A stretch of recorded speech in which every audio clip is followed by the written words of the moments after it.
The Moon is a Harsh Mistress by Robert Heinlein. Continued. Disc 3. How he smuggled the weapon up to the rock, or managed to liberate it later, I don't know. But Prof's shooting joined with Shorty's work to turn tables. Not one yellow jacket got out alive. Several people were burned, and 4 were killed. But knives, hands, and heels finished it in seconds. Perhaps I should say, all but one, Prof went on.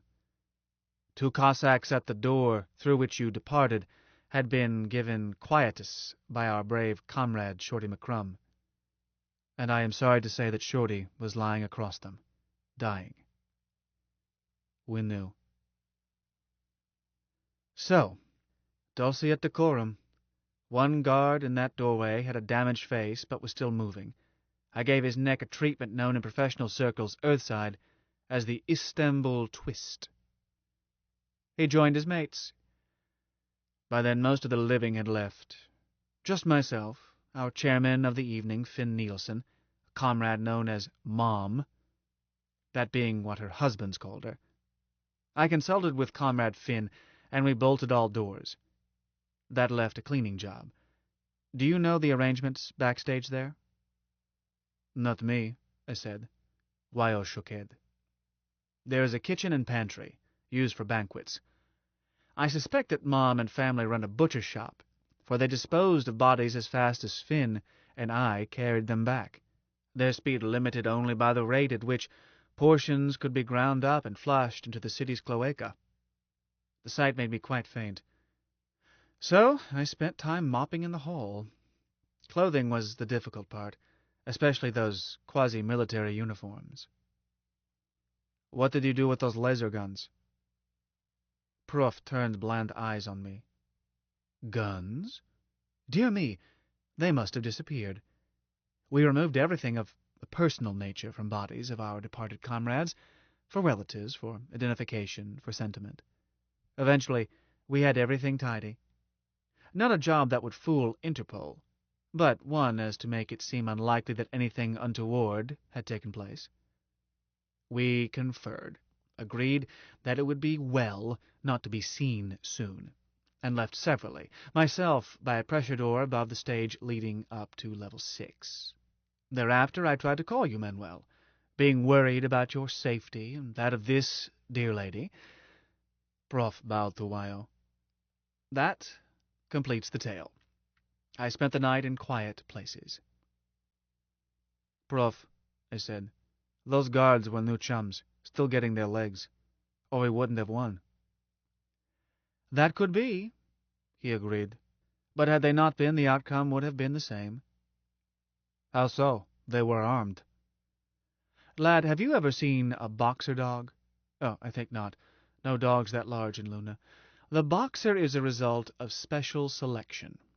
Gentle and intelligent, he turns instantly into deadly killer when occasion requires.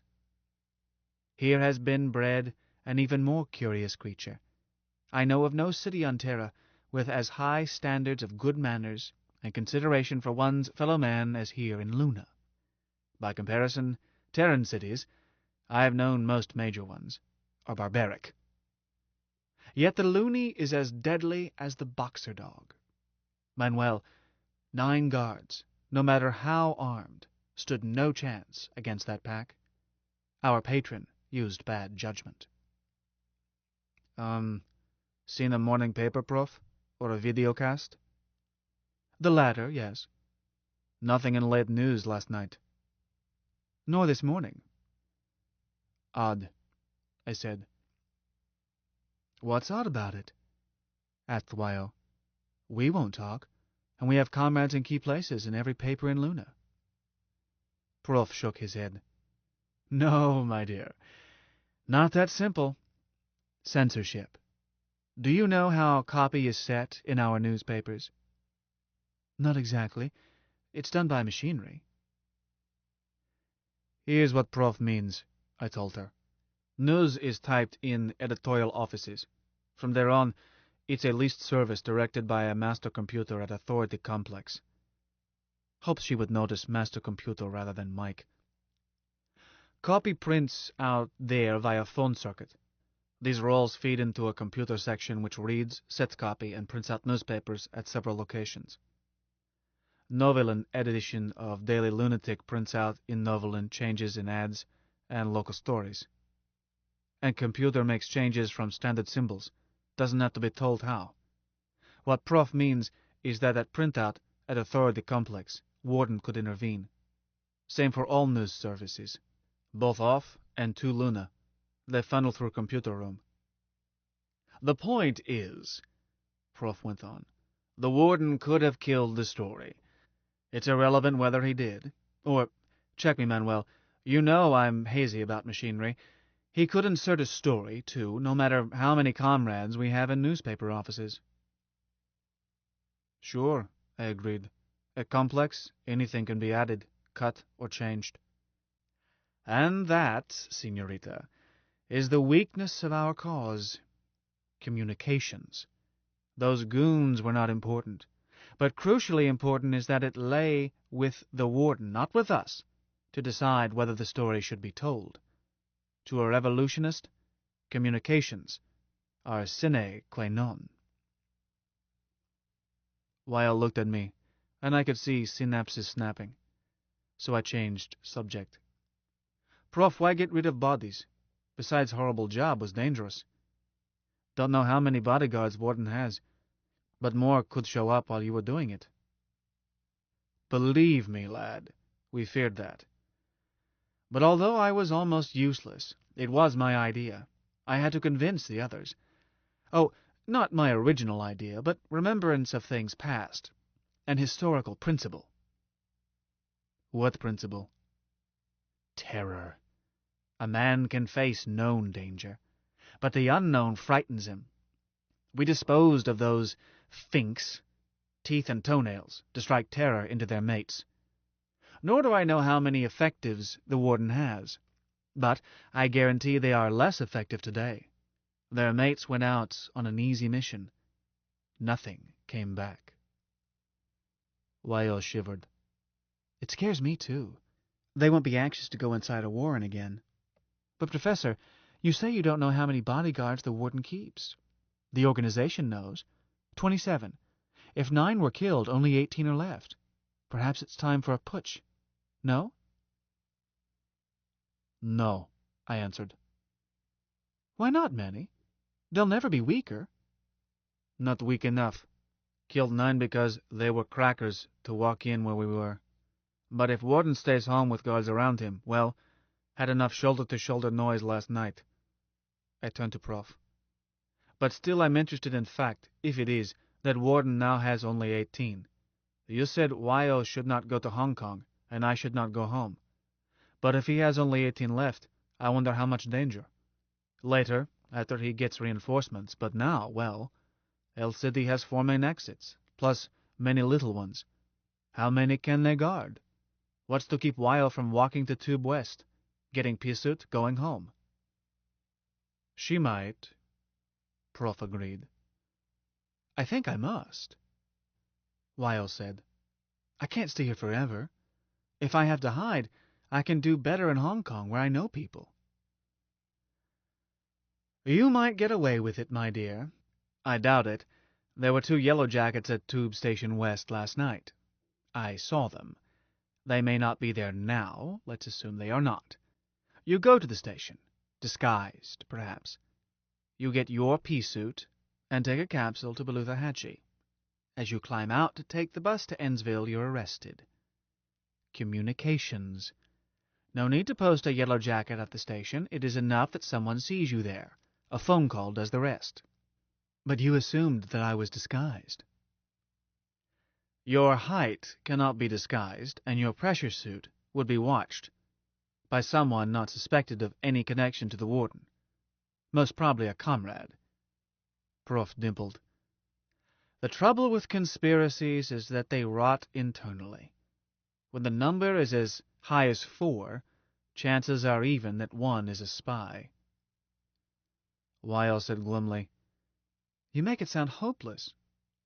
Not at all, my dear. 1 chance in 1,000, perhaps. I can't believe it. I don't believe it. Why, in the years I've been active, we have gained members by the hundreds. We have organizations in all major cities. We have the people with us. Prof shook head. Every new member made it that much more likely that you would be betrayed. Wyoming, dear lady, revolutions are not won by enlisting the masses. Revolution is a science only a few are competent to practice. It depends on correct organization, and above all, on communications. Then, at the proper moment in history, they strike. Correctly organized and properly timed, it is a bloodless coup. Done clumsily or prematurely, and the result is civil war, mob violence, purges, terror.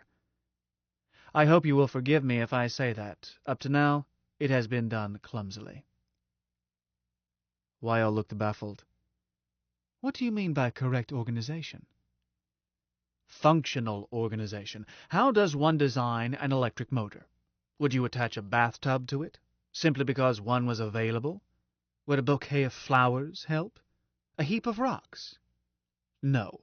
You would use just those elements necessary to its purpose, and make it no larger than needed, and you would incorporate safety factors. Function controls design. So it is with revolution. Organization must be no larger than necessary. Never recruit anyone merely because he wants to join, nor seek to persuade for the pleasure of having another share your views. He'll share them when the time comes, or you've misjudged the moment in history. Oh, there will be an educational organization, but it must be separate. Agitprop is no part of basic structure. As to basic structure, a revolution starts as a conspiracy. Therefore, structure is small, secret, and organized as to minimize damage by betrayal, since there always are betrayals. One solution is the cell system, and so far nothing better has been invented. Much theorizing has gone into optimum cell size. I think that history shows that a cell of 3 is best. More than 3 can't agree on when to have dinner, much less when to strike. Manuel, you belong to a large family. Do you vote on when to have dinner? Bog, no. Man decides. Ah. Prof took a pad from his pouch, began to sketch. Here is a cells of 3 tree. If I were planning to take over Luna, I would start with us 3. One would be opted as chairman. We wouldn't vote. Choice would be obvious. Or we aren't the right 3. We would know the next 9 people, 3 cells, but each cell would only know one of us. Looks like computer diagram, a ternary logic. Does it really? At the next level, there are 2 ways of linking. This comrade, second level, knows his cell leader, his 2 cellmates, and on the 3rd level he knows the 3 in his subcell. He may or may not know his cellmate's subcells. One method doubles security. The other doubles speed of repair if security is penetrated. Let's say he does not know his cellmate's subcells. Manuel, how many can he betray? Don't say he won't. Today they can brainwash any person, and starch and iron and use him. How many? 6, I answered. His boss, 2 cellmates, 3 in subcell. 7, Prof corrected. He betrays himself, too, which leaves 7 broken links on 3 levels to repair. How? I don't see how it can be, objected Weil. You've got them so split up it falls to pieces. Manuel, an exercise for the student? Well, blocks down here have to have way to send message up 3 levels. Don't have to know who, just have to know where. Precisely. But, Prof, I went on, there's a better way to rig it. Really? Many revolutionary theorists have hammered this out, Manuel. I have such confidence in them that I'll offer you a wager. At, say, 10 to 1? Ought to take your money. Take stem cells. Arrange an open pyramid of tetrahedrons, where verticals are in common.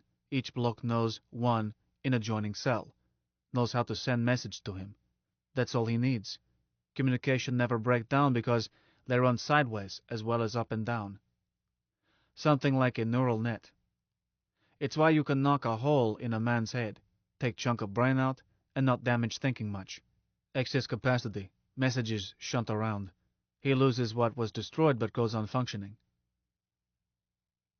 Manuel, Prof said doubtfully, could you draw a picture? It sounds good, but it's so contrary to orthodox doctrine that I need to see it. Well, could do better with stereo drafting machine. I'll try. Anybody who thinks it's easy to sketch 121 tetrahedrons, a 5-level open pyramid, clear enough to show relationships, is invited to try. Presently I said, look at base sketch. Each vertex of each triangle shares self with 0, 1, or 2 other triangles. Where shares 1, that's its link. One direction or both. But 1 is enough for multiply redundant communication net. On corners, where sharing is 0, it jumps to right to next corner. Where sharing is double, choice is again right-handed. Now work it with people. Take level 4, D for dog. This vertex is Comrade Dan. No, let's go down 1 to show 3 levels of communication knocked out. Level E for easy. Pick Comrade Egbert. Egbert works under Donald. Has cellmates Edward and Elmer, and has 3 under him, Frank, Fred, and Fatso, but knows how to send message to Ezra on his own level, but not in his cell. He does not know Ezra's name, face, address, or anything, but has a way, phone number probably, to reach Ezra in emergency. Now watch it work. Casimir, level 3, thinks out and betrays Charlie and Cox in his cell, Baker above him, and Donald, Dan, and Dick in subcell, which isolates Egbert, Edward, and Elmer, and everybody under them. All 3 report in. Redundancy. Necessary to any communication system. But follow Egbert's yell for help. He calls Ezra, but Ezra is under Charlie and is isolated too. No matter. Ezra relays both messages through his safety link, Edmund. By bad luck, Edmund is under Cox, so he also passes it laterally, through Enright. And that gets it past burned out part, and it goes up through Dover, Chambers, and Beeswax, to Adam, front office, who replies down other side of pyramid, with lateral pass on E for easy level, from Esther to Egbert, and on to Ezra and Edmund. These 2 messages, up and down, not only get through at once, but in way they get through. They define to home office exactly how much damage has been done and where. Organization not only keeps functioning, but starts repairing self at once. Lyo was tracing out lines, convincing herself it would work. Which it would, was idiot circuit. Let Mike study a few milliseconds, and could produce a better, safer, more foolproof hookup. And probably, certainly, ways to avoid betrayal while speeding up routings. But I'm not a computer. Prof was staring with blank expression. What's trouble? I said. It'll work. This is my pigeon. Manuel, excuse me, Senor O'Kelly, will you head this revolution? Me? Great bug, niet! I'm no lost cause martyr. Just talking about circuits. Lyo looked up. Manny, she said soberly, you're opted. It's settled. 6. Did like hell settle it. Prof said, Manuel, don't be hasty. Here we are. 3. The perfect number, with a variety of talents and experience, beauty, age, a mature male drive. I don't have any drive. Please, Manuel, let us think in the widest terms before attempting decisions. And to facilitate such, may I ask if this hostel stocks potables? I have a few florins I could put into the stream of trade. Was most sensible word heard in an hour. Still ignaya vodka? Sound choice. He reached for pouch. Tell it to bear, I said, and ordered a liter, plus ice. It came down. Was tomato juice from breakfast. Now, I said, after we toasted. Prof, what do you think of pen and rice? Got money says Yankees can't do it again? Manuel, what is your political philosophy? With that new boy from Milwaukee, I feel like investing. Sometimes a man doesn't have to define it, but under Socratic inquiry knows where he stands and why. I'll back 'em against Field. 3-2. What? You young idiot. How much? 300. Hong Kong. Done. For example, under what circumstances may the state justly place its welfare above that of a citizen? Manny, Lyle asked, do you have any more foolish money? I think well of the Phillies. I looked her over. Just what were you thinking of betting? You go to hell, rapist. Prof, as I see, are no circumstances under which state is justified in placing its welfare ahead of mine. Good. We have a starting point. Manny, said Wyo, that's a most self-centered evaluation. I'm a most self-centered person. Oh, nonsense. Who rescued me? Me, a stranger. I didn't try to exploit it. Professor, I was cracking, not facking. Manny was a perfect knight. Sans pareil, sans reproche. I knew. I've known him for years, which is not inconsistent with the evaluation he expressed. Oh, but it is. Not the way things are, but under the ideal toward which we aim.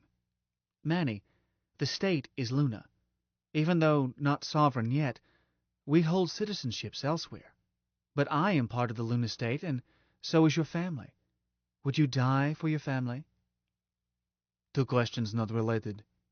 Oh, but they are. That's the point. Niet. I know my family.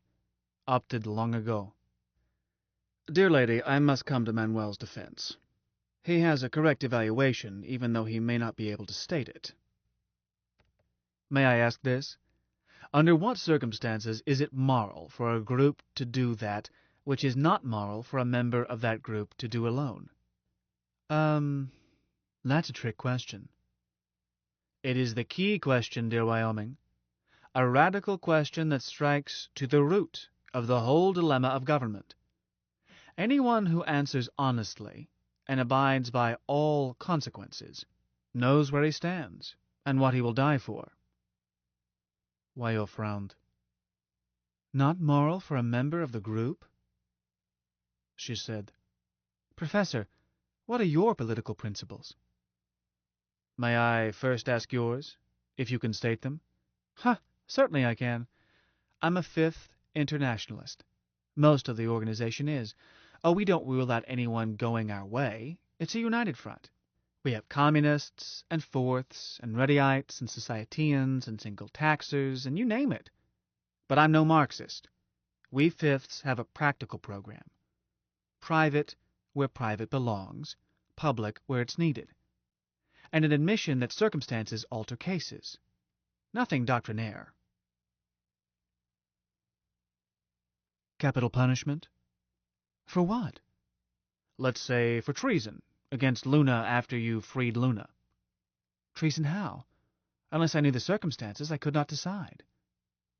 Nor could I, dear Wyoming, but I believe in capital punishment under some circumstances, with this difference. I would not ask a court. I would try, condemn, execute sentence myself, and accept full responsibility. But, Professor, what are your political beliefs? I'm a rational anarchist. I don't know that brand. Anarchist individualist, anarchist communist, Christian anarchist, philosophical anarchist, syndicalist, libertarian, Those I know. But what's this? Randite? I can get along with a Randite. A rational anarchist believes that concepts such as state and society and government have no existence save as physically exemplified in the acts of self-responsible individuals. He believes that it is impossible to shift blame, share blame, distribute blame, as blame, guilt, responsibility are matters taking place inside human beings singly, and nowhere else. But being rational, he knows that not all individuals hold his evaluations. So he tries to live perfectly in an imperfect world, aware that his effort will be less than perfect, yet undismayed by self-knowledge of self-failure. "Here, here," I said. "Less than perfect. What I've been aiming for all my life." "You've achieved it," said Wyo. "Professor, your words sound good, but there is something slippery about them. Too much power in the hands of individuals. Surely you would not want, well, H-missiles, for example, to be controlled by one irresponsible person." "My point is that one person is responsible. Always. If H-bombs exist, and they do, some man controls them. In terms of morals, there is no such thing as state. Just men, individuals, each responsible for his own acts." "Anybody need a refill?" I asked. Nothing uses up alcohol faster than political argument. I sent for another bottle. I did not take part. I was not dissatisfied back when we were ground under iron heel of authority. I cheated authority, and the rest of time didn't think about it. Didn't think about getting rid of authority. Impossible. Go on way, mind own business, not be bothered. True, didn't have luxuries then. By Earthside standards, we were poor. If had to be imported, mostly did without. Don't think there was a powered door in all Luna. Even pea suits used to be fetched up from Terra, until a smart Chinese, before I was born, figured how to make monkey copies better and simpler. Could dump 2 Chinese down in one of our Maria, and they would get rich selling rocks to each other while raising 12 kids. Then a Hindu would sell retail stuff he got from them wholesale, below cost at fat profit. We got along. I had seen those luxuries Earthside. Wasn't worth what they put up with. Don't mean heavy gravity. That doesn't bother me. I mean nonsense. All time, Kokui Moa. If chicken guano on one Earthworm city was shipped to Luna, fertilizer problem would be solved for century. Do this. Don't do that. Stay back of line. Where's tax receipt? Fill out form. Let's see license. Submit 6 copies. Exit only. No left turn. No right turn. Queue up to pay fine. Take back and get stamped. Drop dead. But first, get permit. Wyo plowed doggedly into Proof, certain she had all answers. But Proof was interested in questions rather than answers, which baffled her. Finally she said, "Professor, I can't understand you. I don't insist that you call it government. I just want you to state what rules you think are necessary to ensure equal freedom for all." "Dear lady, I'll happily accept your rules." "But you don't seem to want any rules." "True, but I will accept any rules that you feel necessary to your freedom. I am free, no matter what rules surround me. If I find them tolerable, I tolerate them. If I find them too obnoxious, I break them. I am free because I know that I alone am morally responsible for everything I do." "You would not abide by a law that the majority felt was necessary?" "Tell me what law, dear lady, and I will tell you whether I will obey it." "You wiggled out. Every time I state a general principle, you wiggle out." Prof clasped hands on chest. "Forgive me. Believe me, lovely Wyoming, I am most anxious to please you. You spoke of willingness to unite the front with anyone going your way. Is it enough that I want to see the authority thrown off Luna, and would die to serve that end?" Wyo beamed. "It certainly is." She fisted his ribs, gently, then put arm around him and kissed cheek. Comrade, let's get on with it. Cheers, I said. Let's find Warden and eliminate him. Seemed a good idea. I'd had a short night and don't usually drink much. Prof topped our glasses, held his high, and announced with great dignity, Comrades, we declare the revolution. That got us both kissed, but sobered me as Prof sat down and said, The Emergency Committee of Free Lunar is in session. We must plan action. I said, Wait, Prof. I didn't agree to anything. What's this action stuff? We will now overthrow the authority, he said blandly. How? Going to throw rocks at him? That remains to be worked out. This is the planning stage. I said, Prof, you know me. If kicking an authority was thing we could buy, I wouldn't worry about price. Our lives, our fortunes, and our sacred honor. Huh? A price that was once paid.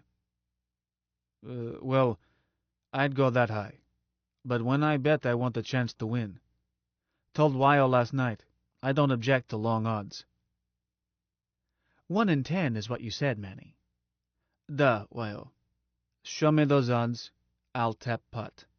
But can you? No, Manuel, I can't. Then why we talk? I can't see any chance. Nor I, Manuel, but we approach it differently. Revolution is an art that I pursue rather than the goal I expect to achieve. Nor is this a source of dismay.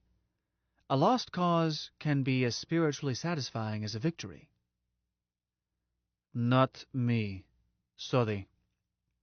Manny, Wyo said suddenly, ask Mike. I stared. You serious? Quite serious. If anyone can figure out odds, Mike should be able to. Don't you think? Possible. Who, if I may ask, Prof put in, is Mike? I shrugged. Oh, just a nobody. Mike is Manny's best friend. He's very good at figuring odds. A bookie? My dear, if we bring in a fourth party, we start by violating the cell principle. I don't see why, Wyo answered. Mike could be a member of the cell Manny will head. True. I withdraw objection. Is he safe? You vouch for him? Or you, Manuel? I said, he's dishonest, immature, practical joker, not interested in politics. Manny, I'm going to tell Mike you said that. Professor, he's nothing of the sort, and we need him.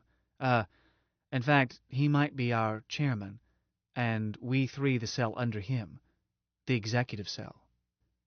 Wyo, you getting enough oxygen? I'm okay. I haven't been guzzling it the way you have. Think, Manny. Use imagination. I must confess, said Prof, that I find these conflicting reports very conflicting. Manny? Oh, hell. So, we told him. Between us, all about Mike. How he woke up, got his name, met Wyo. Prof accepted idea of a self-aware computer easier than I accepted idea of snow first time I saw. Prof just nodded and said, Go on. But presently he said, This is the warden's own computer. Why not invite the warden to our meetings and be done with it? We tried to reassure him. At last I said, Put it this way. Mike is his own boy, just as you are. Call him rational anarchist, for he is rational and he feels no loyalty to any government. If this machine is not loyal to its owners, why expect it to be loyal to you? A feeling. I treat Mike as well as I know how. He treats me the same way. I told how Mike had taken precautions to protect me. I'm not sure he could betray me to anyone who didn't have those signals, one to secure phone, other to retrieve what I've talked about or stored with him. Machines don't think way people do. But feel dead sure he wouldn't want to betray me, and probably could protect me even if somebody got those signals. Manny, suggested Wyo, why not call him? Once Professor De La Paz talks to him, he will know why we trust Mike. Professor, we don't have to tell Mike any secrets until you feel sure of him.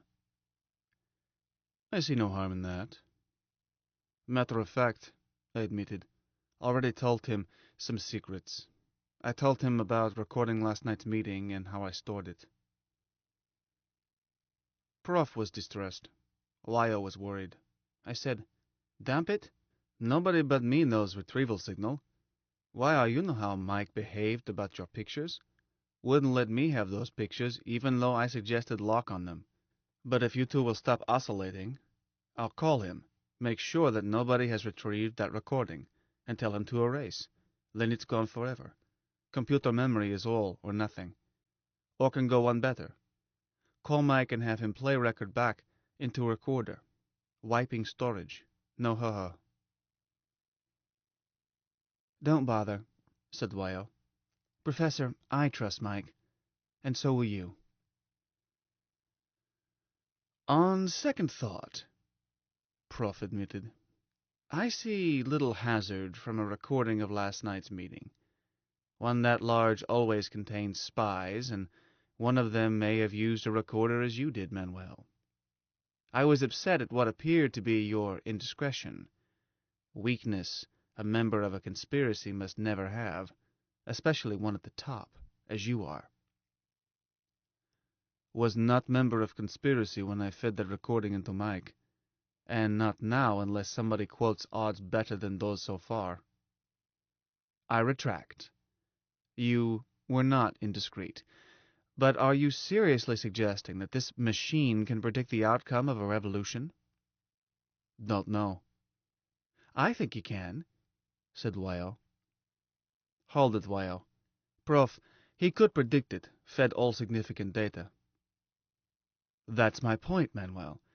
I do not doubt that this machine can solve problems I cannot grasp, but one of this scope, it would have to know, oh goodness, all of human history, all details of the entire social, political, and economic situation on Terra today, and the same for Luna, a wide knowledge of psychology in all its ramifications, a wider knowledge of technology with all its possibilities, weaponry, communications, strategy and tactics, agitprop techniques, classic authorities such as Clausewitz, Guevara, Morgenstern, Machiavelli, many others.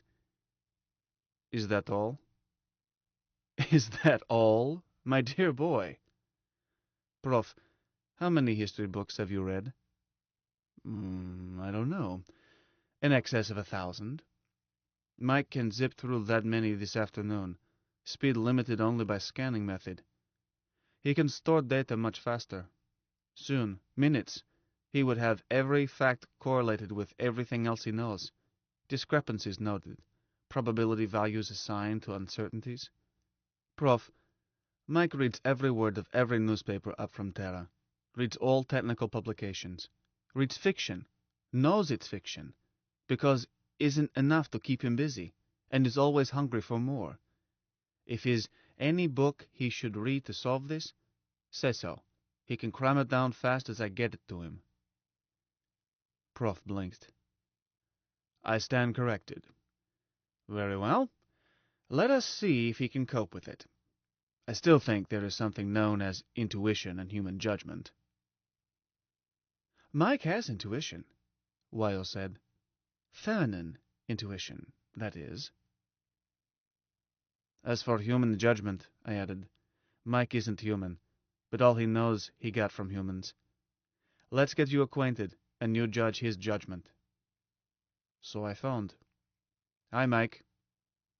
Hello, man, my only male friend. Greetings. Wyo, my only female friend. I heard a third person. I conjecture that it may be Professor Bernardo de la Paz. Prof looked startled, then delighted. I said, Too right, Mike. That's why I called you. Professor is not stupid. Thank you, man. Professor Bernardo de la Paz, I am delighted to meet you. I am delighted to meet you too, sir. Prof hesitated, went on. My, Senor Holmes, may I ask how you knew that I was here? I am sorry, sir, I cannot answer. Man, you know my methods. Mike is being crafty, Prof. It involves something he learned doing a confidential job for me. So he threw me a hint to let you think that he had identified you by hearing your presence. And he can indeed tell much from respiration and heartbeat, mass, approximate age, sex, and quite a bit about health. Mike's medical storage is as full as any other. I am happy to say, Mike added seriously, that I detect no signs of cardiac or respiratory trouble, unusual for a man of the professor's age who has spent so many years Earthside. I congratulate you, sir. Thank you, Senor Holmes. My pleasure, Professor Bernardo de la Paz. Once he knew your identity, he knew how old you are, when you were shipped, and what for. Anything that ever appeared about you in Lunatic or Moonglow or any Lunar publication, including pictures, your bank balance, whether you pay bills on time, and much more. Mike retrieved this in a split second once he had your name. What he didn't tell, because was my business, is that he knew I had invited you here. So it's a short jump to guess that you're still here when he heard heartbeat and breathing that matched you. Mike, no need to say Professor Bernardo de la Paz each time. Professor or Prof is enough. Noted, man. But he addressed me formally, with honorific. So both of you are lax. Prof, you scan it? Mike knows much, doesn't tell all, knows when to keep mouth shut. I am impressed. Mike is a fair dinkum-thinkum, you'll see. Mike, I bet Professor 3-2 that Yankees would win pennant again. How chances?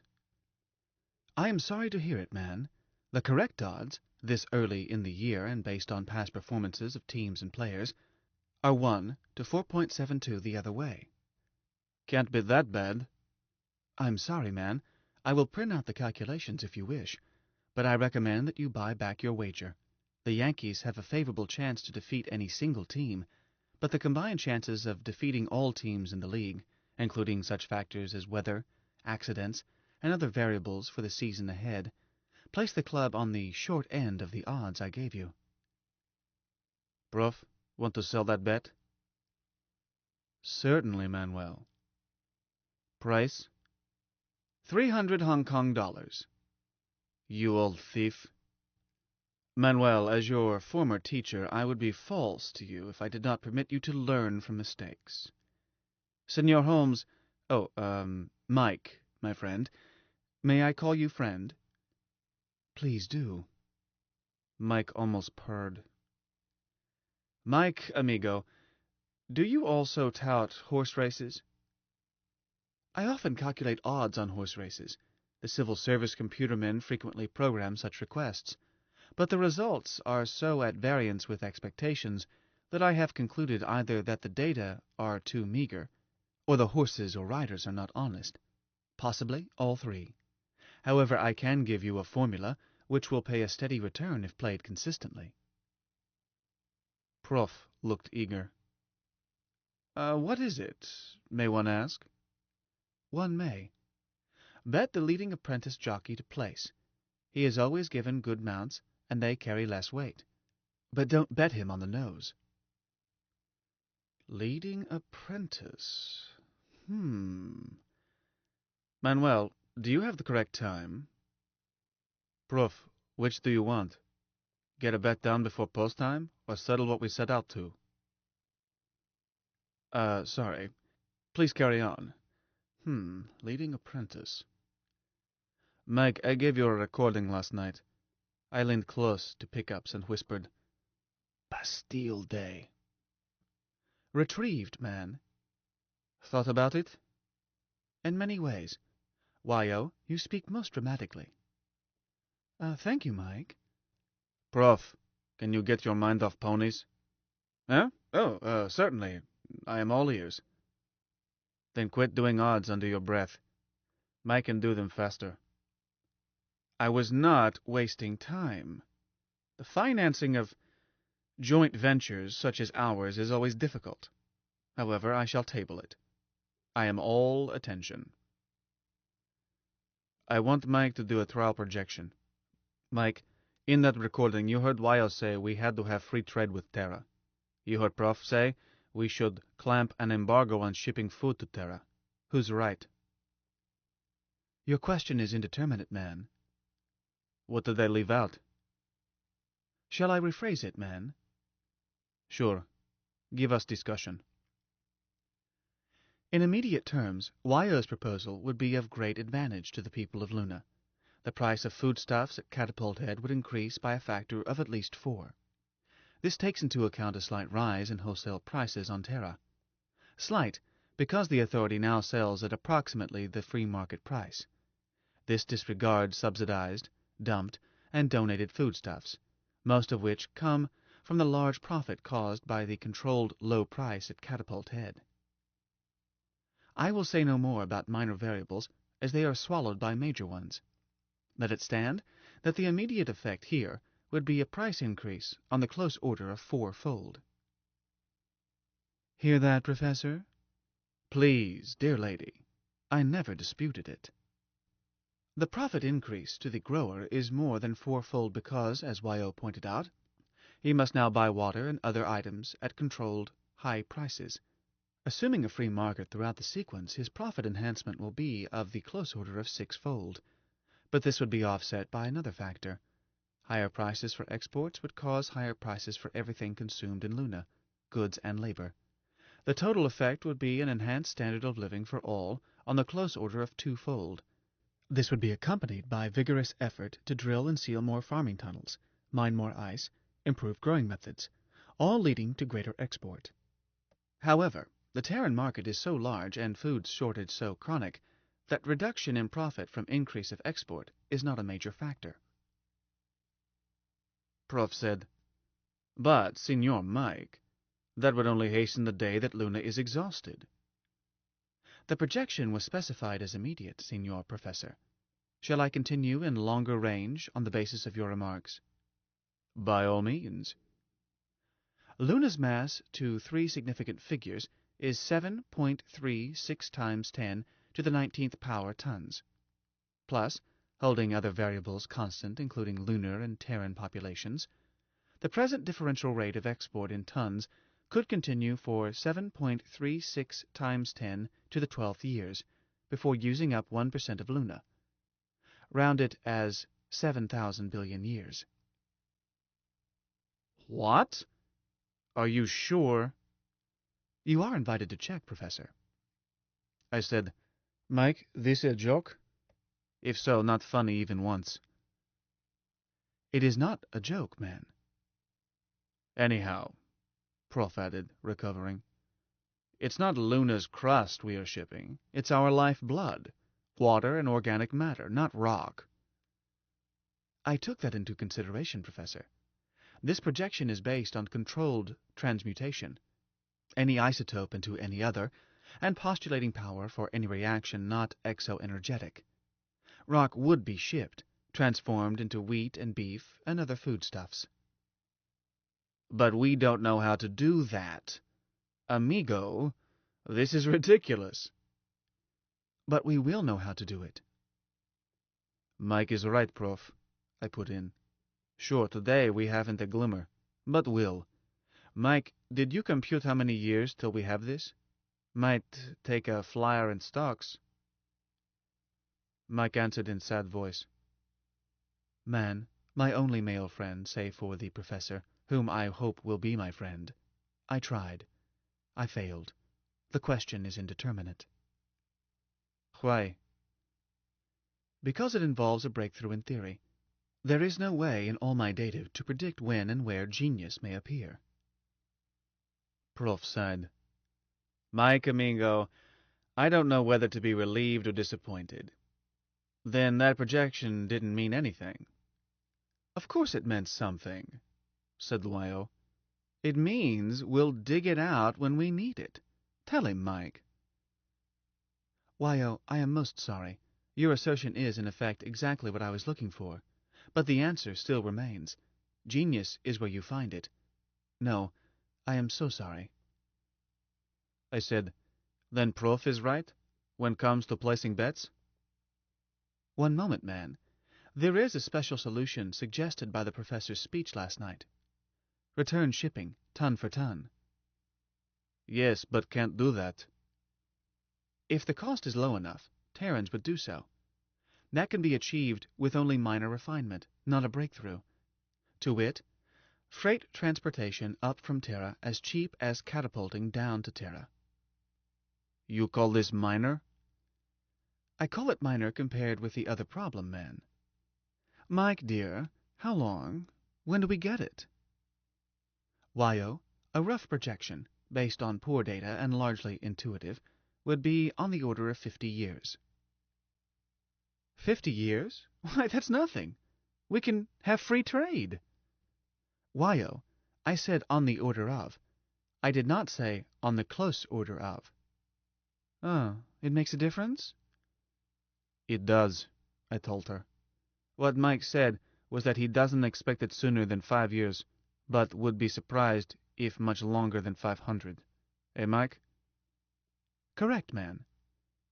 So need another projection. Prof pointed out that we ship water and organic matter and don't get it back.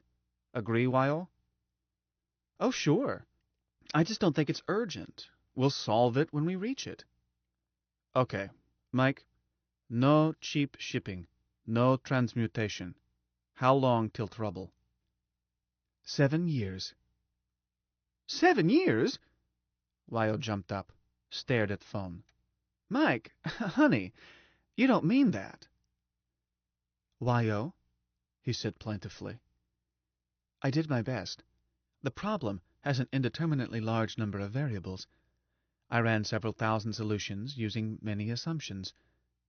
The happiest answer came from assuming no increase in tonnage, no increase in lunar population, restriction of births strongly enforced, and a greatly enhanced search for ice in order to maintain the water supply. That gave an answer of slightly over 20 years. All other answers were worse. Wyo, much sobered, said, What happens in 7 years? The answer of 7 years from now I reached by assuming the present situation, no change in authority policy, and all major variables extrapolated from the empiricals implicit in their past behavior, a conservative answer of highest probability from available data. 2082 is the year I expect food riots. Cannibalism should not occur for at least 2 years thereafter. Cannibalism?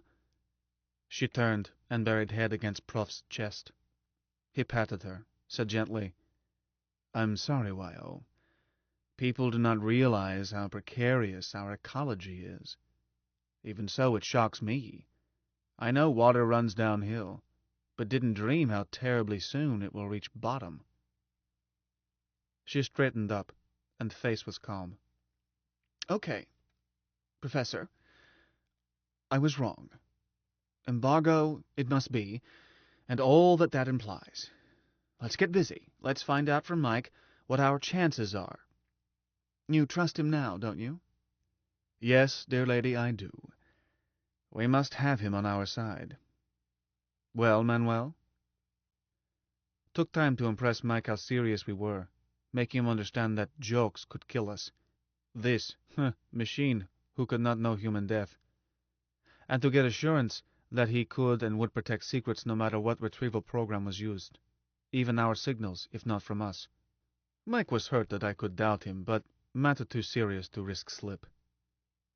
Then took 2 hours to program and reprogram and change assumptions and investigate side issues before all four, Mike, Prof, Wyo, self, were satisfied that we had defined it, i.e., what chance had revolution, this revolution, headed by us, success required before Food Riot Day, against authority with bare hands, against power of all Terra, all 11 billions, to beat us down and inflict their will, all with no rabbits out of hats, with certainty of betrayal and stupidity and faint-heartedness, and fact that no one of us was genius, nor important in Lunar affairs.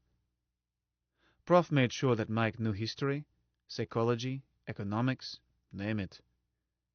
Toward the end, Mike was pointing out far more variables than Prof.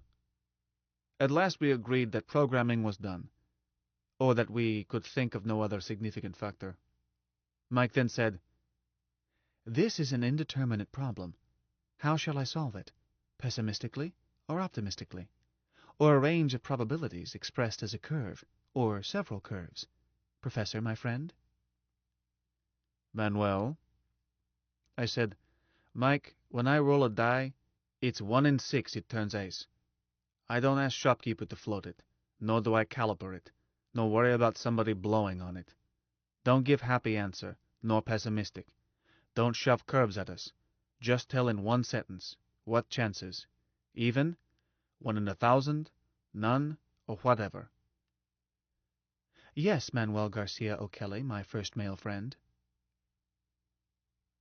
For 13.5 minutes was no sound, while Wyo chewed knuckles. Never known Mike to take so long. Must have consulted every book he ever read and worn edges off random numbers. Was beginning to believe that he had been overloaded, and either burnt out something or gone into cybernetic breakdown that requires computer equivalent of lobotomy to stop oscillations. Finally he spoke. "Manuel, my friend, I am terribly sorry." "What's problem, Mike?"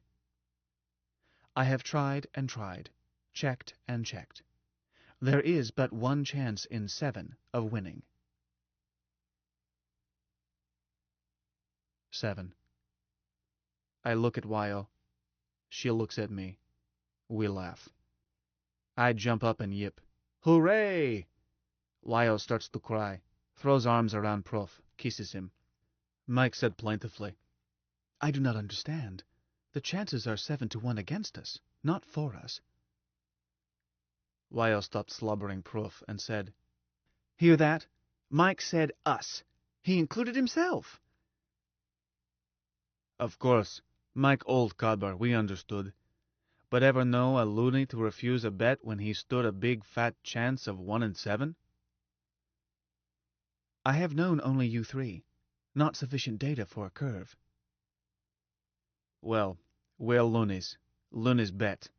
Hell, we have to. They shipped us up and bet us we couldn't stay alive. We fooled them. We'll fool them again. Wyo, where's your pouch? Get red hat. Put on Mike. Kiss him. Let's have a drink. One for Mike, too. Want a drink, Mike?" "I wish that I could have a drink," Mike answered wistfully.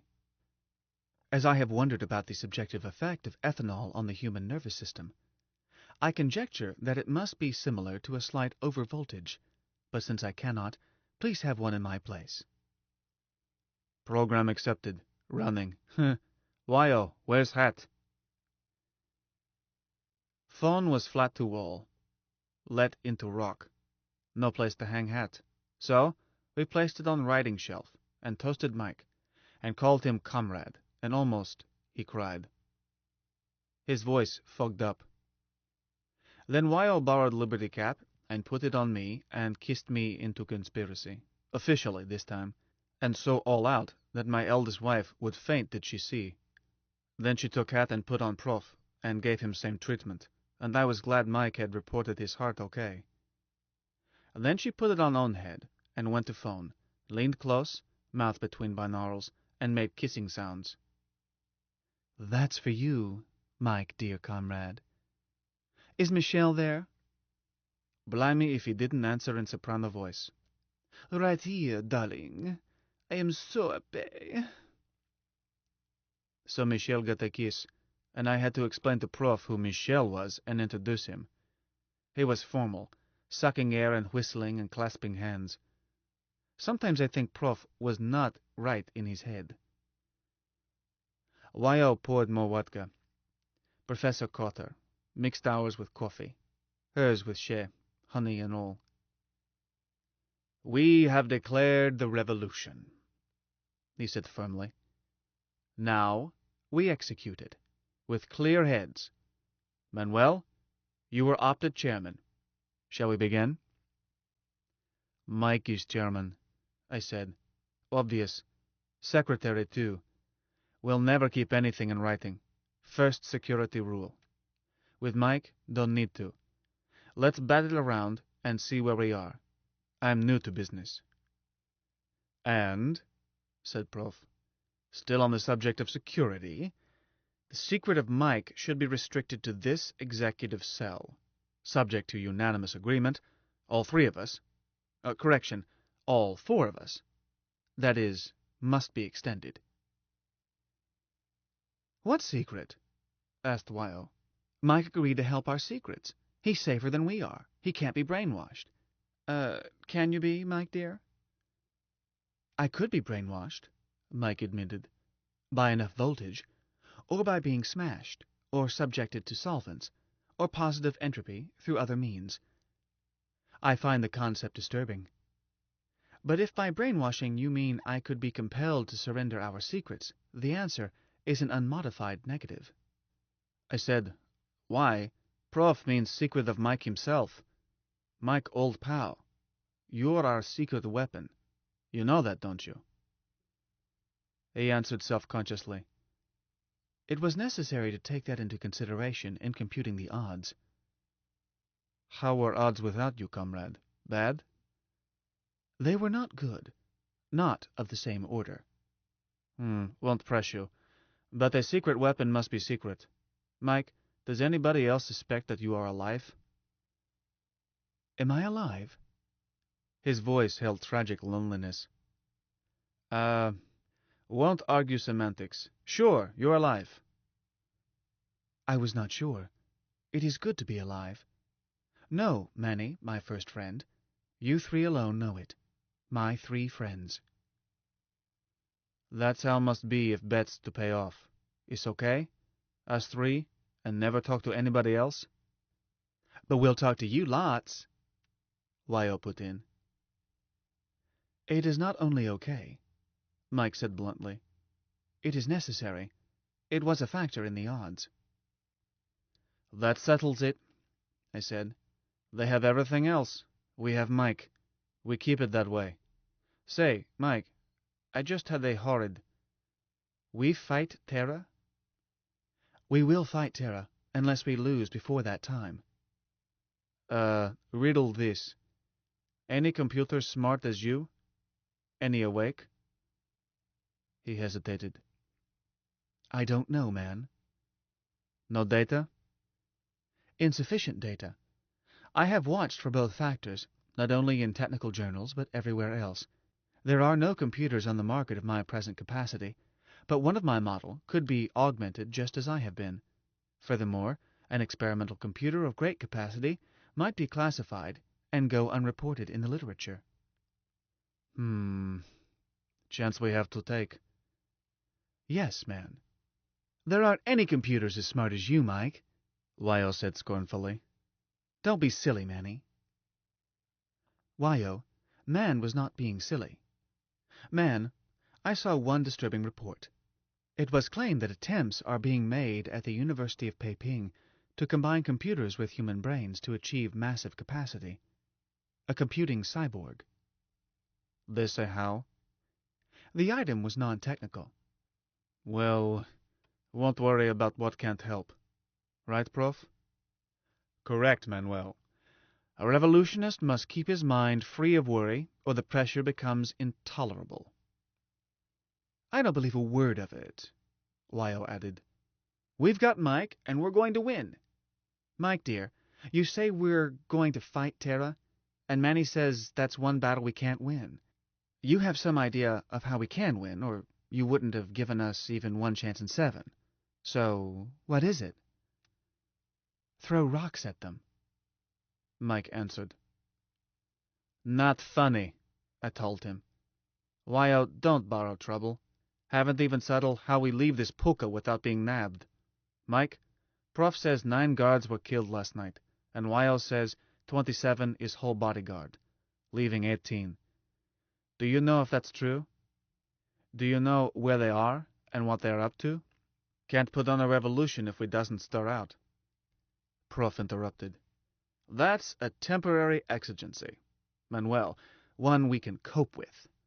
The point Wyoming raised is basic and should be discussed, and daily, until solved. I am interested in Mike's thoughts. Okay. But will you wait while Mike answers me? Sorry, sir. Mike? Mike? Man, the official number of Warden's bodyguards is 27. If 9 were killed, the official number is now 18. You keep saying official number. Why? I have incomplete data which might be relevant. Let me state them before advancing even tentative conclusions.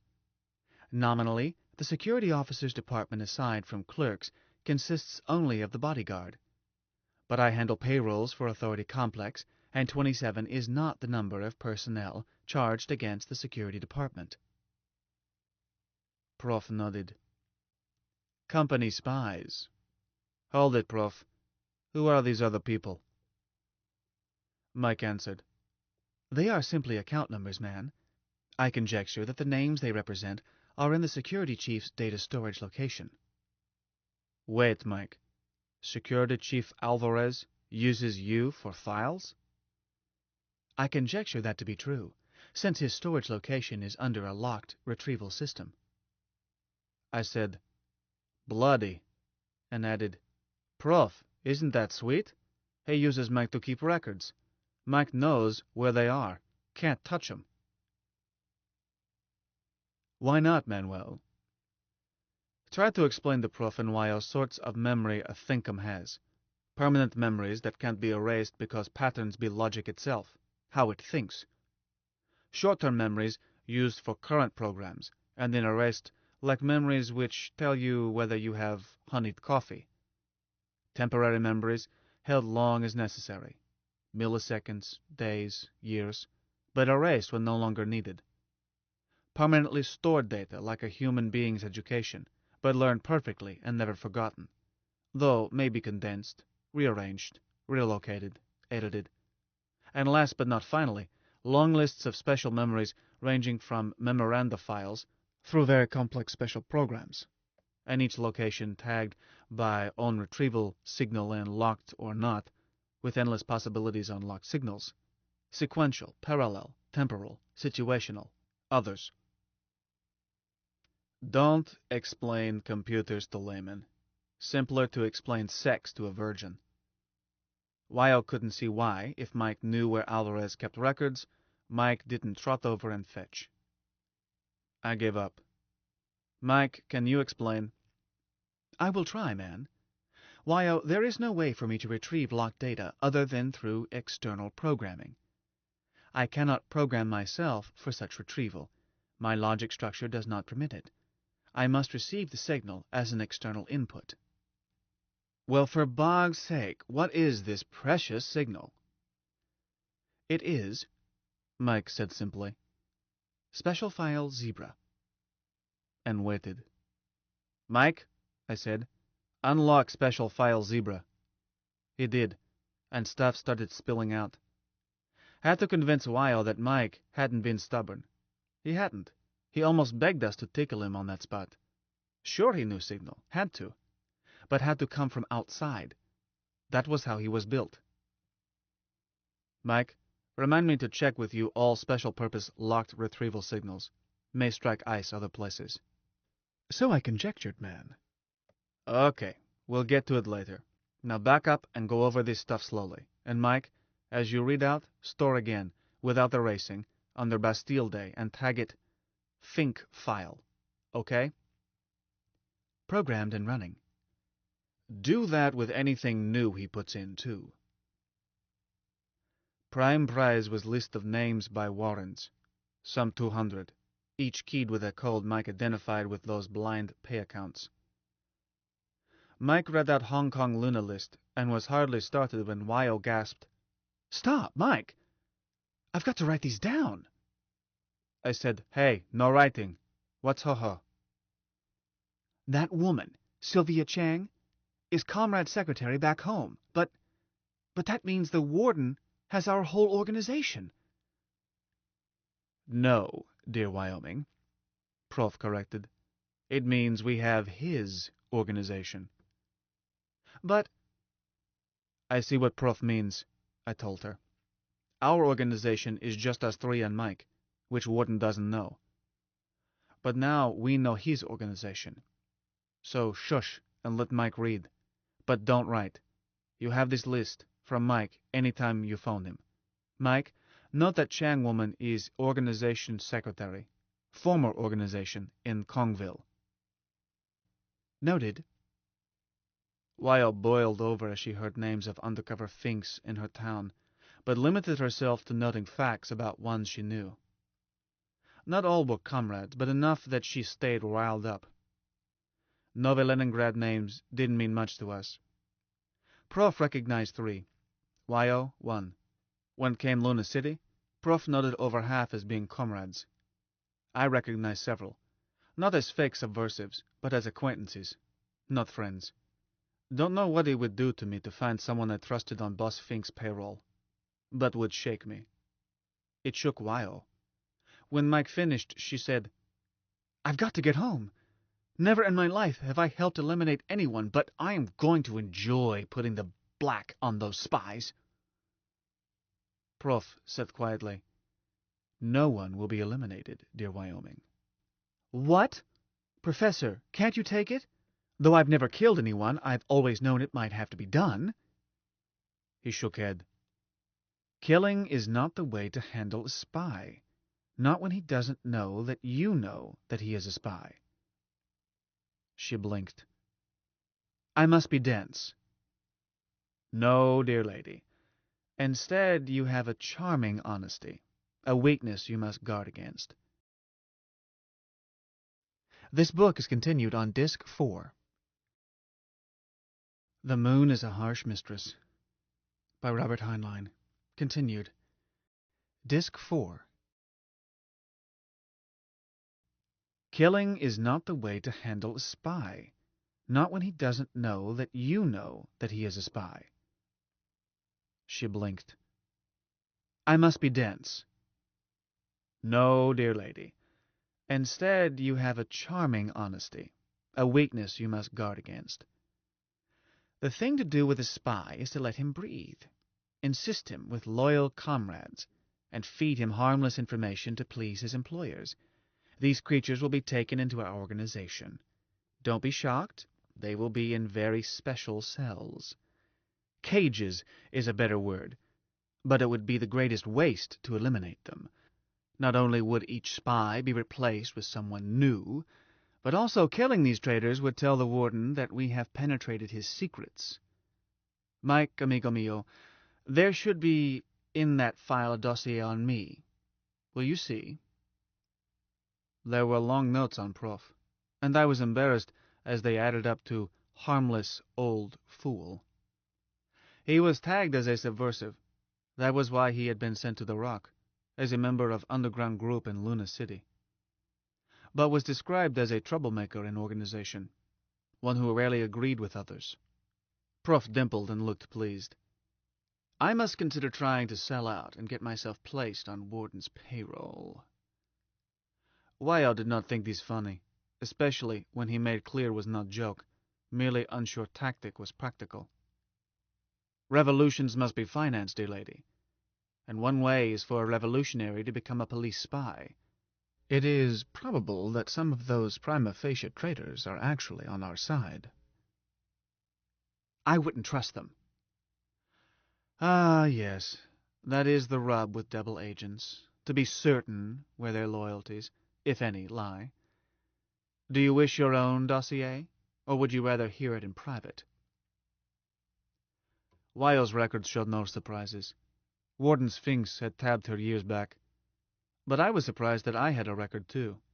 Routine check, made when I was cleared to work in Authority Complex. Was classed as non-political, and someone had added, "not too bright," which was both unkind and true. Or why would I get mixed up in revolution? Prof had Mike stop readout, hours more, leaned back, and looked thoughtful. "One thing is clear," he said.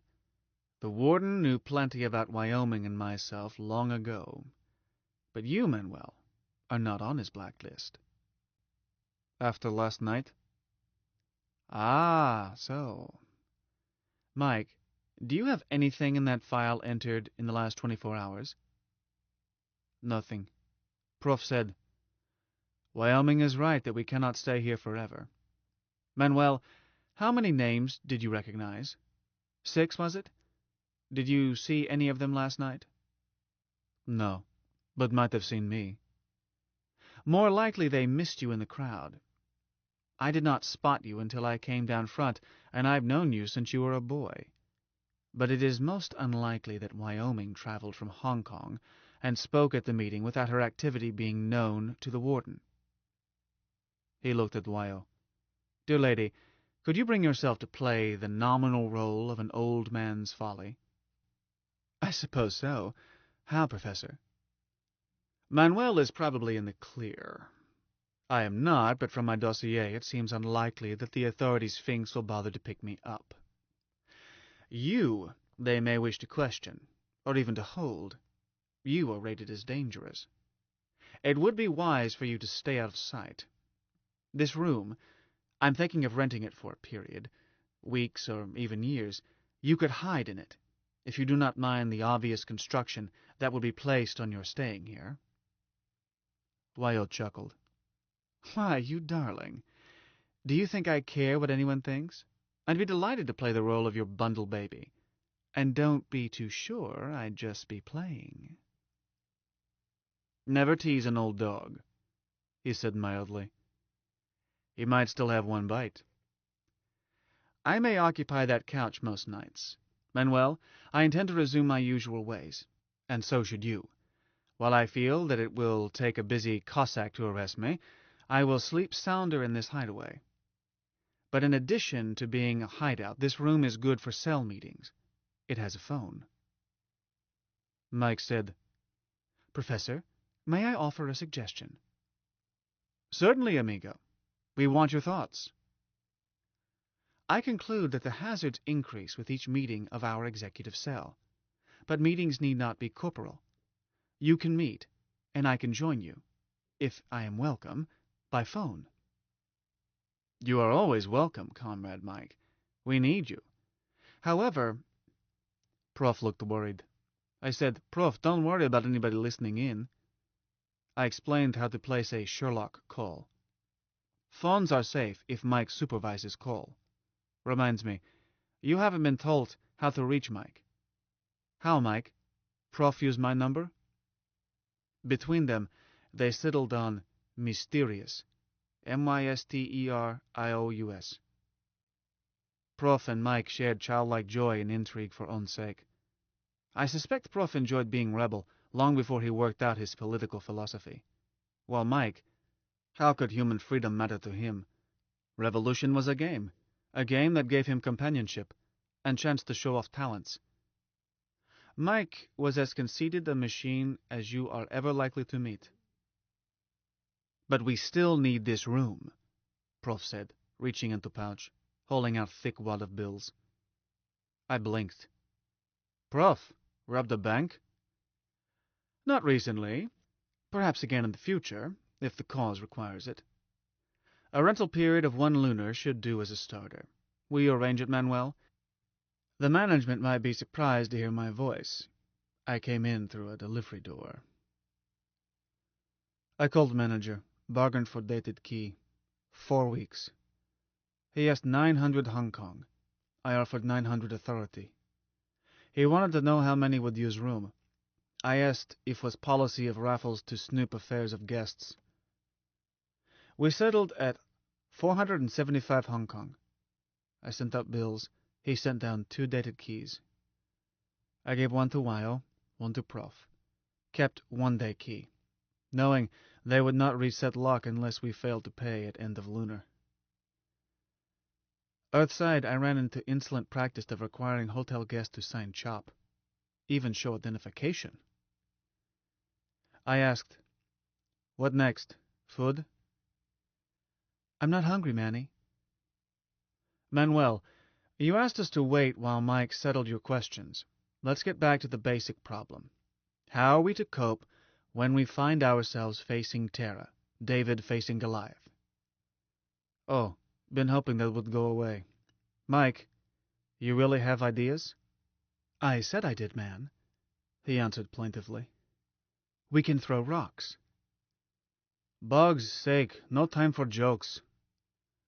But, man, he protested, we can throw rocks at Terra. We will.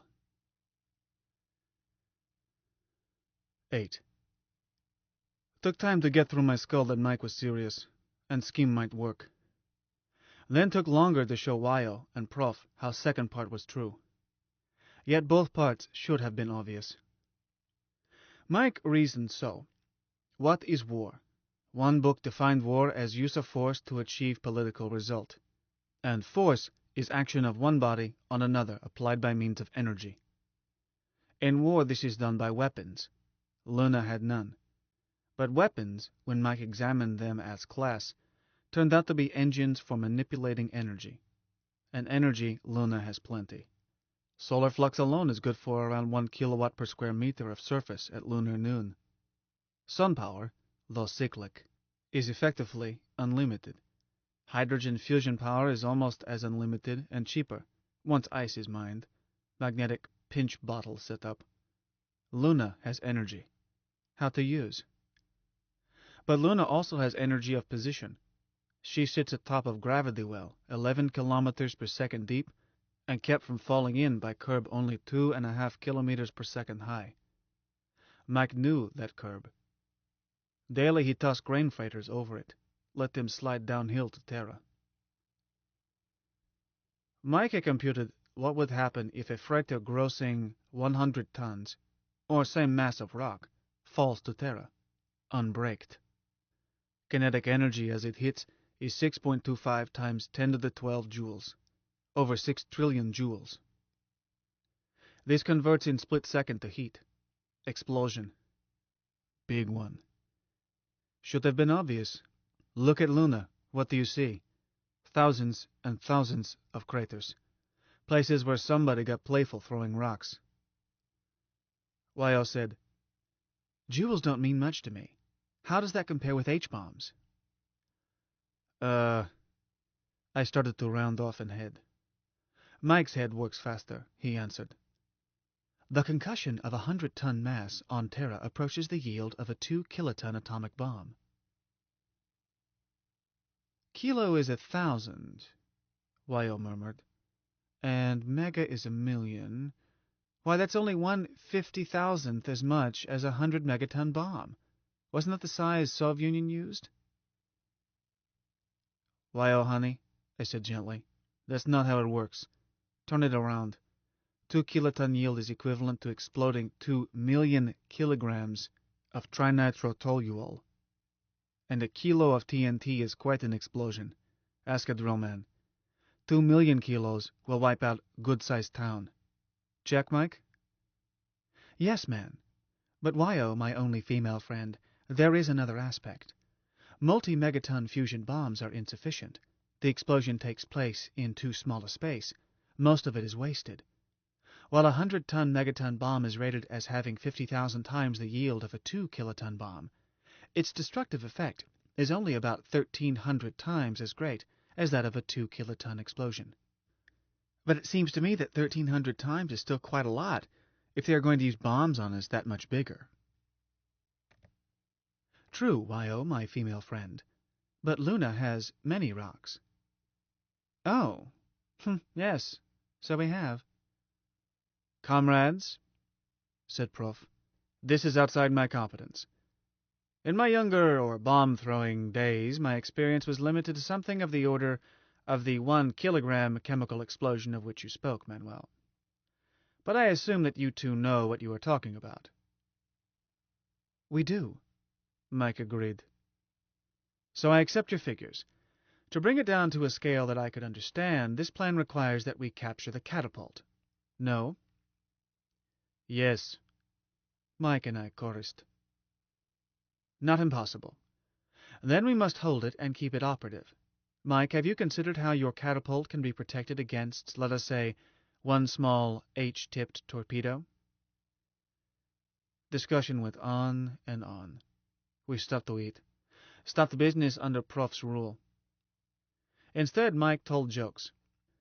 Each produced a "that reminds me" from Prof. By the time we left Raffles Hotel evening of 14th May, 75, Mike had, with help from Prof, outlined plan of revolution, including major options at critical points. When came time to go, me to home and Prof to evening class, if not arrested, then home for bath and clothes and necessities in case he returned that night, became clear Wyo did not want to be alone in strange hotel. Wyo was stout when bets were down, between times soft and vulnerable. So I called Mom on the Sherlock and told her was bringing house guest home. Mom ran her job with style. Any spouse could bring guest home for meal or year, and our second generation was almost as free, but must ask. Don't know how other families work. We have customs firmed by a century. They suit us. So Mom didn't ask name, age, sex, marital condition. Was my right, and she too proud to ask. All she said was, "That's nice, dear. Have you two had dinner? It's Tuesday, you know." Tuesday was to remind me that our family had eaten early because Greg preaches Tuesday evenings. But if guest had not eaten, dinner would be served. Concession to guest, not to me. As with the exception of Grandpa, we ate when was on table, or scrounged standing up in pantry. I assured her we had eaten, and would make tall effort to be there before she needed to leave. Despite loony mixture of Muslims, Jews, Christians, Buddhists, and 99 other flavors, I suppose Sunday is commonest day for church. But Greg belongs to sect that had calculated that sundown Tuesday to sundown Wednesday, local time Garden of Eden, zone -2, Terra, was the Sabbath. So we ate early in Terran Northern Hemisphere summer months. Mom always went to hear Greg preach, so it was not considerate to place duty on her that would clash. All of us went occasionally. I managed several times a year because terribly fond of Greg, who taught me one trade and helped me switch to another when I had to, and would gladly have made it his arm rather than mine. But Mom always went, ritual not religion, for she admitted to me one night in pillow talk that she had no religion with a brand on it, then cautioned me not to tell Greg. I exacted same caution from her. I don't know who is cranking. I'm pleased he doesn't stop. But Greg was Mom's boy husband, opted when she was very young, first wedding after her own, very sentimental about him, would deny fiercely if accused of loving him more than other husbands, yet took his faith when he was ordained and never missed a Tuesday. She said, "Is it possible that your guest would wish to attend church?" I said would see, but anyhow we would rush, and said goodbye.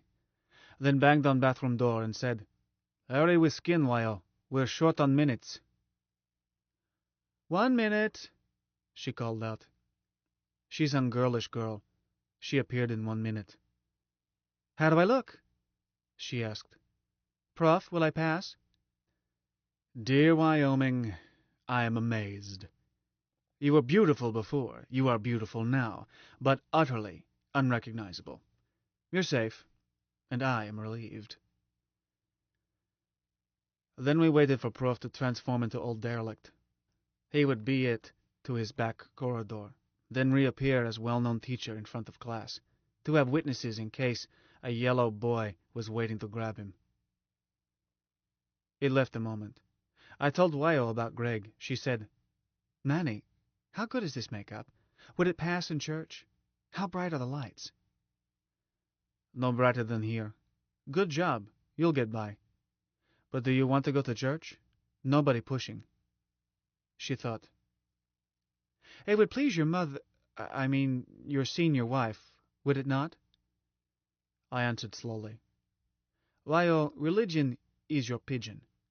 But since you ask, yes, nothing would start you better in Davis family than going to church with Mom. I'll go if you do." "I'll go. I thought your last name was O'Kelly." "Is. Tack Davis on with hyphen if want to be formal. Davis is first husband, dead 50 years. His family name, and all our wives are Gospaja Davis, hyphened, with every male name in Davis line plus her family name. In practice, Mom is only Gospaja Davis. Can call her that. And others use first name and add Davis if they write a check or something. Except that Ludmilla is Davis Davis, because proud of double membership, birth and option. I see. Then if a man is John Davis, he's a son. But if he has some other last name, he's your co-husband. But a girl would be Jenny Davis either way, wouldn't she? How do I tell? By her age? No, that wouldn't help. I'm confused. And I thought clan marriages were complex. Or polyandries. Though mine wasn't. At least my husband's had the same last name. No trouble. When you hear a woman about 40 address a 15-year-old as Mama Milla, you'll know which is wife and which is daughter. Not even that complex, as we don't have daughters home past husband high. They get opted. But might be visiting. Your husbands were named not? Oh no, Fedosiv, Choi Lin and Choi Mu. I took back my born name. Out came Prof. Cackled Sinelli. Looked even worse than earlier. We left by 3 exits. Made rendezvous in main corridor. Open formation. Wyo and I did not walk together, as I might be nabbed. On the other hand, she did not know Lunar City, a warren so complex even native-born get lost. So I led, and she had to keep me in sight. Prof trailed to make sure she didn't lose me. If I was picked up, Wyo would find public phone, report to Mike, then return to hotel and wait for Prof. But I felt sure that any yellow jacket who arrested me would get a caress from number 7 arm. No, ho-ho. Up to level 5 and cross town by Carver Causeway. Up to level 3 and stop at Tube Station West to pick up arms and toolkit. But not pea suit. Would not have been in character. I stored it there. One yellow uniform at station showed no interest in me. South by well-lighted corridors until necessary to go outward to reach private easement lock 13, to co-op pressure tunnel serving Davis tunnels and a dozen other farms. I suppose Prof dropped off there, but I never looked back. I delayed locking through our door until Wyo caught up. Then soon was saying, Mom, allow me to present Wyma Beth Johnson. Mom took her in arms, kissed cheek, said, So glad you could come. Wyma, dear, our house is yours. See why I love our old biddy? Could have quick frosted Wyo with same words, but was real, and Wyo knew. Hadn't warned Wyo about switching names. Thought of it en route. Some of our kids were small, and while they grew up despising Warden, no sense in risking prattle about Wyoming Knot who's visiting us. That name was listed in Special File Zebra. So, I missed warning her. Was new to conspiracy. But Wyo caught cue, and never bobbled. Greg was in preaching clothes, and would have to leave in minutes. Mom did not hurry. Took Wyo down line of husbands. Grandpa, Greg, Hans, then up line of wives. Ludmilla, Lenore, Sidrus, Anna, with stately grace, and then started on our kids. I said, Mom, excuse me, want to change arms. Her eyebrows went up a millimeter, meaning, we'll speak of this, but not in front of children. So I added, No, it's late. Greg's sneaking look at watch, and Wyma and I are going to church. So excuse, please. She relaxed. Certainly, dear. As she turned away, I saw her arm go around Wyo's waist, so I relaxed. I changed arms, replacing number 7 with social arm, but was excused to duck into phone cupboard and punch Mycroft XXX. Mike, we're home, but about to go to church. Don't think you can listen there, so I'll check in later. Heard from Prof? Not yet, man. Which church is it? I may have some circuit. Pillar of Fire Repentance Tabernacle. No reference. Slow to my speed, pal. Meets in West 3 Community Hall. That's south of station on ring about number... I have it. There's a pickup inside for channels and a phone in the corridor outside. I'll keep an ear on both. I don't expect trouble, Mike. It's what Professor said to do. He is reporting now. Do you wish to speak to him? No time. Bye. That set pattern. Always keep in touch with Mike. Let him know where you are, where you plan to be. Mike would listen if he had nerve ends there. Discovery I made that morning, that Mike could listen at dead phone. Suggested it. Discovery bothered me. Don't believe in magic.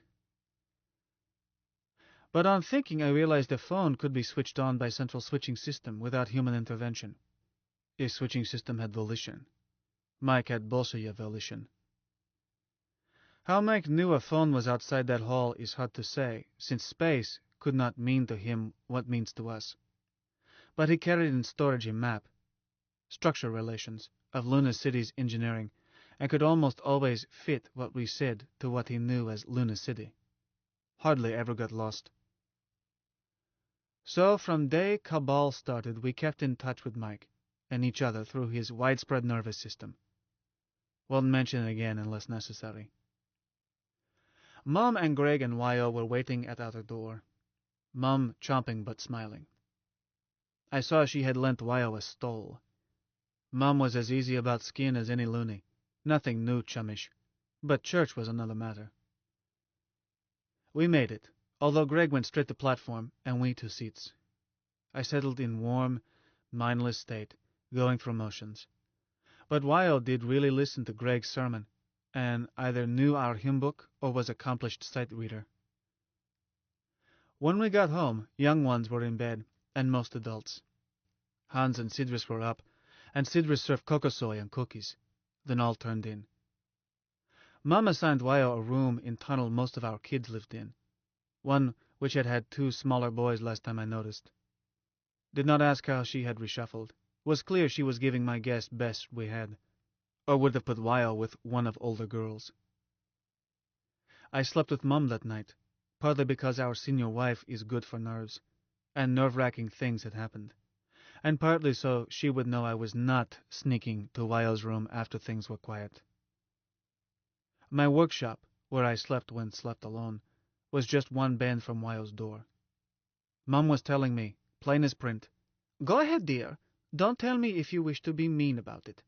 Sneak behind my back." Which neither of us admitted. We visited as we got ready for bed, chatted after light out. Then I turned over. Instead of saying good night, Mum said, "Manuel, why does your sweet little guest make herself up as an afro? I would think that her natural coloration would be more becoming. Not that she isn't perfectly charming the way she chooses to be." So, rolled over and faced her, and explained. Sounded thin, so filled in, and found self telling all, except one point. Mike. I included Mike, but not as computer. Instead, as a man Mom was not likely to meet, for security reasons. But telling Mom, taking her into my sub-cell, should say, to become leader of own cell in turn, taking Mom into conspiracy was not case of husband who can't keep from blurting everything to his wife. At most was hasty, but was best time if she was to be told. Mom was smart. Also able executive. Running big family without baring teeth requires that. Was respected among farm families and throughout Lunar City. She had been up longer than 90%. She could help. And would be indispensable inside family. Without her help, Wyo and I would find it sticky to use phone together. Hard to explain. Keep kids from noticing. Impossible. But with Mom's help, would be no problems inside household. She listened, sighed, said, "It sounds dangerous, dear." "Is," I said. "Look, Mimi, if you don't want to tackle, say so. Then forget what I've told." "Manuel, don't even say that. You are my husband, dear. I took you for better, for worse, and your wish is my command." My word. Huh. What a lie. But Mimi believed it. I would not let you go into danger alone, she went on. And besides— What, Mimi? I think every loony dreams of the day when we will be free. All but some poor spineless rats.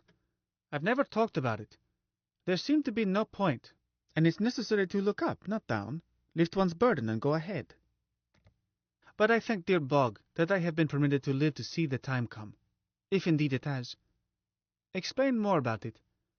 I am to find 3 others, is it? 3 who can be trusted? Don't hurry. Move slowly. Be sure. Cedrus can be trusted. She holds her tongue, that one. Don't think you should pick from family. Need to spread out. Don't rush. I shan't. We'll talk before I do anything. And Manuel, if you want my opinion— She stopped. Always want your opinion, Mimi. Don't mention this to Grandpa. He's forgetful these days and sometimes talkative. Now sleep, dear. And don't dream. 9. Followed a long time during which would have been possible to forget anything as unlikely as revolution had not the tales taken so much time. Our first purpose was not to be noticed. Long-distance purpose was to make things as much worse as possible. Yes, worse. Never was a time, even at last, when all loonies wanted to throw off authority, wanted it bad enough to revolt. All loonies despised Warden, and cheated authority. Didn't mean they were ready to fight and die. If you had mentioned patriotism to a loony, he would have stared, or thought you were talking about his homeland. Were transported Frenchmen whose hearts belonged to La Belle Patrie, ex-Germans loyal to Vaterland, Ruskies who still loved Holy Mother Russia. But Luna? Luna was the rock, place of exile, not thing to love. We were as non-political a people as history ever produced. I know. I was as numb to politics as any until circumstances pitched me into it.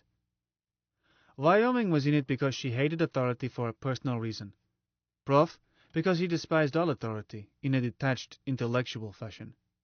Mike, because he was a bored and lonely machine, and was for him only game in town. You could not have accused us of patriotism. I came closest because I was 3rd generation with total lack of affection for any place on Terra. Had been there, disliked it, and despised earthworms. Made me more patriotic than most. Average loony was interested in beer, betting, women, and work, in that order. Women might be second place, but first was unlikely, much as women were cherished. Loonies had learned there never were enough women to go around. Slow learners died, as even most possessive male can't stay alert every minute. As Prof says, a society adapts to fact, or doesn't survive. Loonies adapted to harsh facts, or failed and died. But patriotism was not necessary to survival. Like old Chinese saying that fish aren't aware of water, I was not aware of any of this until I first went to Terra, and even then did not realize what a blank spot was in loonies under storage location marked patriotism, until I took part in an effort to stir them up. Wyo and her comrades had tried to push patriotism button, and got nowhere. Years of work, a few thousand members, less than 1% of that microscopic number, almost 10%, had been paid spies of Boss Fink. Prof set us straight. Easier to get people to hate than to get them to love. Luckily, Security Chief Alvarez gave us a hand. Those 9 dead Finks were replaced with 90, for authority was gulled into something it did reluctantly, namely, spend money on us. And one folly led to another. Warden's bodyguard had never been large even in earliest days. Prison guards in historical meaning were unnecessary, and that had been one attraction of penal colony system. Cheap. Warden and his deputy had to be protected, and visiting VIPs. But prison itself needed no guards. They even stopped guarding ships after it became clear was not necessary.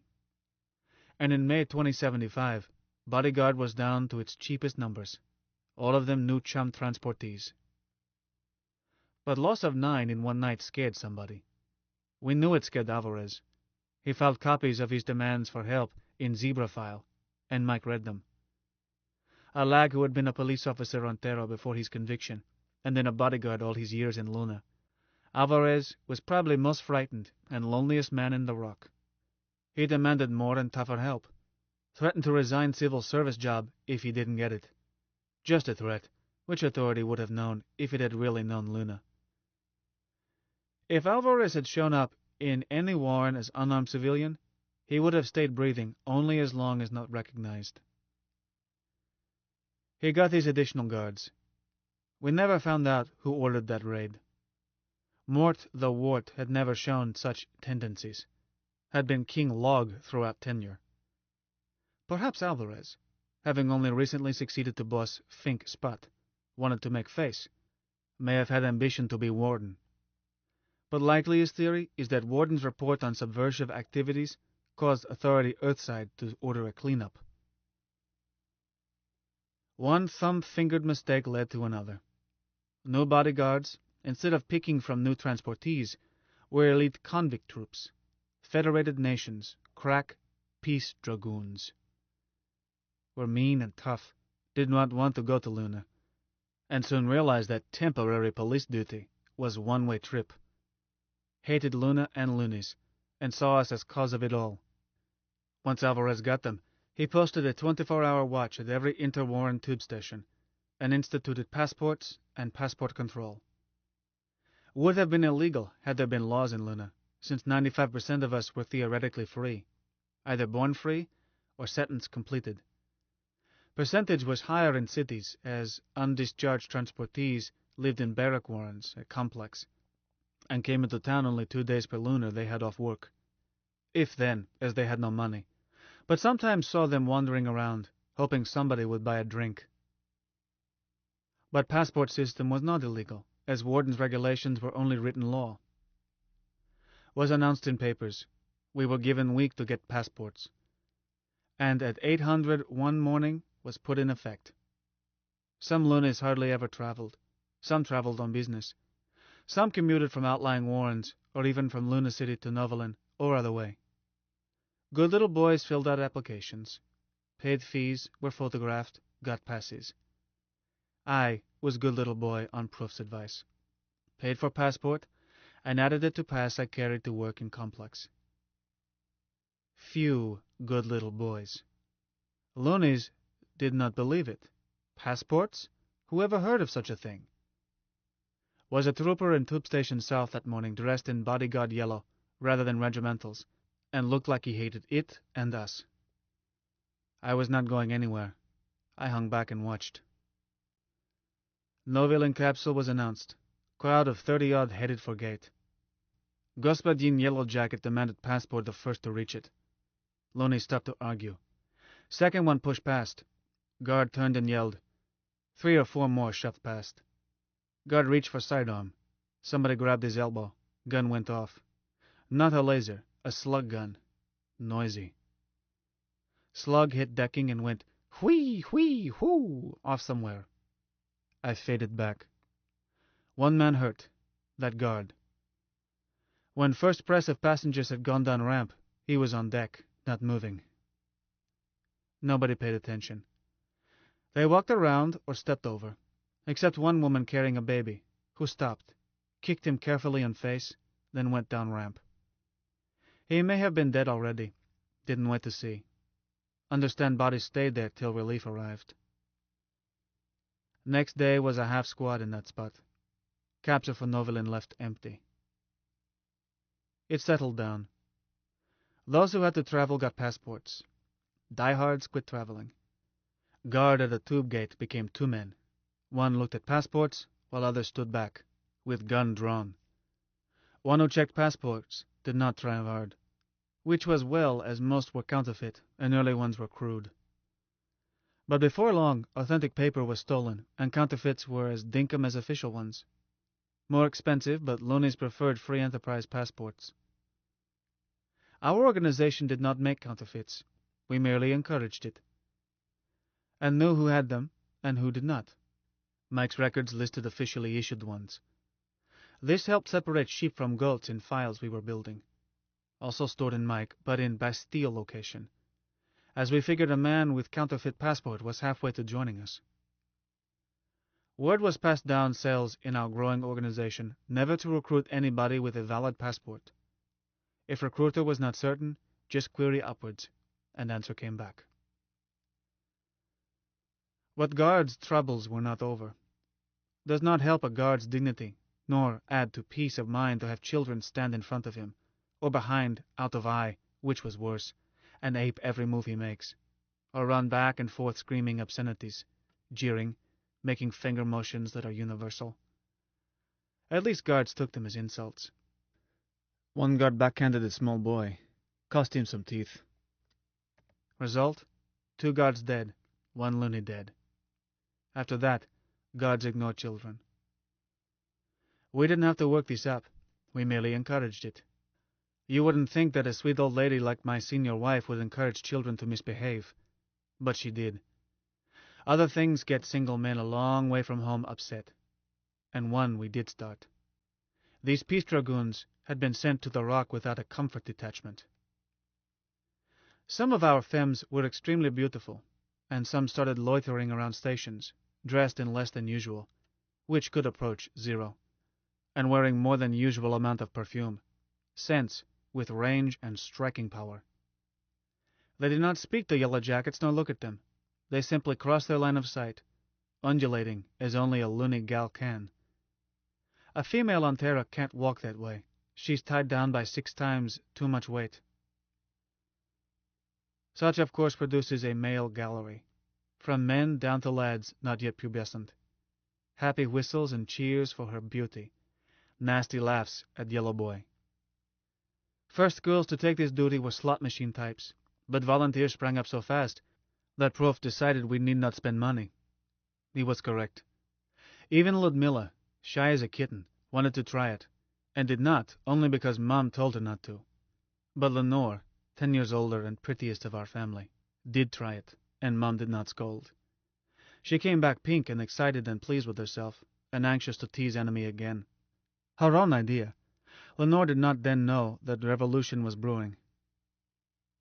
During this time I rarely saw Prof, and never in public. We kept touch by phone. At first a bottleneck was that our farm had just 1 phone for 25 people, many of them youngsters who would tie up a phone for hours unless coerced. Mimi was strict. Our kids were allowed 1 outgoing call per day, and max of 90 seconds on a call, with rising scale of punishment, tempered by her warmth in granting exceptions. But grants were accompanied by Mum's phone lecture. When I first came to Luna, there were no private phones. You children don't know how soft. We were one of last prosperous families to install a phone. It was new in household when I was opted. We were prosperous because we never bought anything farm could not produce.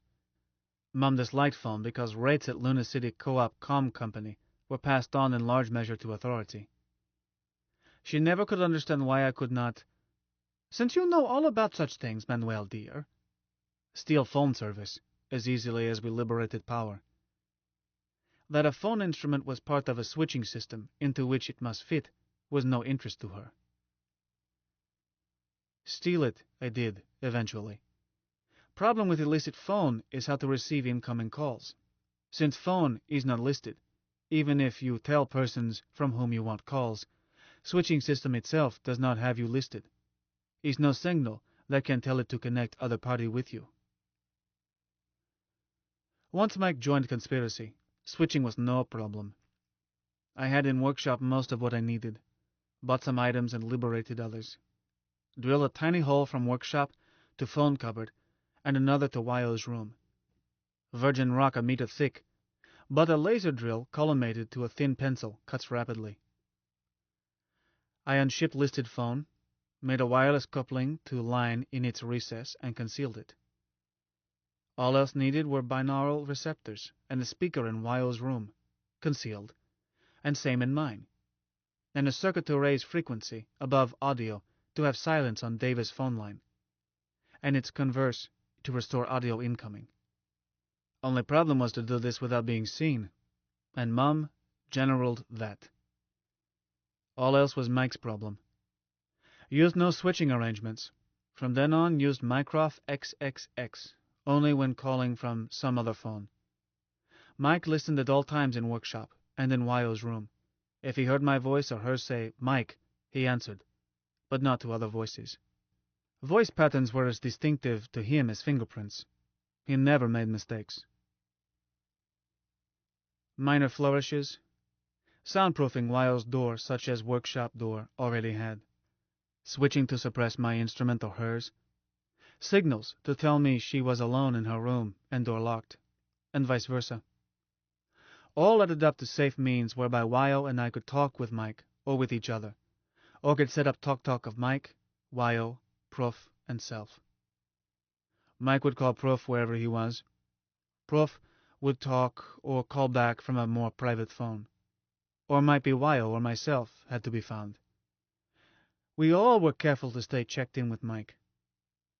My bootleg phone, though it had no way to punch a call, could be used to call any number in Lunar. Speak to Mike. Ask for a Sherlock to anybody. Not tell him number. Mike had all listings and could look up a number faster than I could. We were beginning to see unlimited possibilities in a phone switching system, alive and on our side. I got from Mike and gave Mom still another null number to call Mike if she needed to reach me. She grew chummy with Mike while continuing to think he was a man. This spread throughout our family. One day as I returned home, Sidra said, "Manny, darling, your friend with the nice voice called, Mike Holmes, wants you to call back." "Thanks, hon. Will." "When are you going to invite him to dinner, man? I think he's nice." I told her Господин Holmes had bad breath, was covered with rank hair, and hated women. She used a rude word, Mom not being in earshot. "You're afraid to let me see him. Afraid I'll opt out for him." I patted her and told her that was why. I told Mike and Prof about it. Mike flirted even more with my womenfolk after that. Prof was thoughtful. I began to learn techniques of conspiracy, and to appreciate Prof's feeling that revolution could be an art. Did not forget, nor ever doubt, Mike's prediction that Lunar was only 7 years from disaster, but did not think about it. Thought about fascinating, finicky details. Prof had emphasized that stickiest problems in conspiracy are communications and security, and had pointed out that they conflict. Easier are communications, greater is risk to security. If security is tight, organization can be paralyzed by safety precautions. He had explained that cell system was a compromise. I accepted cell system since it was necessary to limit losses from spies. Even Wyo admitted that organization without compartmentation could not work after she learned how rotten with spies old underground had been. But I did not like clogged communications of cell system. Like Terran dinosaurs of old, took too long to send message from head to tail or back. So talked with Mike. We discarded many linked channels I had suggested to Prof. We retained cells but based security and communication on marvelous possibilities of our dinkum thinkum. Communications. We set up a ternary tree of party names. Chairman, Господин Adam Saline, Mike. Executive Cell, Bork, me. Betty, Wyo. Bill, Prof. Bork's Cell, Cassie, Mom. Colin, Chang. Betty's Cell, Calvin, Greg. Cecilia, Sidris. Clayton. Bill's Cell, Cornwall, Finn Nielsen. Carolyn, Cotter, and so on. At 7th link, George supervises Herbert, Henry, and Hallie. By the time you reach that level, you need 2,187 names with H. But turn it over to savvy computer who finds or invents them. Each recruit is given a party name and an emergency phone number. This number, instead of chasing through many links, connects with Adam Saline. Mike. Security, based on double principle. No human being can be trusted with anything, but Mike could be trusted with everything. Grim first half is beyond dispute. With drugs and other unsavory methods, any man can be broken. Only defense is suicide, which may be impossible. Oh, our Harlow tooth methods, classic and novel, some nearly infallible. Prof saw to it that Wyo and myself were equipped. Never knew what he gave her as a final friend, and since I never had to use mine, is no point in messy details. Nor am I sure I would ever suicide. Am not stuff of martyrs. But Mike could never need to suicide.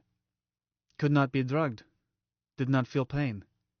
He carried everything concerning us in a separate memory bank under a locked signal programmed only to our three voices, and, since flesh is weak, we added a signal under which any of us could lock out other two in emergency. In my opinion, as best computer man in Luna, Mike could not remove this lock once it was set up. Best of all, nobody would ask Master Computer for this file because nobody knew it existed. Did not suspect Mike as Mike existed. How secure can you be, huh?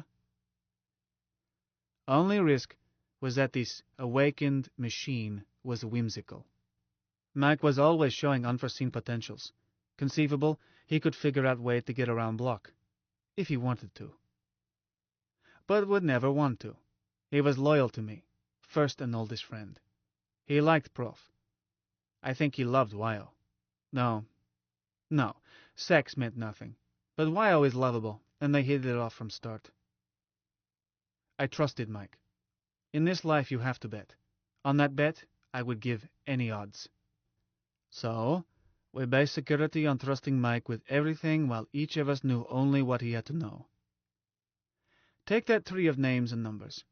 I knew only party names of my cellmates, and the three directly under me. Was all I needed. Mike set up party names, assigned phone number to each, kept roster of real names versus party names. Let's say party member Daniel, whom I would not know, being a D 2 levels below me, recruits Fritz Schultz. Daniel reports fact, but not name upwards. Adam Celine calls Daniel, assigns for Schultz party name Embrook. Then phones Schultz at number received from Daniel. Gives Schultz his name, Embrook, an emergency phone number, this number being different for each recruit. Not even Embrook's cell leader would know Embrook's emergency number. What you do not know, you cannot spill. Not under drugs, nor torture, nor anything. Not even from carelessness. Now, let's suppose I need to reach Comrade Embrook. I don't know who he is. He may live in Hong Kong, or be a shopkeeper nearest my home. Instead of passing message down, hoping it will reach him, I call Mike. Mike connects me with Embrook at once, in a Sherlock, without giving me his number. Or suppose I need to speak to Comrade who is preparing cartoon we're about to distribute in every tap room in Luna. I don't know who he is, but I need to talk to him. Something has come up. I call Mike. Mike knows everything, and again I am quickly connected. And this comrade knows it's okay, as Adam Celine arranged call. Comrade Bork speaking, and he doesn't know me, but initial B tells him that I am VIP indeed. We have to change so-and-so. Tell your cell leader and have him check, but get on with it. Minor flourishes. Some comrades did not have phones. Some could be reached only at certain hours. Some outlying wards did not have phone service. No matter. Mike knew everything, and the rest of us did not know anything that could endanger any but that handful whom each knew face to face. After we decided that Mike should talk voice to any comrade under some circumstances, it was necessary to give him more voices and dress him up, make him 3 dimensions, create Adam Celine, chairman of the Provisional Committee of Free Luna. Mike's need for more voices lay, in fact, that he had just 1 vocoder, whereas his brain could handle 12 conversations, or 100, don't know how many, like a chess master playing 50 opponents, only more so. This would cause a bottleneck as organization grew, and Adam Selim was phoned oftener, and could be crucial if we lasted long enough to go into action. Besides giving him more voices, I wanted to silence one he had. One of those so-called computer men might walk into Machine's room while we were phoning Mike, bound to cause even his dim wit to wonder if he found Master Machine apparently talking to itself. Vocoder is a very old device. Human voice is buzzes and hisses, mixed various ways, true even of a coloratura soprano. A vocoder analyzes buzzes and hisses into patterns. One a computer, or trained eye, can read. A voder is a little box which can buzz and hiss, and has controls to vary these elements to match those patterns. A human can play a voder, producing artificial speech. A properly programmed computer can do it as fast, as easily, as clearly as you can speak. But voices on a phone wire are not sound waves, but electrical signals. Mike did not need audio part of vocoder to talk by phone. Sound waves were needed only by human at other end. No need for speech sounds inside Mike's room at Authority Complex. So I planned to remove them, and thereby any danger that somebody might notice. First, I worked at home, using number 3 arm most of time. Result was very small box, which sandwiched 20 vocoder circuits minus audio side. Then I called Mike and told him to get ill in way that would annoy a warden. Then I waited. We had done this get ill trick before. I went back to work once I learned that I was clear, which was Thursday, that same week when Alvarez read into Zebra file an account of shambles at Stiliagi Hall. His version listed about 100 people, out of perhaps 300. List included Shorty McCrum, Wyo, Prof, and Finn Nielsen, but not me. Apparently I was missed by his Sphinx. It told how 9 police officers, each deputized by warden to preserve peace, had been shot down in cold blood. Also named 3 of our dead. An add-on a week later stated that the notorious agent provocateur Wyoming Knot of Hong Kong in Lunar, whose incendiary speech on Monday, 13th May, had incited the riot that cost the lives of 9 brave officers, had not been apprehended in Lunar City, and had not returned to her usual haunts in Hong Kong in Lunar, and was now believed to have died in the massacre she herself set off. This add-on admitted what earlier report failed to mention, i.e., bodies were missing, and exact number of dead was not known. This PS settled 2 things. Wyo could not go home, nor back to being a blonde. Since I had not been spotted, I resumed my public ways, took care of customers that week, bookkeeping machines and retrieval files at Carnegie Library, and spent time having Mike read out Zebra file and other special files, doing so in room L of Raffles, as I did not yet have my own phone. During that week Mike niggled at me like an impatient child, which he was, wanting to know when I was coming over to pick up more jokes. Failing that, he wanted to tell them by phone. I got annoyed, and had to remind myself that from Mike's viewpoint, analyzing jokes was just as important as freeing Luna, and you don't break promises to a child.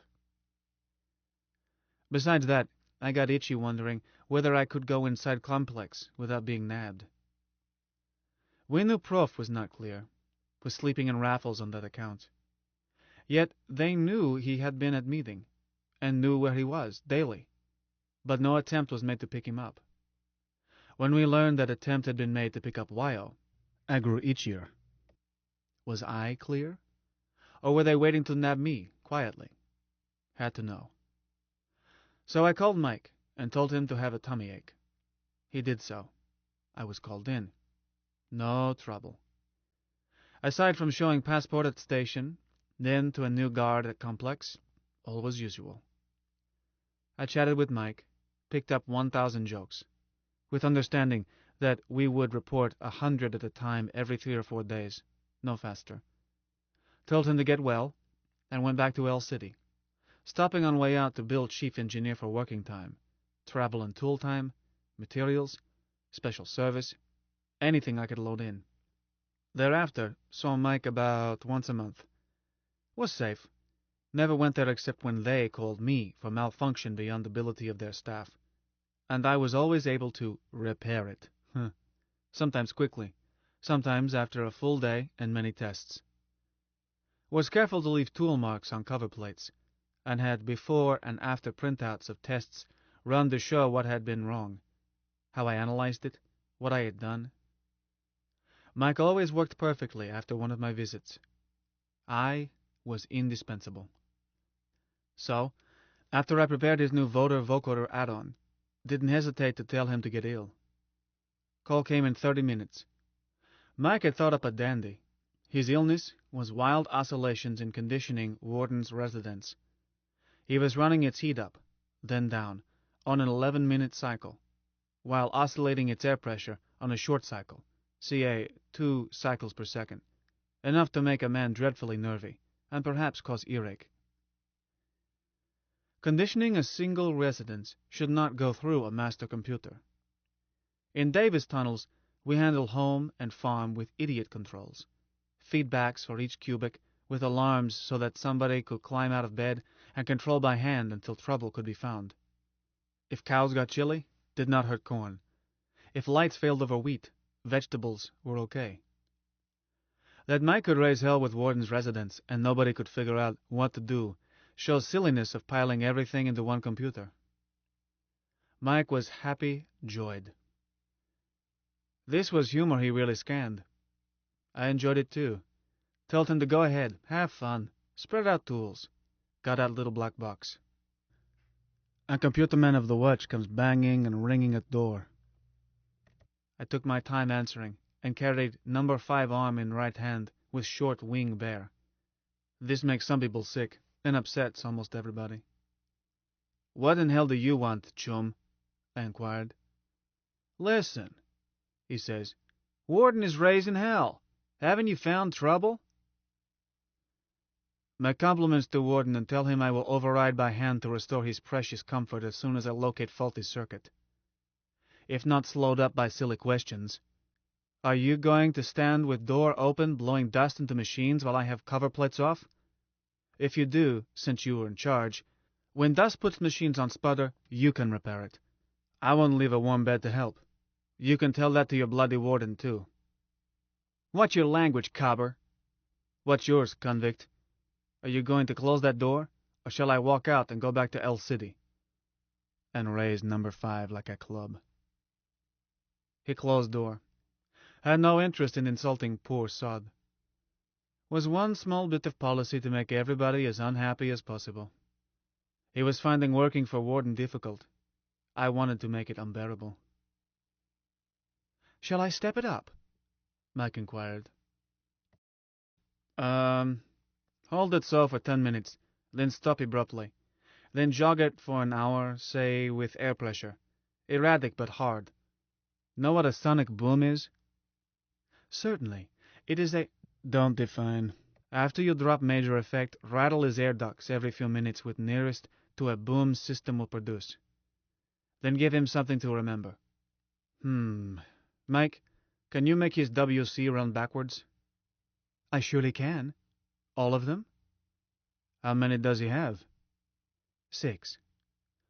Well, program to give them all a push, enough to soak his rugs. But if you can spot one nearest his bedroom, fountain it clear to ceiling. Can? Program set up. Good. Now for your present, Ducky. There was room in voter audio box to hide it, and I spent 40 minutes with number 3, getting it just so. We trial checked it through voter vocoder. Then I told him to call Wyo and check each circuit. For 10 minutes was silence, which I spent putting tool marks on a cover plate, which should have been removed had anything been wrong, putting tools away, putting number 6 arm on, rolling up 1,000 jokes, waiting in printout. I had found no need to cut off audio of voter. Mike had thought of it before I had, and always chopped off any time door was touched. Since his reflexes were better than mine by a factor of at least 1,000, I forgot it. At last he said, All 20 circuits are okay. I can switch circuits in the middle of a word, and Wyo can't detect discontinuity. And I called Prof and said hello, and talked to Mom on your home phone. All three at the same time. We're in business. What excuse you give Mum? I asked her to have you call me, Adam Celine, that is. Then we chatted. She's a charming conversationalist. We discussed Greg's sermon of last Tuesday. Huh? How? I told her I had listened to it, man, and quoted a poetic part. Oh, Mike. It's okay, man. I let her think I sat in back, then slipped out during the closing hymn. She's not nosy.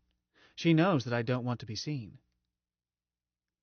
Mum is nosiest female in Lunar. Guess it's okay. But don't do it again. Do it again. You monitor meetings and lectures and concerts and stuff. Unless some busybody switches me off by hand. Man, I can't control those spot pickups the way I do a phone. The simplest switch. Brute muscle rather than solid-state flip-flop. That's barbaric and unfair. Mike, almost everything is unfair. What can't be cured must be endured. That's a funny once, man. Sorry. Let's change it. What can't be cured should be tossed out and something better put in. Which will do. What chance is last time you calculated? Approximately 1 in 9, man. Getting worse? Man, they'll get worse for months. We haven't reached the crisis. With Yankees in cellar, too. Oh well. Back to other matter. From now on, when you talk to anyone, if he's been to a lecture or whatever, you were there too, and prove it by recalling something. Noted. Why, man? Have you read The Scarlet Pimpernel? Maybe in public library. Yes. Shall I read it back? No. You're our Scarlet Pimpernel, our John Galt, our Swamp Fox, our man of mystery. You go everywhere, know everything, slip in and out of town without passport. You're always there, yet nobody catches sight of you. His lights rippled. He gave a subdued chuckle. That's funny, man. Funny once, funny twice, maybe funny always. Funny always. How long ago did you stop Gymkhana at Wharton's? 43 minutes ago, except erratic booms. Bet his teeth ache. Give him 15 minutes more, then I'll report job completed. Noted. Wyo sent you a message, man. She said to remind you of Billy's birthday party. Oh, my word. Stop everything. I'm leaving. Bye. I hurried out. Billy's mother is Anna. Probably her last. And right well she's done by us. 8 kids. 3 still home. I tried to be as careful as Mum never to show favoritism. But Billy is quite a boy, and I taught him to read. Possible he looks like me. Stopped at Chief Engineer's office to leave Bill and demand to see him. Was let in and he was in belligerent mood. Warden had been riding him. Hold it, I told him. My son's birthday, and shan't be late, but must show you something. Took an envelope from Kit, dumped item on desk. Corpse of housefly which I charred with a hot wire and fetched. We do not tolerate flies in Davis tunnels, but sometimes one wanders in from city as locks are opened. This wound up in my workshop just when I needed it. See that? Guess where I found it. On that faked evidence, I built a lecture on care of fine machines. Talked about doors opened. Complained about man on watch. Dust can ruin a computer. Insects are unpardonable. Yet our watchstanders wander in and out as if tube station. Today both doors held open, while this idiot yammered. If I find more evidence that cover plates have been removed by hoof-handed chum who attracts flies, well, it's your plan, Chief. Got more than I can handle. Been doing your chores because I like fine machines. Can't stand to see them abused. Goodbye. Hold on. I want to tell you something. Sorry, got to go. Take it or leave it. I'm no vermin exterminator. I'm a computer man. Nothing frustrates a man so much as not letting him get in his say. With luck and help from Warden, Chief engineer would have ulcers by Christmas. Was late anyhow, and made humble apology to Billy. Alvarez had thought up new wrinkle. Close search on leaving complex. I endured it with never a nasty word for dragoons who searched me. Wanted to get home. But those 1,000 jokes bothered them. "What's this?" one demanded. "Computer paper," I said. "Test runs." His mate joined him. Don't think they could read. They wanted to confiscate, so I demanded they call chief engineer. They let me go. I felt not displeased. More and more such, and guards were daily more hated. Decision to make Mike more a person rose from need to have any party member phone him on occasion. My advice about concerts and plays was simply a side effect. Mike's voice over phone had odd quality I had not noticed during time I had visited him only at Complex. When you speak to a man by phone, there is background noise, and you hear him breathe, hear heartbeats, body motion, even though rarely conscious of these. Besides that, even if he speaks under a hush hood, noises get through, enough to fill space, make him a body with surroundings. With Mike was none of this. By then Mike's voice was human in timbre and quality, recognizable.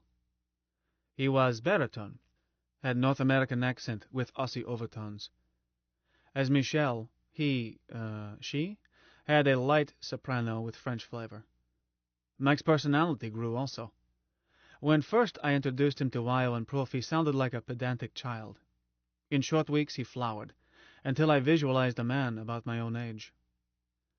His voice, when he first woke, was blurred and harsh, hardly understandable. Now it was clear, and choice of words and phrasing was consistent. Colloquial to me, scholarly to Proof, gallant to Wyo. Variation one expects of mature adults. But background was dead. Thick silence. So we filled it. Mike needed only hints. He did not make his breathing noisy. Ordinarily, you would not notice. But he would stick in touches. "Sorry, Manny, you caught me bathing when the phone sounded," and let one hear hurried breathing. Or, "I was eating. I had to swallow." He used such even on me, once he undertook to be a human body. We all put Adam Celine together, talking it over at Raffles. How old he was, what did he look like, married, where did he live, what work, what interests. We decided that Adam was about 40, healthy, vigorous, well-educated, interested in all arts and sciences, and very well grounded in history. A match chess player, but little time to play. He was married in commonest type, a troika in which he was senior husband, 4 children. Wife and junior husband not in politics, so far as we knew. He was ruggedly handsome, with wavy iron-gray hair, and was mixed race. 2nd generation one side, 3rd on other. Was wealthy by loony standards, with interest in Novelin and Kongville, as well as El City. He kept offices in Lunar City, outer office with a dozen people, plus private office staffed by male deputy and female secretary. Why I wanted to know was he bundling with secretary. I told her to switch off, was private. Wyo said indignantly that she was not being snoopy. Weren't we trying to create a rounded character? We decided that offices were in Old Dome, 3rd ramp, south side, heart of financial district. If you know El City, you recall that in Old Dome some offices have windows since they can look out over floors of dome. I wanted this for sound effects. We drew a floor plan, and had that office existed, it would have been between Etna Luna and Greenberg and Company. This book is continued on Disc 5. The Moon is a Harsh Mistress by Robert Heinlein. Continued. Disc 5. We decided that offices were in Old Dome, 3rd ramp, south side, heart of financial district. If you know El City, you recall that in Old Dome some offices have windows since they can look out over floors of dome. I wanted this for sound effects. We drew a floor plan, and had that office existed, it would have been between Etna Luna and Greenberg and Company.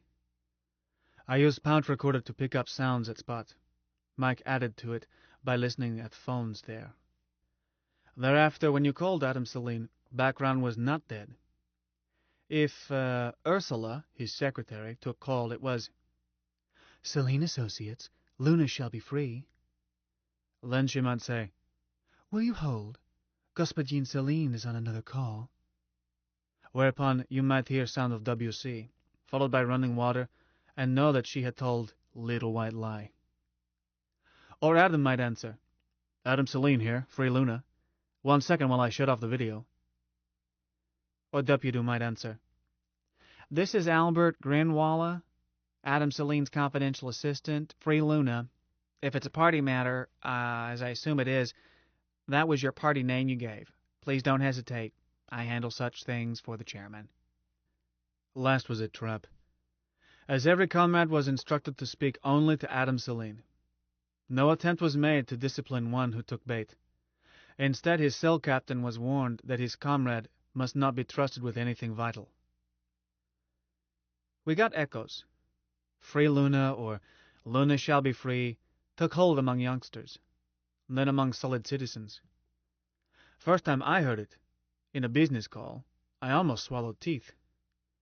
Then called Mike and asked if this person was party member. Was not. So I recommended that Mike trace down Party 3 and see if somebody could recruit him. Most interesting echo was in Zebra file. Adam Celine appeared in Boss Fink's security file less than a lunar after we created him, with notation that this was a cover name for a leader in a new underground. Alvarez's spies did their job on Adam Celine. Over a course of months, his Zebra file dossier built up. Male, 34 to 45.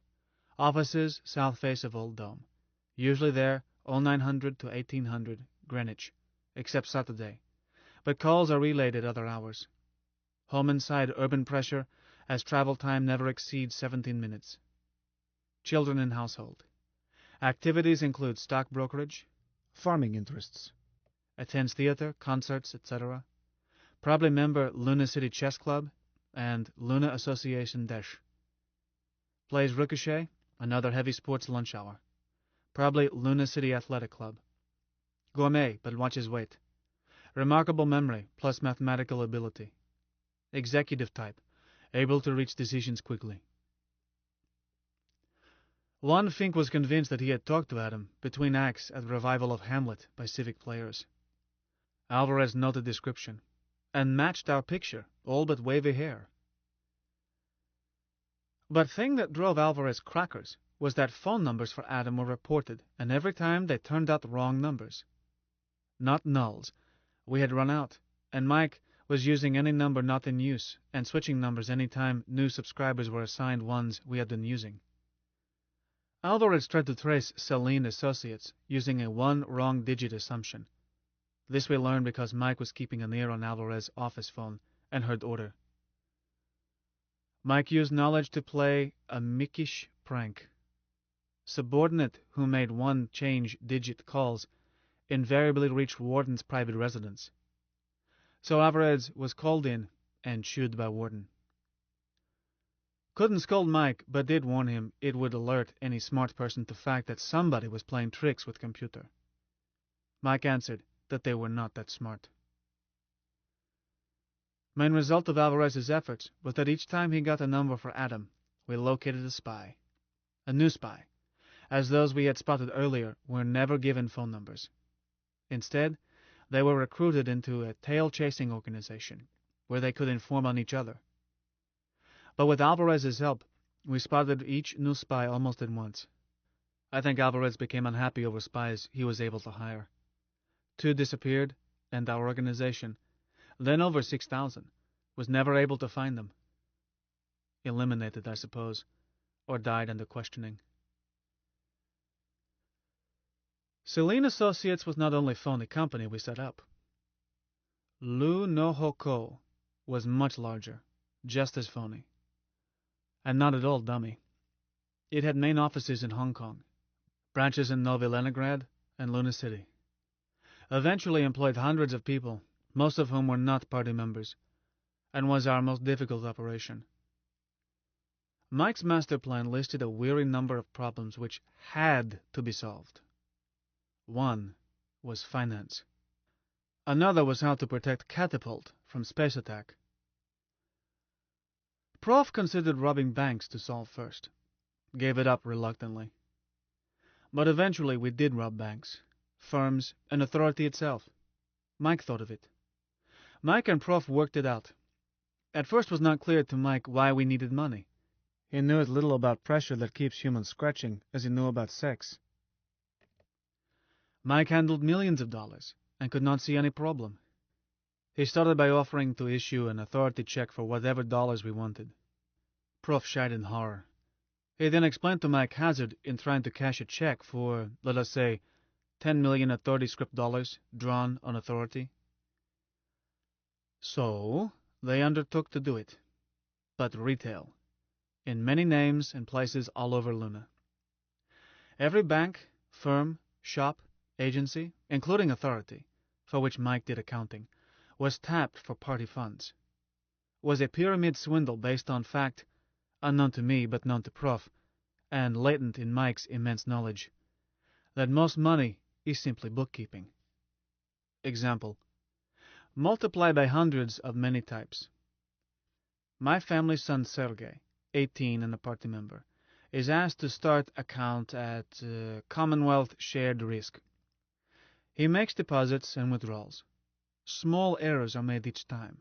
He is credited with more than he deposits, is debted with less than he withdraws. A few months later, he takes job out of town and transfers account to Tyco under Mutual. Transferred funds are 3 times already inflated amount.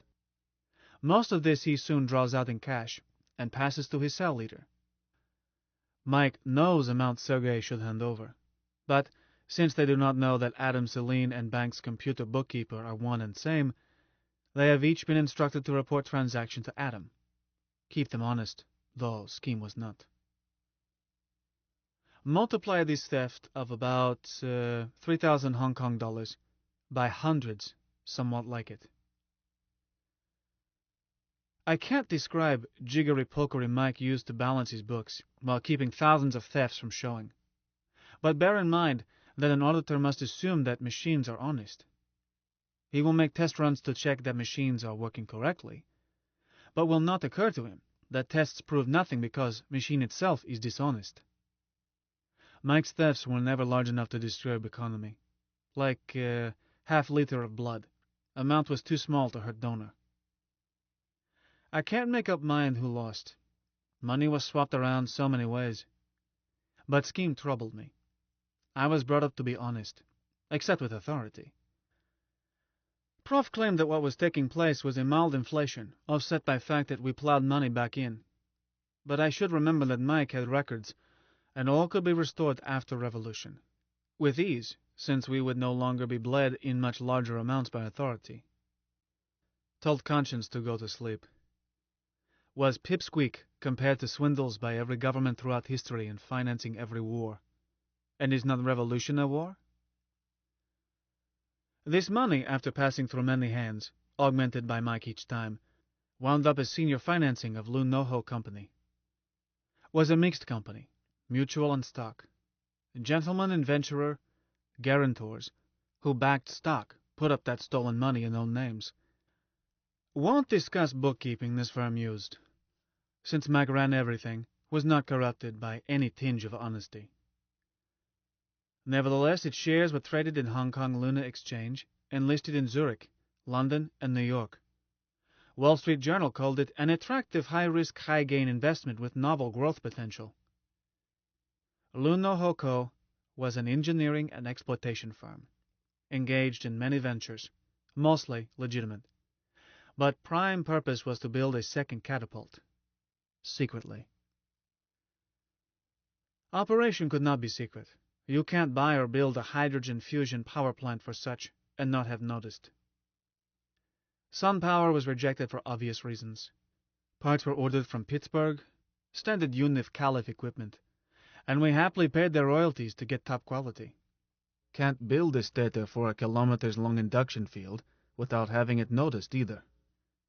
But most important, you cannot do major construction hiring many people and not have it show.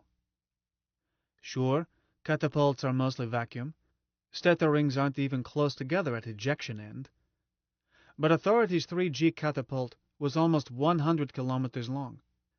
It was not only an astrogation landmark on every lunar jump chart, but was so big it could be photographed or seen by eye from Terra with not large telescope. It showed up beautifully on a radar screen. We were building a shorter catapult, a 10G job, but even that was 30 kilometers long, too big to hide. So, we hid it by purloined letter method. I used to question Mike's endless reading of fiction, wondering what notions he was getting. But turned out he got a better feeling for human life from stories than he had been able to garner from facts. Fiction gave him a gestalt of life, one taken for granted by a human. He lives it. Besides this humanizing effect, Mike's substitute for experience, he got ideas from not true data, as he called fiction.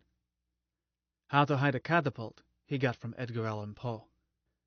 We hid it in literal sense, too. This catapult had to be underground, so that it would not show to eye or radar, but had to be hidden in more subtle sense. Selenographic location had to be secret. How can this be with a monster that big, worked on by so many people? Put it this way. Suppose you live in Novaland. Know where Lunar City is? Why, on east edge of Maricrisium. Everybody knows that. So, what latitude and longitude? Huh? Look it up in a reference book. So, if you don't know where any better than that, how did you find it last week? No haha cover. I took tube, changed at Torricelli, slept rest of way, finding it was Capsule's worry. See? You don't know where Lunar City is. You simply get out when Capsule pulls in at Tube Station South. That's how we hit Catapult. Is in Mare Undarum area. Everybody knows that. But where it is, and where we said it was, differ by amount greater or less than 100 kilometers in direction north, south, east, or west, or some combination. Today you can look up its location in reference books, and find same wrong answer. Location of that catapult is still most closely guarded secret in Luna. Can't be seen from space, by eye or radar. Is underground save for ejection, and that is a big black shapeless hole like 10,000 others, and high up in uninviting mountain with no place for a jump rocket to put down. Nevertheless, many people were there, during and after construction. Even Warden visited, and my co-husband Greg showed them around.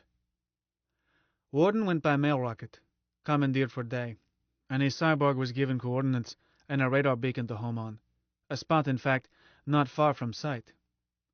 But from there was necessary to travel by Rulligan, and our lorries were not like passenger buses from Ennsville to Beluthahatchee in old days. They were cargo carriers, no ports for sightseeing, and a ride so rough that human cargo had to be strapped down.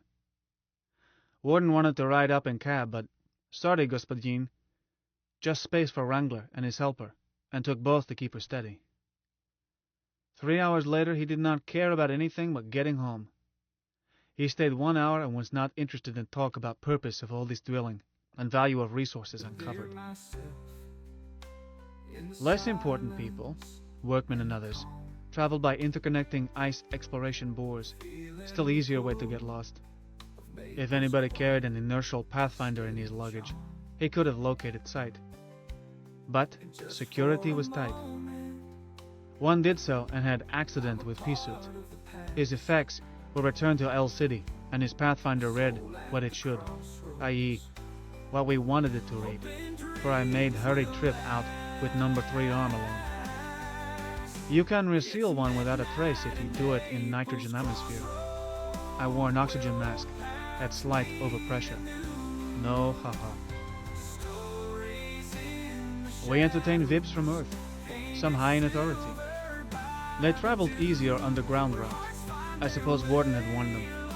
But even on that route is one 30-kilometer stretch by Rolligan. We had one visitor from Earth who looked like trouble. Dr. Dorian, physicist and engineer. Lorry tipped over. Silly driver tried shortcut. They were not in line of sight for anything, and their beacon was smashed. Poor Dr. Dorian spent 72 hours in an unsealed hummus igloo and had to be returned to El City, ill from hypoxia, an overdose of radiation, despite efforts on his behalf by 2 party members driving him.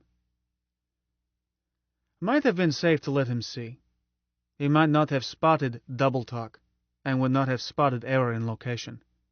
Few people look at stars when pea-suited, even when sun doesn't make it futile.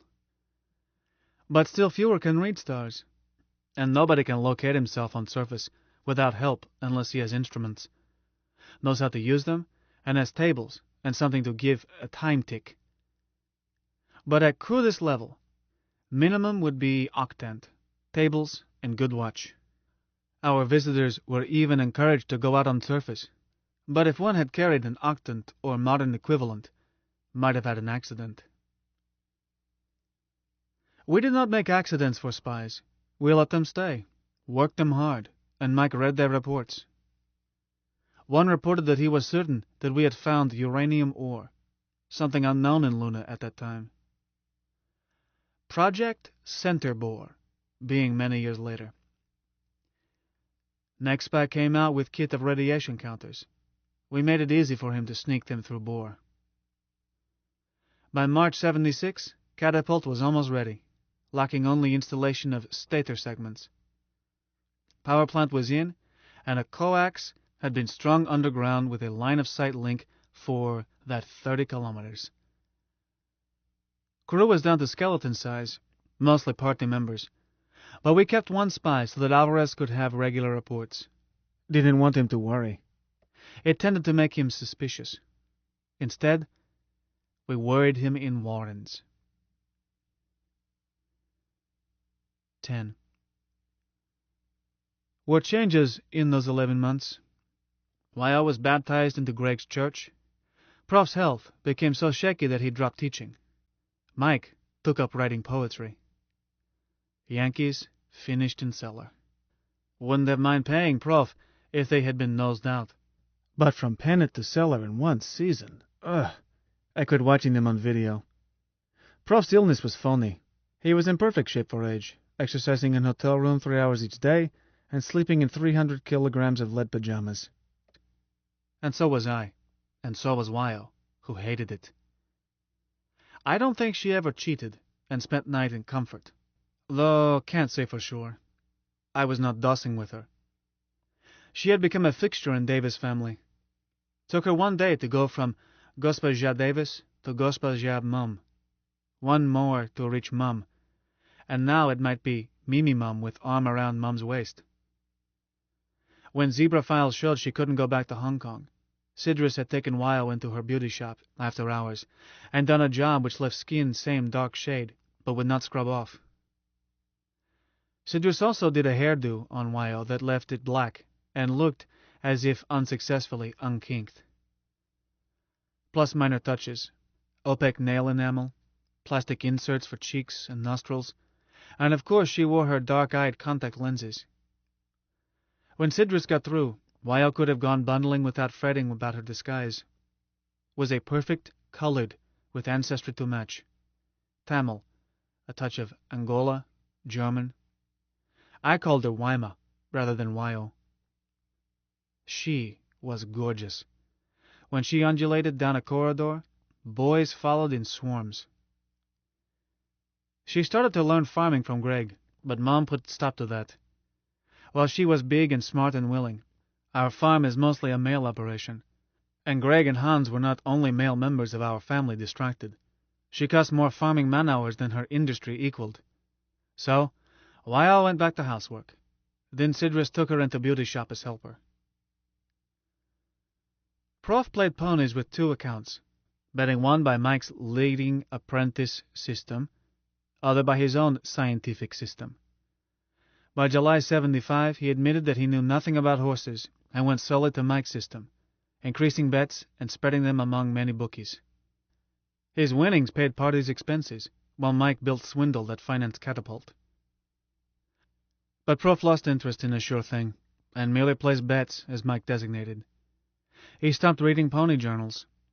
Sad. Something dies when an old horse player quits. Ludmilla had a girl, which they say is lucky enough first, and which delighted me. Every family needs a girl baby. Lyle surprised our women by being expert in midwifery, and surprised them again that she knew nothing about baby care. Our two oldest sons found marriages at last, and Teddy, 13, was opted out. Greg hired two lads from neighbor farms, and after 6 months of working and eating with us, both were opted in. Not rushing things. We had known them and their families for years. It restored balance we had lacked since Ludmilla's opting, and put stop to snide remarks of mothers of bachelors who had not found marriages. Not that Mum wasn't capable of snubbing anyone she did not consider up to Davis standards. Wyo recruited Sidris. Sidris started on sale by recruiting her other assistant, and Bonton Beauté Shop became hotbed of subversion. We started using our smallest kids for deliveries and other jobs a child can do. They can stake out or trail a person through corridors better than an adult, and are not suspected. Sidris grabbed this notion and expanded it through women recruited in beauty parlor. Soon she had so many kids on tap that we could keep all of Alvarez's spies under surveillance. With Mike able to listen at any phone, and a child spotting it whenever a spy left home or place of work or wherever, with enough kids on call so that one could phone while another held down a new stakeout, we could keep a spy under tight observation and keep him from seeing anything we didn't want him to see. Shortly we were getting reports spies phoned in without waiting for Zebra File. It did a sod no good to phone from a tap room instead of home. With Baker Street irregulars on job, Mike was listening before he finished punching number. These kids located Alvarez's deputy spy boss in El City. We knew he had one because these things did not report to Alvarez by phone. Nor did it seem possible that Alvarez could have recruited them, as none of them worked in Complex, and Alvarez came inside Lunar City only when an Earthside VIP was so important as to raid a bodyguard commanded by Alvarez in person. His deputy turned out to be two people, an old lag who ran a candy, news, and booking counter in Old Dome, and his son, who was on civil service in Complex. Some carried reports in, so Mike had not been able to hear them. We let them alone, but from then on we had Fink field reports half a day sooner than Alvarez. This advantage, all due to kids as young as 5 or 6, saved lives of 7 comrades. All glory to Baker Street irregulars. Don't remember who named them, but I think it was Mike. I was merely a Sherlock Holmes fan, whereas he really did think he was Sherlock Holmes' brother Mycroft. Nor would I swear he was not. Reality is a slippery notion. Kids did not call themselves that. They had their own play gangs with own names. Nor were they burdened with secrets which could endanger them. Sidris left to mothers to explain why they were being asked to do these jobs, save that they were never to be told the real reason. Kids will do anything mysterious and fun. Look how many of their games are based on outsmarting. Bon Ton Salon was a clearinghouse of gossip. Women get news faster than Daily Lunatic. I encouraged Wyo to report to Mike each night, not try to thin gossip down to what seemed significant, because no telling what might be significant once Mike got through associating it with a million other facts. Beauty parlor was also a place to start rumors. Party had grown slowly at first, then rapidly as powers of 3 began to be felt, and also because peace dragoons were nastier than old bodyguard. As numbers increased, we shifted to high speed on agitprop, black propaganda rumors, open subversion, provocateur activities, and sabotage. Finn Nielsen handled agitprop when it was simpler, as well as dangerous job of continuing to front for and put cover-up activity into older, spy-ridden underground. But now a large chunk of agitprop and related work was given to Sidris. Much involved distributing handbills and such. No subversive literature was ever in her shop, nor our home, nor that hotel room. Distribution was done by kids, too young to read. Mistress was also working a full day bending hair and such. About time she began to have too much to do, I happened one evening to make walkabout on Causeway with Mistress on my arm, when I caught sight of a familiar face and figure. Skinny little girl, all angles, carrot red hair. She was possibly 12, at stage when a femme shoots up just before blossoming out into rounded softness. I knew her, but could not say why or when or where. I said, "Psst, baby doll, eyeball young femme ahead, orange hair, no cushions." Mistress looked her over. Darling, I knew you were eccentric, but she's still a boy. Damp it. Who? Bog knows. Shall I sprag her? Suddenly I remembered like video coming on, and wished Wyo were with me. But Wyo and I were never together in public. This skinny redhead had been at meeting where Shorty was killed. She sat on floor against wall, down front, and listened with wide-eyed seriousness, and applauded fiercely.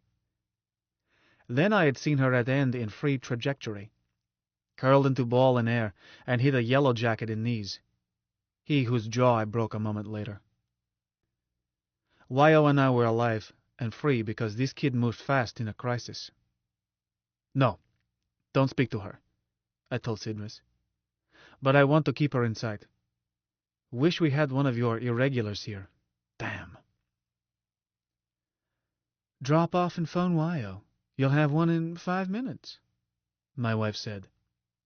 I did. Then Mistress and I strolled, looking in shop windows and moving slowly, as Quarry was window shopping. In 7 or 8 minutes a small boy came toward us, stopped and said, "Hello, Auntie Mabel. Hi, Uncle Joe." Mistress took his hand. "Hi, Tony. How's your mother, dear?"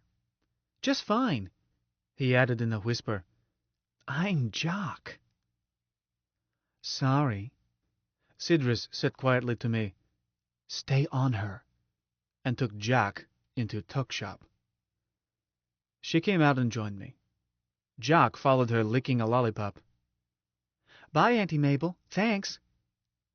He danced away, rotating, wound up by that little redhead, stood and stared into a display, solemnly sucking his sweet. Mistress and I went home. A report was waiting. "She went into Cradle Roll Crash and hasn't come out. Do we stay on it?" "A bit yet," I told Wyo, and asked if she remembered this kid. She did, but had no idea who she might be. "You could ask Finn." "Can do better." I called Mike. Yes, Cradle Roll Crash had a phone, and Mike would listen. Took him 20 minutes to pick up enough to get analysis. Many young voices, and at such ages almost sexless. But presently he told me, "Man, I hear 3 voices that could match the age and physical type you described.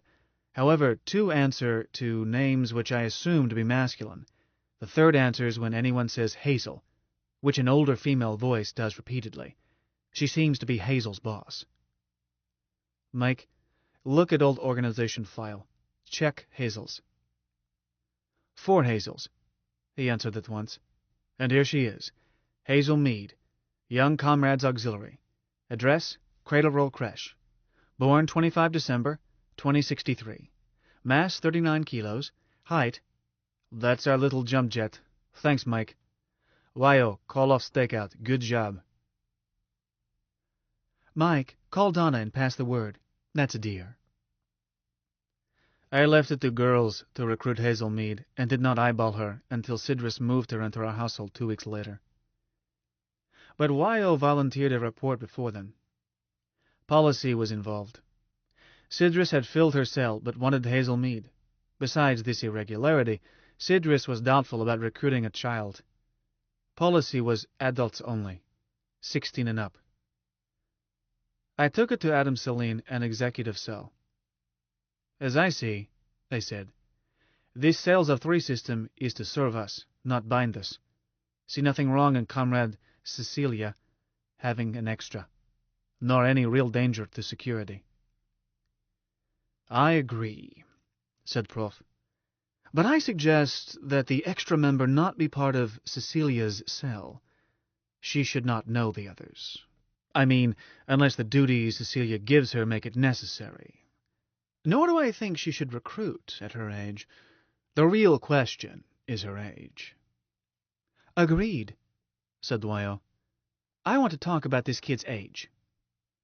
"Friends," Mike said diffidently. Diffidently, first time in weeks. He was now that confident executive Adam Celine, much more than a lonely machine. "Perhaps I should have told you, but I have already granted similar variations. It did not seem to require discussion." "It doesn't, Mike," Prof reassured him. "A chairman must use his own judgment. What is our largest cell?" 5. It is a double cell, 3 and 2. "No harm done. Dear Wyo, does Sidrus propose to make this child a full comrade? Let her know that we are committed to revolution, with all the bloodshed, disorder, and possible disaster that entails." "That's exactly what she is requesting." "But, dear lady, while we are staking our lives, we are old enough to know it. For that, one should have an emotional grasp of death. Children seldom are able to realize that death will come to them personally. One might define adulthood as the age at which a person learns that he must die, and accepts this sentence undismayed." "Prof," I said, "I know some mighty tall children. 7 to 2, some are in party." "No bet, Copper. I'll give odds that at least half of them don't qualify, and we may find out the hard way at the end of this, our folly." "Prof," Wyo insisted. "Mike, Manny, Sidrus is certain this child is an adult, and I think so too." "Man," asked Mike, "let's find way for Prof to meet her and form an opinion. I was taken by her, especially her go-to-hell fighting, or would never have started it." We adjourned, and I heard no more. Hazel showed up at a dinner shortly thereafter as Sidrus' guest. She showed no signs of recognizing me, nor did I admit that I had ever seen her, but learned long after that she had recognized me, not just by left arm, but because I had been hatted and kissed by a tall blonde from Hong Kong. Furthermore, Hazel had seen through Wyoming's disguise, recognized what Wyo never did successfully disguise: her voice. But Hazel used lip glue. If she ever assumed I was in conspiracy, she never showed it. Child's history explained her, far as background can explain still a character. Transported with parents as a baby, much as Wyo had been, she had lost her father through accident while he was convict labor, which mother blamed on indifference of authority to safety of penal colonists. Her mother lasted till Hazel was 5. What she died from, Hazel did not know. She was then living in creche where we found her. Nor did she know why parents had been shipped, possibly for subversion, if they were both under sentence, as Hazel thought. As may be, her mother left her a fierce hatred of authority and warden. Family that ran cradle roll let her stay. Hazel was pinning diapers and washing dishes as soon as she could reach. She had taught herself to read, and could print letters, but could not write. Her knowledge of math was only that ability to count money that children soak up through their skins. Was fuss over her leaving creche. Owner and husbands claimed Hazel owed several years' service. Hazel solved it by walking out, leaving her clothes and fewer belongings behind. Mom was angry enough to want family to start trouble, which could wind up in brawling she despised. But I told her privately that, as her cell leader, I did not want our family in public eye, and hauled out cash, and told her party would pay for clothes for Hazel. Mum refused money, called off a family meeting, took Hazel into town, and was extravagant, for Mum, in re-outfitting her. So, we adopted Hazel. I understand that these days adopting a child involves red tape. In those days, it was as simple as adopting a kitten. Was more fuss when Mum started to place Hazel in school, which fitted neither what Sidris had in mind nor what Hazel had been led to expect as a party member and comrade. Again I butted in, and Mom gave in part way. Hazel was placed in a tutoring school close to Sidris' shop. That is, near Easement Lock 13. Beauty parlor was by it. Sidris had good business, because close enough that our water was piped in and used without limit as return line took it back for salvage.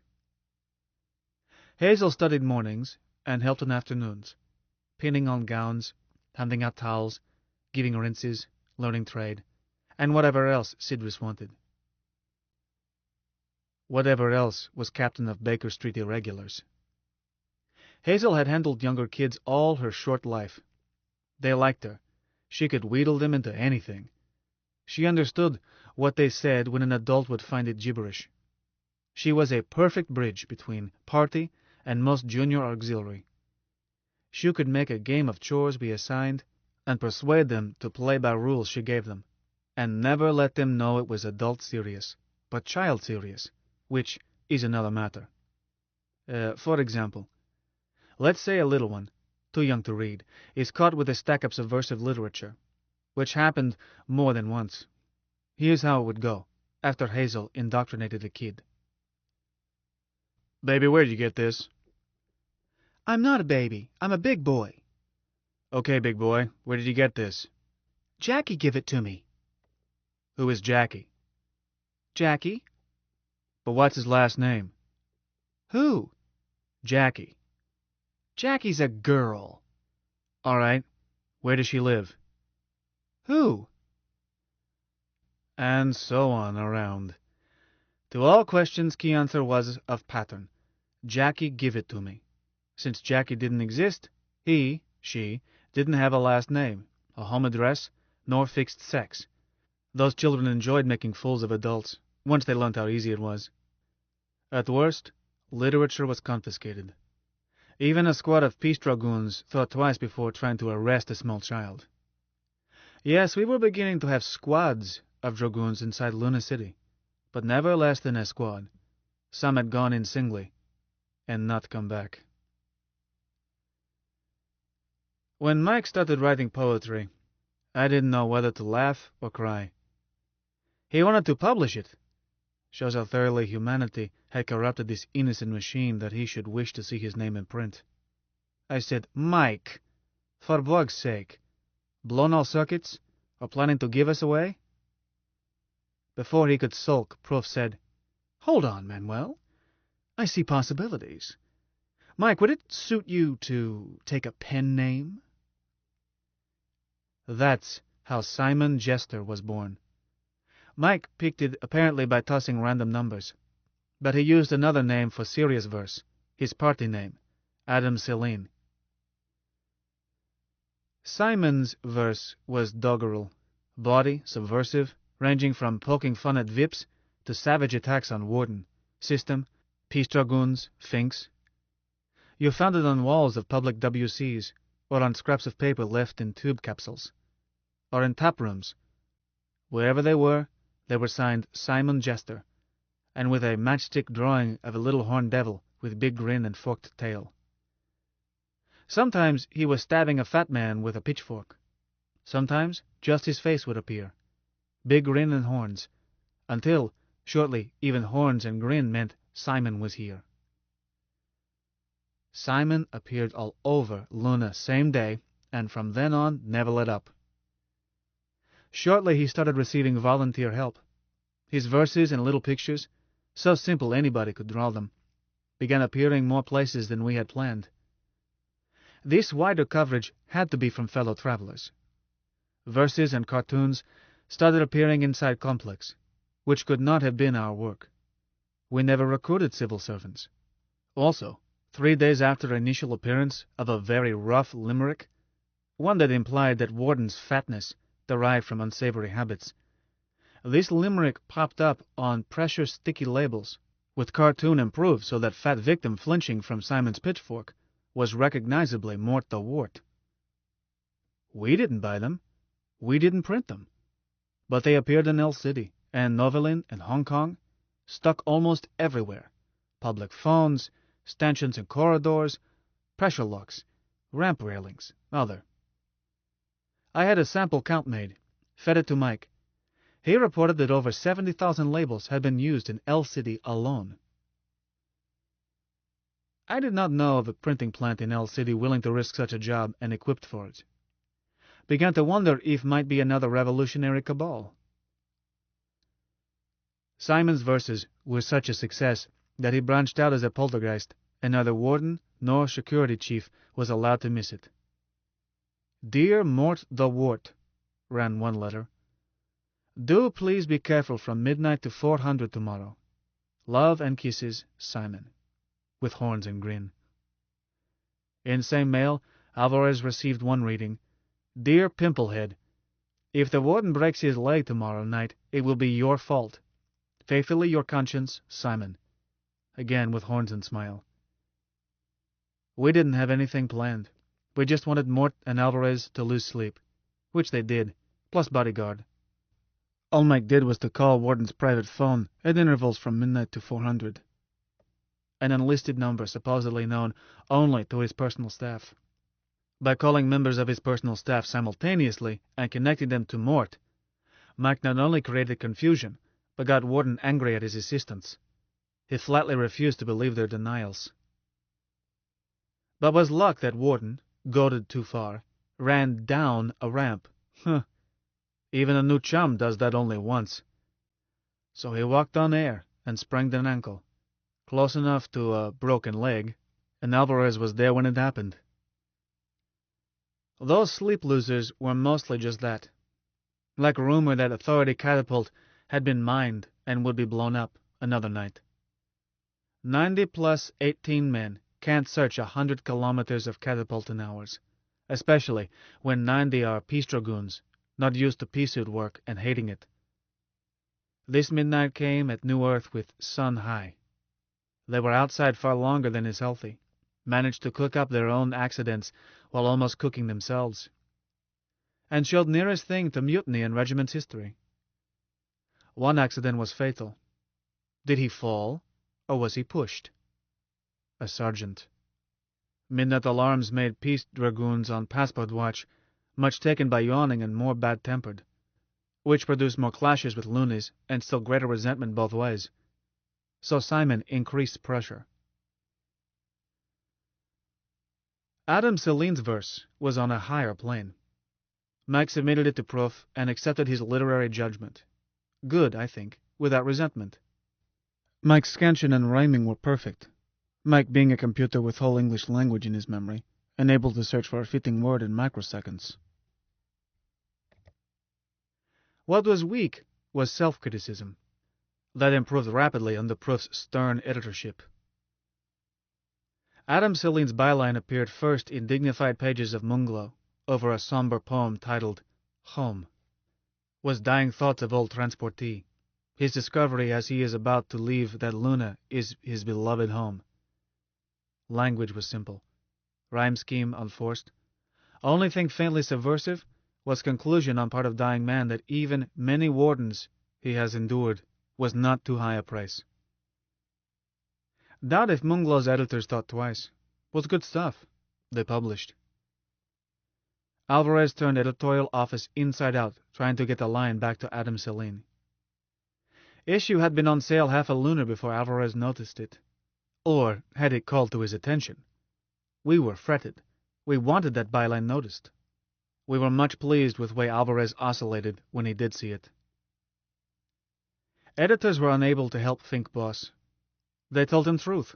Poem had come in by mail. Did they have it? Yes, surely. Sorry, no envelope.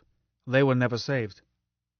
After a long time Alvarez left, flanked by 4 dragoons he had fetched along for his health. Hoped he enjoyed studying that sheet of paper. Was piece of Adam Celine's business stationery. Celine Associates, Lunar City. Investments. Office of the Chairman, Old Dome. And under that was typed, Home, by Adam Celine, etc. Any fingerprints were added after it left us. Had been typed on Underwood office electrostator. Commonest model in Luna. Even so, were not too many as are importado. A scientific detective could have identified machine, would have found it in Luna City office of Lunar Authority. Machines, should say, as we found 6 of model in office and used them in rotation. 5 words and moved to next. Cost Wyo and self sleep, but too much risk even though Mike listened at every phone, ready to warn. Never did it that way again. Alvarez was not a scientific detective. 11. In early 76, I had too much to do. Could not neglect customers. Party work took more time even though all possible was delegated. But decisions had to be made on endless things, and messages passed up and down. Had to squeeze in hours of heavy exercise, wearing weights, and doesn't arrange permission to use centrifuge at Complex, one used by earthworm scientists to stretch time in Luna. While had used it before, this time could not advertise that I was getting in shape for Earthside. Exercising without centrifuge is less efficient, and was especially boring, because did not know there would be need for it. But according to Mike, 30% of ways events could fall required some loony, able to speak for party, to make trip to Terra. Could not see myself as an ambassador. Don't have education, and not diplomatic. Prof was obvious choice of those recruited, or likely to be. But Prof was old, might not live to land Earthside. Mike told us that a man of Prof's age, body type, etc., had less than 40% chance of reaching Terra alive. But Prof did gaily undertake strenuous training to let him make most of his poor chances. So what could I do but put on weights and get to work, ready to go and take his place if old Hart clicked off. Wyo did same, on assumption that something might keep me from going. She did it to share misery. Wyo always used gallantry in place of logic. On top of business, party work, and exercise, was farming. We had lost 3 sons by marriage while gaining 2 fine lads, Frank and Ali. Then Greg went to work for Luno Hoko as boss drillman on new catapult. Was needful. Much skull sweat went into hiring construction crew. We could use non-party men for most jobs, but key spots had to be party men as competent as they were politically reliable. Greg did not want to go. Our farm needed him, and he did not like to leave his congregation, but accepted. That made me again a valet, part-time, to pigs and chickens. Hans is a good farmer, picked up load and worked enough for 2 men. But Greg had been farm manager ever since Grandpa retired. New responsibility worried Hans. Should have been mine, being senior, but Hans was better farmer and closer to it. Always been expected he would succeed Greg someday. So, I backed him up by agreeing with his opinions and tried to be half a farm hand in hours I could squeeze. Left no time to scratch. Late in February, I was returning from long trip. Noveline, Ticawonder, Churchill. New tube had just been completed across Sinus Medii, so I went on to Hong Kong in Luna. Business, and did make contacts now that I could promise emergency service. Fact that Endsville below the Hatchie bus ran only during dark semi-lunar had made impossible before. But business was cover for politics. Liaison with Hong Kong had been thin. Wyo had done well by phone. Second member of her cell was an old comrade, Comrade Clayton, who not only had clean bill of health in Alvarez's file Zebra, but also stood high in Wyo's estimation. Clayton was briefed on policies, warned of bad apples, encouraged to start cell system, while leaving old organization untouched. Wyo told him to keep his membership as before. But phone isn't face-to-face. Hong Kong should have been our stronghold. Was less tied to authority, as its utilities were not controlled from Complex. Was less dependent because lack, until recently, of tube transport had made selling at Catapult Head less inviting. Was stronger financially as Bank of Hong Kong Luna notes were better money than official authority scrip. I suppose Hong Kong dollars weren't money in some legal sense. Authority would not accept them. Times I went Earthside, had to buy authority script to pay for ticket. But what I carried was Hong Kong dollars, as could be traded Earthside at a small discount, whereas script was nearly worthless there. Money or not, Hong Kong banknotes were backed by honest Chinese bankers instead of being fiat of bureaucracy. 100 Hong Kong dollars was 31.1 grams of gold, old troy ounce, payable on demand at home office. And they did keep gold there, fetched up from Australia. Or you could demand commodities, non-potable water, steel of defined grade, heavy water of power plant specs, other things. Could buy these with scrip too, but authorities' prices kept changing, upward. I'm no fiscal theorist. Time Mike tried to explain, I got headache. Simply know we were glad to lay hands on this non-money, whereas scrip one accepted reluctantly, and not just because we hated authority. Hong Kong should have been party stronghold, but was not. We had decided that I should risk face-to-face there, letting some know my identity, as a man with one arm can't disguise easily. Was risk that would jeopardize not only me, but could lead to Wyo, Mum, Greg, and Sidris if I took a fall. But who said revolution was safe? Comrade Clayton turned out to be young Japanese. Not too young, but they all look young, till suddenly look old.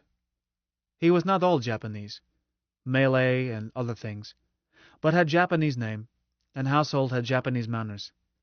Giri and Gimu controlled, and it was my good fortune that he owned much Gimu to Wyo. Clayton was not convict ancestry. His people had been volunteers marched aboard ship at gunpoint during time Great China consolidated Earthside Empire. I did not hold it against him. He hated Warden as bitterly as any old lag. Met him first at a tea-house. Tap room to us El City types. And for 2 hours we talked everything but politics. He made up mind about me, took me home. My only complaint about Japanese hospitality is those chin-high baths are too bleeding hot. But turned out I was not jeopardized. Mama-san was as skilled at makeup as Sidris. My social arm is very convincing, and a kimono covered its seam. Met 4 cells in 2 days, as Comrade Bork, and wearing makeup and kimono and tabi, and if a spy was among them, don't think you could identify Manuel O'Kelly. I had gone there intensely briefed, endless figures and projections, and talked about just one thing, famine in 82, 6 years away. You people are lucky, won't be hit so soon, but now with new tube, you're going to see more and more of your people turning to wheat and rice, and shipping it to Catapult Head. Your time will come.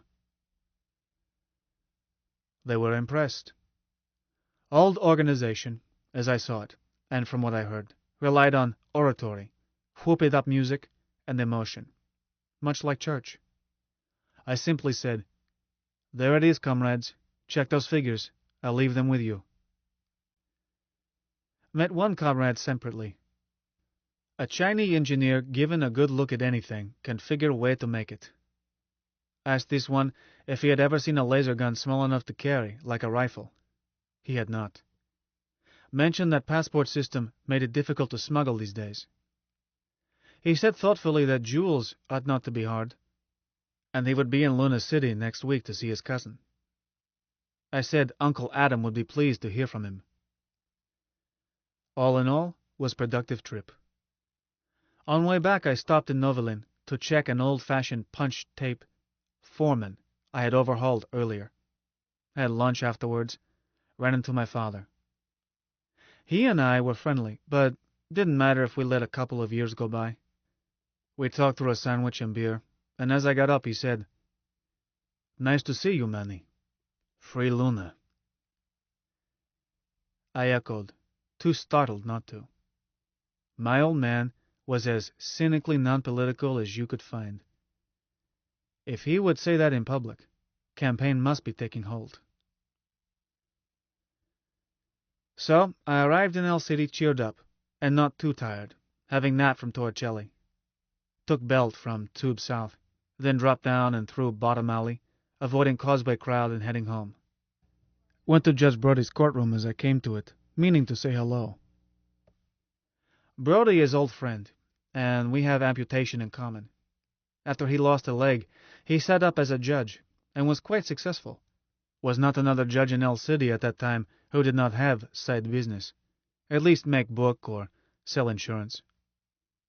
If two people brought the quarrel to Brody, and he could not get them to agree that his settlement was just, he would return fees, and, if they fought, referee their duel without charging, and still be trying to persuade them not to use knives right up to squaring off. He wasn't in his courtroom, though Plug Hat was on desk. Started to leave, only to be checked by a group coming in, still Yagi types. A girl was with him, and an older man hustled by them. He was musked, and clothing had that vague something that says, tourist. We used to get tourists even then. Not hordes, but quite a few.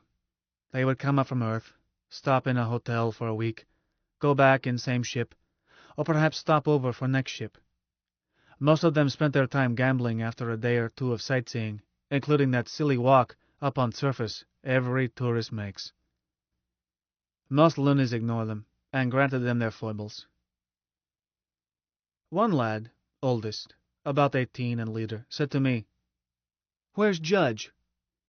"Don't know, not here." He chewed lip, looked baffled. I said, "What trouble?" He said soberly, "Going to eliminate this tomb, but want Judge to confirm it." I said, "Cover tap rooms around here. Probably find him." A boy about 14 spoke up. "Say, aren't you Gospodino Kelly?" "Right." "Why don't you judge it?" Oldest looked relieved. "Will you, Господин?" I hesitated. Sure, I've gone judge at times, who hasn't? But don't hanker for responsibility. However, it troubled me to hear young people talk about eliminating a tourist. Bound to cause talk. Decided to do it. So I said to tourist, "Will you accept me as your judge?" He looked surprised. "I have a choice in the matter?" I said patiently, "Of course. Can't expect me to listen if you aren't willing to accept my judging. But not urging you. Your life, not mine." He looked very surprised, but not afraid. His eyes lit up. "My life? Did you say?" "Apparently. You heard lads say that they intend to eliminate you. You may prefer to wait for Judge Brody." He didn't hesitate. Smiled and said, "I accept you as my judge, sir." "As you wish." I looked at oldest lad. "What parties to quarrel? Just you and your young friend?" "Oh, no, Judge. All of us." "Not your judge yet." I looked around. "Do you all ask me to judge?" One nods. None said no. Leader turned to girl, added, "Better speak up, Tish. You accept Judge O'Kelly?" "What? Oh, sure." She was a vapid little thing, vacantly pretty, curvy, perhaps 14, slot machine type, and how she might wind up. Sorta prefers being queen over a pack of Stilyagi to solid marriage. I don't blame Stilyagi. They chase around corridors because not enough females. Work all day and nothing to go home to at night. Okay, court has been accepted, and all are bound to abide by my verdict. Let's settle fees. How high can you boys go? Please understand I'm not going to judge an elimination for dimes. So ante up or I turn him loose." Leader blinked. They went into huddle. Shortly he turned and said, "We don't have much. Will you do it for $5 apiece?" 6 of them. "No. I'd not to ask a court to judge elimination at that price." They huddled again. $50, Judge?" 60. 10 each. And another 10 from you, Tish," I said to girl. She looked surprised, indignant. Come, come, I said. Tanstaffel. She blinked and reached in the pouch. She had money. Types like that always have. I collected $70, laid it on desk, and said to tourist, Can match it? Beg pardon? Kids are paying $70 Hong Kong for judgment. You should match it. If you can't, open pouch and prove it, and can owe it to me. But that's your share. I added, cheap for a capital case, but kids can't pay much, so you get a bargain. I see. I believe I see. He matched with 70 Hong Kong. Thank you, I said. Now, does either side want a jury? Girl's eyes lit up. Sure, let's do it right. Earthworm said, Under the circumstances, perhaps I need one. Can have it, I assured. Want a counsel? Why, I suppose I need a lawyer too? I said counsel, not lawyer. Aren't any lawyers here? Again he seemed delighted. I suppose counsel, if I elected to have one, would be of the same informal quality as the rest of these proceedings? Maybe, maybe not. I'm informal sort of judge, that's all. Suit yourself. I think I rely on your informality, Your Honor. Oldest lad said, this jury, you pick up Chet, or do we? I pay. I agreed to judge for 140 gross. Haven't you been in court before? But not going to kill my net for extra I could do without. 6 jurymen, $5 each. See who's in alley. One boy stepped out and shouted, Jury work! $5 job! They rounded up 6 men, and were what you would expect in Bottom Alley. Didn't worry me, as I had no intention of paying mine to them. If you go judge, better in good neighborhood with chance of getting solid citizens. I went behind desk, sat down, put on Brody's plug hat. Wondered where he had found it. Probably a cast-off from some lodge. Court's in session, I said. Let's have names, and tell me beef. Oldest lad was named Slim Lemke. Girl was Patricia Carmen Zhukov. Don't remember others. Tourist stepped up, reached into pouch, and said, My card, sir. I still have it. It read, Stuart René Lejoie, poet, traveler, soldier of fortune. Beef was tragically ridiculous. Fine example of why tourists should not wander around without guides. Sure, guides bleed them white, but isn't that what a tourist is for? This one almost lost life from lack of guidance. Had wandered into a tap room which let Still Yagi hang out, a sort of club room. This simple female had flirted with him. Boys had let matter be, as of course they had to as long as she invited it. But at some point she had laughed, and let him have a feast in ribs. He had taken it as casually as a loony would, but had answered in distinctively earthworm manner, slipped arm around waist and pulled her to him, apparently tried to kiss her. Now, believe me, in North America this wouldn't matter. I've seen things much like it. But of course Tish was astonished, perhaps frightened. She screamed. A pack of boys set upon him and roughed him up, then decided he had to pay for his crime, but do it correctly, find a judge. Most likely they chickened. Chances are not one had ever dealt with an elimination. But their lady had been insulted. Had to be done. I questioned them, especially Tish, and decided I had it straight. Then said, Let me sum up. Here we have a stranger. Doesn't know our ways. He offended, he's guilty, but meant no offense, far as I can see. What does jury say? Hey, you there. Wake up. What do you say? Juryman looked up blearily, said, Eliminate him.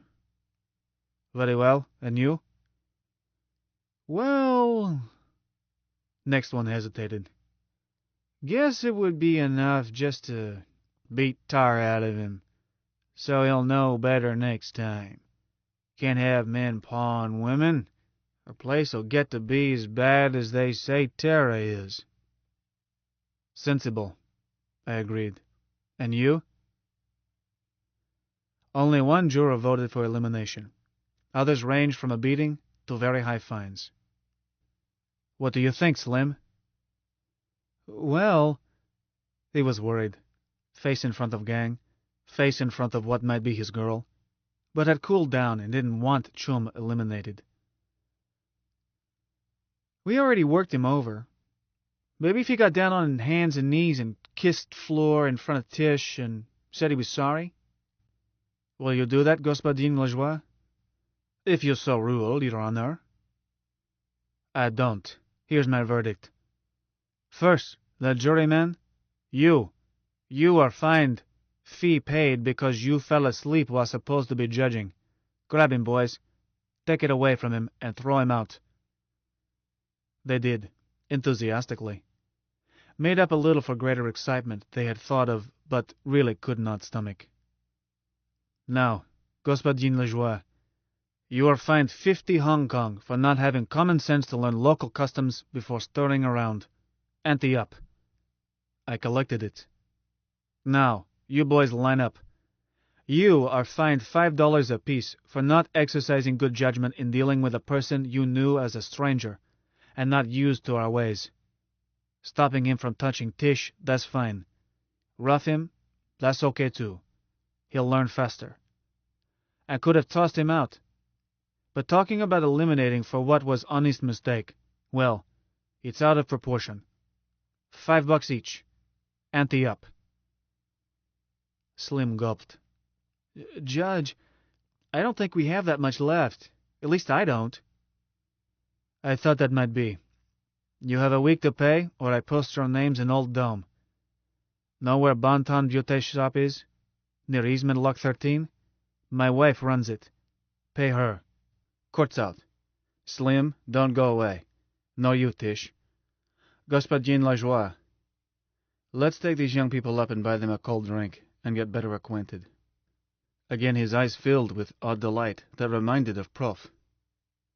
A charming idea, Judge. I am no longer judge. It's up a couple of ramps, so I suggest you offer Tish your arm. He bowed and said, My lady, may I? And crooked his elbow to her. Tish at once became very grown up. Spasibo, господин. I am pleased. Took them to expensive place, one where their wild clothes and excessive makeup looked out of place. They were edgy. But I tried to make them feel easy, and Stuart Lajoie tried even harder, unsuccessfully. Got their addresses as well as names. Weil had one sequence, which was concentrating on Styliagi. Presently they finished their coolers, stood up, thanked, and left. Lajoie and I stayed on. Господин, he said presently. You used another word earlier. To me, I mean. Call me Manny, now that kids are gone. What word? It was when you insisted that, young lady Tish, that Tish must pay to, Tonstapel, or something like that.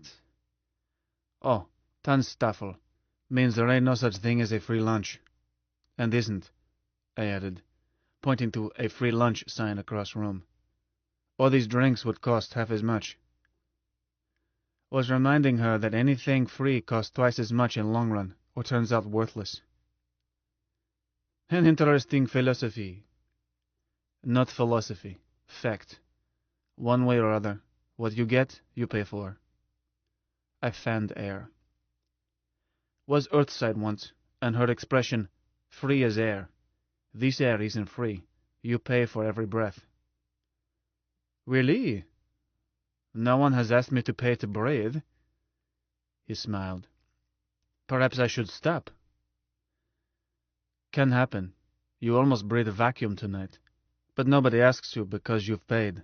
For you, it's part of a round-trip ticket. For me, it's a quarterly charge.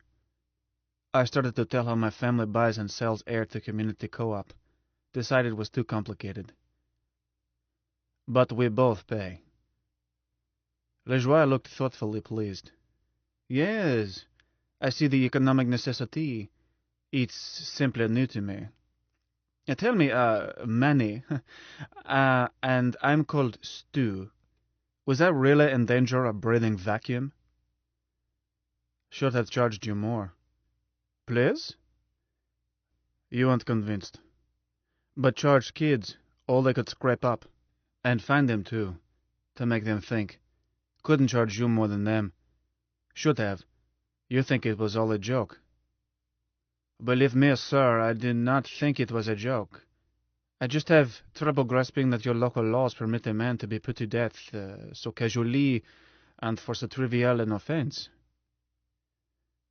I sighed. What do you start explaining when a man's words show there isn't anything he understands about subject? Instead, he's loaded with preconceptions that don't fit facts, and doesn't even know he has. Stu, I said, let's take that piece at a time. Are no local laws, so you couldn't be put to death under them. Your offense was not trivial. I simply made allowance for ignorance, and wasn't done casually, or boys would have dragged you to nearest lock at zero pressure, shoved you in, and cycled. This book is continued on Disc 6. The Moon is a Harsh Mistress, by Robert Heinlein. Continued. Disc 6. Stu, I said, let's take that piece at a time. Are no local laws, so you couldn't be put to death under them. Your offense was not trivial. I simply made allowance for ignorance, and wasn't done casually, or boys would have dragged you to nearest lock at zero pressure, shoved you in, and cycled. Instead, we're most formal, good boys, and paid own cash to give you a trial, and didn't grumble when verdict wasn't even close to what they asked. Now, anything still not clear? He grinned, and turned out to have dimples like proof. Found myself liking him still more. All of it, I'm afraid. I seem to have wandered into looking-glass land. Expected that. Having been Earthside, I know how their minds work. Some. An Earthworm expects to find a law, a printed law for every circumstance. Even have laws for private matters such as contracts. Really? If a man's word isn't any good, who would contract with him? Doesn't he have reputation? We don't have laws, I said. Never been allowed to. Have customs, but aren't written and aren't enforced. Or could say they are self-enforcing because are simply way things have to be, conditions being what they are. Could say our customs are natural laws because are way people have to behave to stay alive. When you made a pass at Tish, you were violating a natural law, and almost caused you to breathe vacuum. He blinked thoughtfully. Would you explain the natural law I violated? I had better understand it, or best I return to my ship and stay in board until lift, to stay alive. Certainly. It's so simple that once you understand, you'll never be in danger from it again. Here we are, 2 million males, less than 1 million females. A physical fact, basic as rock or vacuum. Then add idea of Tannstaffel. When thing is scarce, price goes up. Women are scarce. Aren't enough to go around. That makes them most valuable thing in Lunar. More precious than ice or air. As men without women don't care whether they stay alive or not. Except a cyborg, if you regard him as a man, which I don't. I went on. So what happens? And mind you, things were even worse when this custom or natural law first showed itself back in 20th century. Ratio was 10 to 1, or worse then. One thing is what always happens in present. Men turn to other men. That helps not much. Problem still is because most men want women and won't settle for substitute, while chance of getting true gelt. They get so anxious they will kill for it. And from stories old-timers tell, was killing enough to chill your teeth in those days. But after a while, those still alive found a way to get along. Things shake down.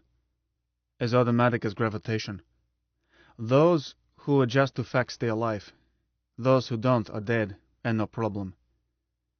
What that means, here and now, is that women are scarce and call tune, and you are surrounded by 2 million men who see to it you dance to that tune. You have no choice. She has all choice. She can hit you so hard it draws blood. You dasn't lay a finger on her. Look, you put an arm around Tish, maybe try to kiss. Suppose instead she had gone to the hotel room with you. What would happen? Heavens! I suppose they would have torn me to pieces. They would have done nothing, shrugged, and pretended not to see. Because choice is hers, not yours, not theirs. Exclusively hers. Oh, be risky to ask her to go to hotel. She might take offense, and that would give boys license to rough you up. But, well, take this Tish. A silly little tart.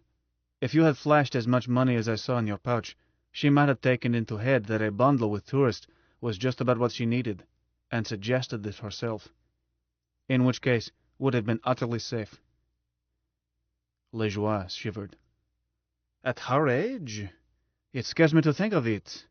She's below the age of consent, statutory rape. Oh, bloody. No such thing. Women her age are married, or ought to be. Stu, is no rape in Lunar. None. Men won't permit. If rape had been involved, they wouldn't have bothered to find a judge, and all men in earshot would have scrambled to help. But chance that a girl that big is virgin is negligible. When they're little, their mothers watch over them, with help from everybody in city. Children are safe here, but when they reach husband high, is no holding them, and mothers quit trying. If they choose to run corridors and have fun, can't stop 'em. Once a girl is nubile, she's her own boss. You married? No, he added with a smile. Not at present. Suppose you were, and wife told you she was marrying again. What would you do? Odd that you should pick that. Something like it did happen. I saw my attorney and made sure she got no alimony. Alimony isn't a word here. I learned it Earthside. Here you might, or a loony husband might say, I think we'll need a bigger place, dear. Or might simply congratulate her and his new co-husband. Or if it made him so unhappy he couldn't stand it, might opt out and pack clothes. But whatever, would not make slightest fuss. If he did, opinion would be unanimous against him. His friends, men and women alike, would snub him. Poor sod would probably move to Novelin, change name, and hope to live it down. All our customs work that way. If you're out in a field and a cobber needs air, you lend him a bottle and don't ask cash. But when you're both back in pressure again, if he won't pay up, nobody would criticize if you eliminated him without a judge. But he would pay. Air is almost as sacred as women. If you take a new chum in a poker game, you give him air money, not eating money. Can work or starve. If you eliminate a man other than self-defense, you pay his debts and support his kids, or people won't speak to you, buy from you, sell to you. Money? You're telling me that I can murder a man here and settle the matter merely with money? Oh, not at all. But eliminating isn't against some law. Or no laws, except Warden's regulations. And Warden doesn't care what one lunar does to another. But we figure this way. If a man is killed, either he had it coming, and everybody knows it, usual case, or his friends will take care of it by eliminating men who did it. Either way, no problem. Nor are many eliminations. Even set duels aren't common. His friends will take care of it. Then I suppose those young people have gone ahead. I have no friends here. Was the reason I agreed to judge. Well, I doubted those kids could have egged each other into it. Didn't want to take chance. Eliminating a tourist could give our city a bad name. Does it happen often? Can't recall has ever happened. Of course, may have been made to look like accident. A new chum is accident prone. Luna is that sort of place. They say if a new chum lives a year, he'll live forever. But nobody sells him insurance first year. Glanced at time. Stu, have you had dinner? No, I was about to suggest that you come to my hotel. The cooking is good. Auberge Orléans. I suppressed shudder. Ate there once. Instead, would you come home with me and meet my family? We have soup or something about this hour. Isn't that an imposition? No. Half a minute while I phone. Mum said, Manuel! How sweet, dear. Capsule has been in for hours. I had decided it would be tomorrow or later. Just drunken debauchery, Mimi, and evil companions. Coming home now, if can remember way, and bringing evil companion. Yes, dear. Dinner in 20 minutes. Try not to be late. Don't you want to know whether my evil companion is male or female? Knowing you, I assume it is a female. But I fancy I shall be able to tell when I see her. You know me so well, Mum. Warn girls to look pretty. Don't want a visitor to outshine them. Don't be too long. Dinner will spoil. Bye, dear. Love. Love, Mum. I waited, then punched Mycroft XXX. Mike, want a name searched. Earthside name. Passenger in Popov. Stuart René Lejoie. Stuart with a U, and last name might file under either L or J. Didn't wait many seconds. Mike found Stu in all major Earthside references. Who's Who, Dun and Bradstreet, Almanac de Gotha, London Times running files, name it. French expatriate, royalist, wealthy.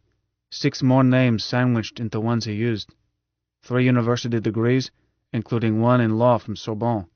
Noble ancestry, both France and Scotland. Divorced, no children, from Honorable Pamela Blue Blood. Sort of earthworm who wouldn't speak to a loony of convict ancestry, except Stu would speak to anyone. I listened a pair of minutes, then asked Mike to prepare a full dossier, following all associational leads. Mike, might be our pigeon. Could be, man. Got to run, bye. Returned thoughtfully to my guest. Almost a year earlier, during alcoholic talk in a hotel room, Mike had promised us 1 chance in 7, if certain things were done. 1 sine qua non was help on Terra itself. Despite throwing rocks, Mike knew, we all knew, that mighty Terra with 11 billion people and endless resources could not be defeated by 3 million people who had nothing, even though we stood on a high place and could drop rocks on them. Mike drew parallels from 18th century, when Britain's American colonies broke away, and from 20th, when many colonies became independent of several empires, and pointed out that in no case had a colony broken loose by brute force. No, in every case imperial state was busy elsewhere, had grown weary, and given up without using full strength. For months we had been strong enough, had we wished, to overcome Warden's bodyguards. Once our catapult was ready, any time now, we would not be helpless. But we needed a favorable climate on Terra. For that, we needed help on Terra. Proof had not regarded it as difficult, but turned out to be quite difficult. His Earthside friends were dead, or nearly, and I had never had any, but a few teachers. We sent inquiry down through cells. What Vips do you know Earthside? And usually answer was, you kidding? Null program. Prof watched passenger lists on incoming ships, trying to figure a contact, and had been reading Lunar printouts of Earthside newspapers, searching for Vips he could reach through past connection. I had not tried. Handful I had met on Terra were not Vips. Prof had not picked Stu off Popov's passenger list, but Prof had not met him. I did not know whether Stu was simply eccentric, as odd personal cards seemed to show. But he was only Terran I had ever had a drink with in Luna. Seemed a dinkum-cobber, and Mike's report showed hunch was not all bad. He carried some tonnage. So I took him home to see what family thought of him. Started well. Mum smiled and offered hand. He took it, and bowed so deeply I thought he was going to kiss it. Would have, I think, had I not warned him about femmes. Mum was cooing as she led him in to dinner. 12. April and May 76 were more hard work and increasing effort to stir up loonies against Warden. and got him into retaliation. Trouble with Mort the Wart was that he was not a bad egg. Nothing to hate about him other than fact he was symbol of authority. Was necessary to frighten him to get him to do anything. An average loony was just as bad. He despised Warden as a matter of ritual, but was not stuff that makes revolutionists. He couldn't be bothered. Beer, betting, women, and work. Only thing that kept revolution from dying of anemia was that Peace Dragoons had real talent for antagonizing. But even them we had to keep stirred up. Prof kept saying we needed a Boston Tea Party, referring to mythical incident in an earlier revolution, by which he meant a public ruckus to grab attention. We kept trying. Mike rewrote lyrics of old revolutionary songs, Marseillaise, Internationale, Yankee Doodle, We Shall Overcome, Pie in the Sky, etc., giving them words to fit Lunar, stuff like, Sons of Rock and Boredom, will you let the Warden take from you your liberty? Simon Jester spread them around, and when one took hold, we pushed it. Music only, by radio and video. This put Warden in silly position of forbidding playing of certain tunes, which suited us. People could whistle. Mike studied voice and word choice patterns of deputy administrator, chief engineer, and other department heads. Warden started getting frantic calls at night from his staff, which they denied making, so Alvarez put lock and trace on next one, and sure enough, with Mike's help, Alvarez traced it to supply chief's phone, and was sure it was boss Belly Robber's voice. But next poison call to Mort seemed to come from Alvarez, and what Mort had to say next day to Alvarez, and what Alvarez said in own defense, can only be described as chaotic, crossed with psychotic. Prof had Mike stop, was afraid Alvarez might lose job, which we did not want. He was doing too well for us. But by then, Peace Dragoons had been dragged out twice in night on what seemed to be Warden's orders, further disrupting morale. And Warden became convinced he was surrounded by traitors, in official family, while they were sure he had blown every circuit. An ad appeared in Lunia Pravda, announcing lecture by Dr. Adam Celine on Poetry and Arts in Luna, a New Renaissance. No comrade attended. Word went down cells to stay away, nor did anybody hang around when 3 squads of Peace Dragoons showed up. This involves Heisenberg principle as applied to Scarlet Pimpernels. Editor Pravda spent bad hour explaining that he did not accept ads in person, and this one was ordered over counter and paid for in cash. He was told not to take ads from Adam Celine. This was countermounted, and he was told to take anything from Adam Celine, but notify Alvarez at once. New catapult was tested with a load dropped into South India Ocean, at 35 degrees east, 60 degrees south, a spot used only by fish. Mike was joyed over by his marksmanship, since he had been able to sneak only 2 looks when guidance and tracking radars were not in use, and had relied on just 1 nudge to bring it into bullseye. Earthside News reported giant meteor in subantarctic picked up by Cape Town space track, with projected impact that matched Mike's attempt perfectly. Mike called me to boast while taking down evening's Reuters transmission. "I told you it was dead on," he gloated. "I watched it. Oh, what a lovely splash." Later reports on shockwave from seismic labs and on tsunami from oceanographic stations were consistent. Was only canister we had ready. Trouble buying steel. Or Mike might have demanded to try his new toy again. Liberty caps started appearing on Stilyagi and their girls. Simon Jester began wearing one between his horns. Beaumarchais gave them away as premiums. Alvarez had painful talk with Warden in which Mort demanded to know if his Fink boss felt that something should be done every time kids took up fad. Had Alvarez gone out of his mind? I ran across Slim Lemke on Carver Causeway early May. He was wearing a Liberty cap. He seemed pleased to see me, and I thanked him for prompt payment. He had come in 3 days after Stu's trial, and paid Sidris 30 Hong Kong for gang, and bought him a cooler. While we were seated, I asked why young people were wearing red hats. Why a hat? Hats were an earthworm custom, yet? He hesitated, then said was sort of a lodge, like Elks. I changed subject. Learned that his full name was Moses Lemke Stone, member of Stone Gang. This pleased me. We were relatives, but surprised me. However, even best families such as Stone sometimes can't always find marriages for all sons. I had been lucky, or might have been roving corridors at his age, too. Told him about our connection on my mother's side. He warmed up and shortly said, "Cousin Manuel, ever think about how we ought to elect our own warden?" I said no, I hadn't. Authority appointed him, and I suppose they always would. He asked why we had to have an authority. I asked who had been putting ideas in head. He insisted nobody had, just thinking was all. Didn't he have a right to think? When I got home, was tempted to check with Mike, found out lad's party name, if any, but wouldn't have been proper security, nor fair to Slim.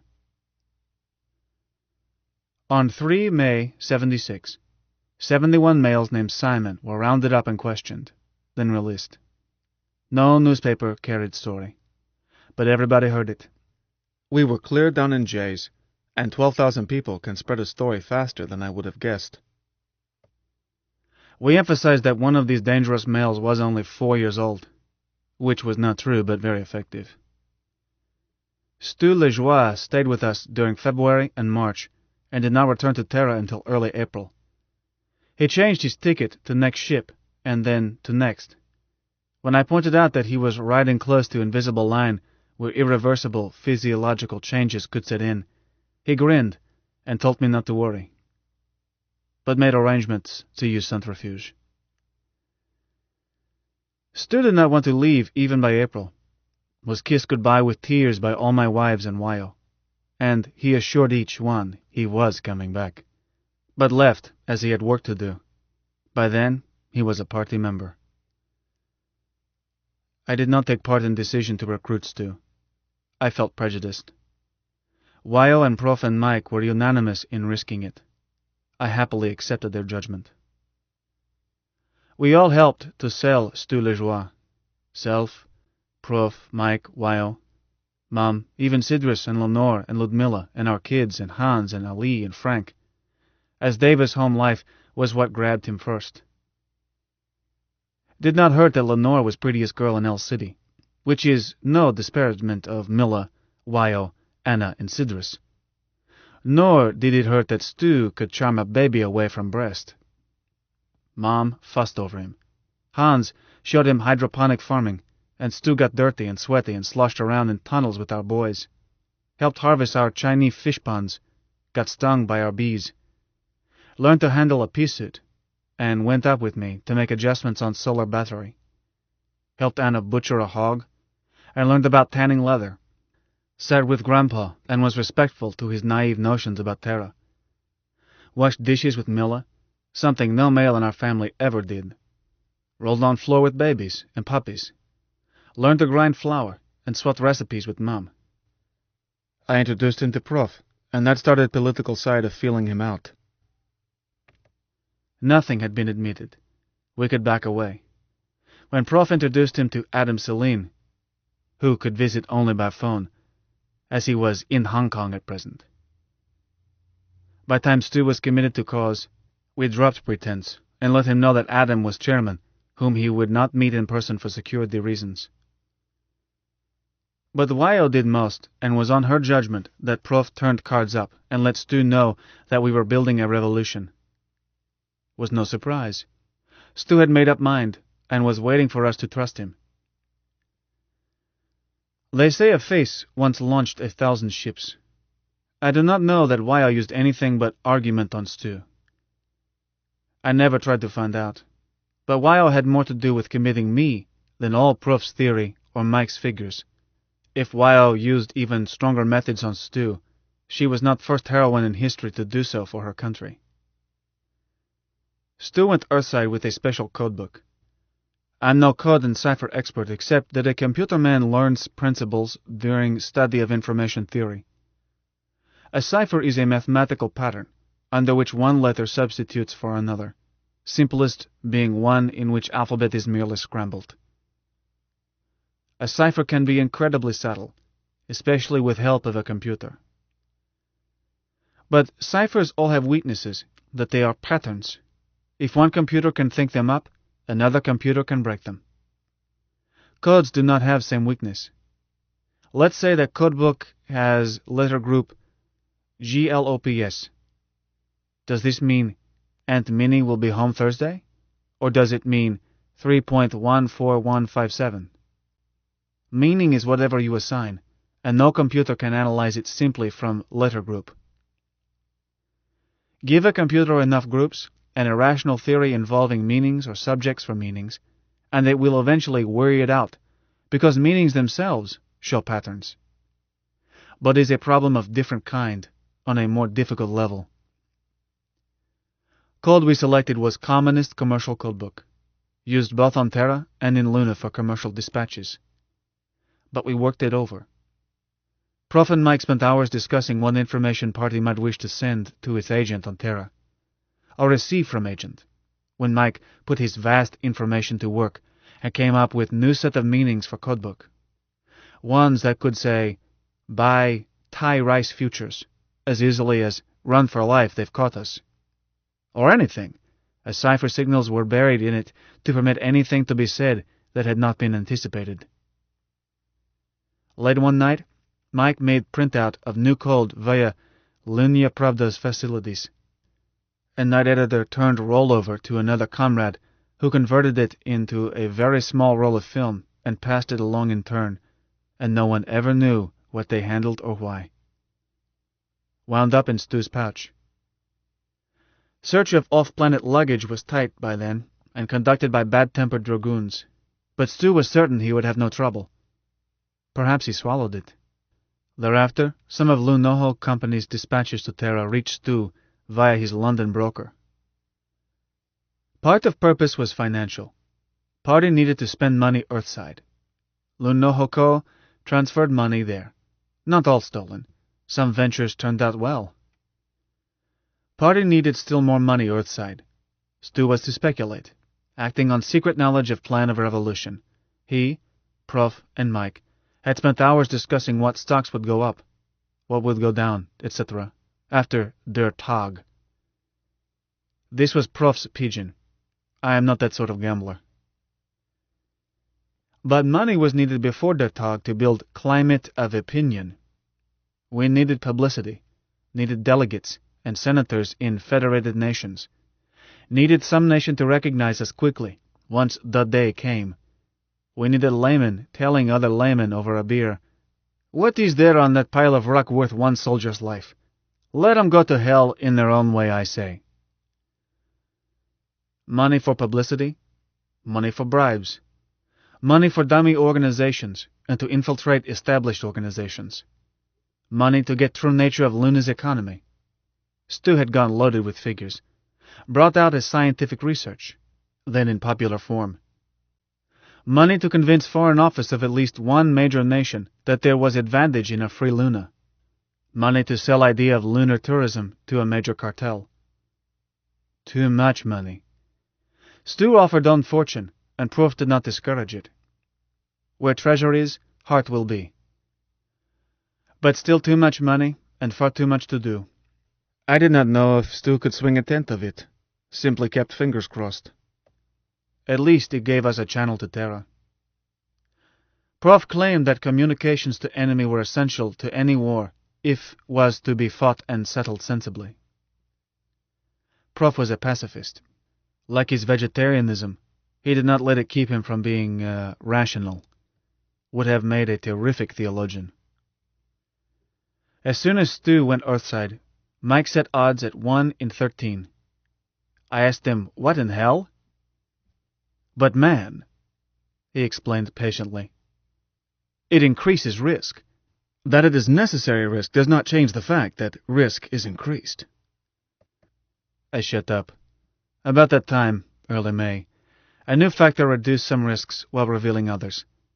One part of Mike's handled Terra-Luna microwave traffic, commercial messages, scientific data, news channels, video, voice, radio, telephone, routine authority traffic, and Warden's top secret.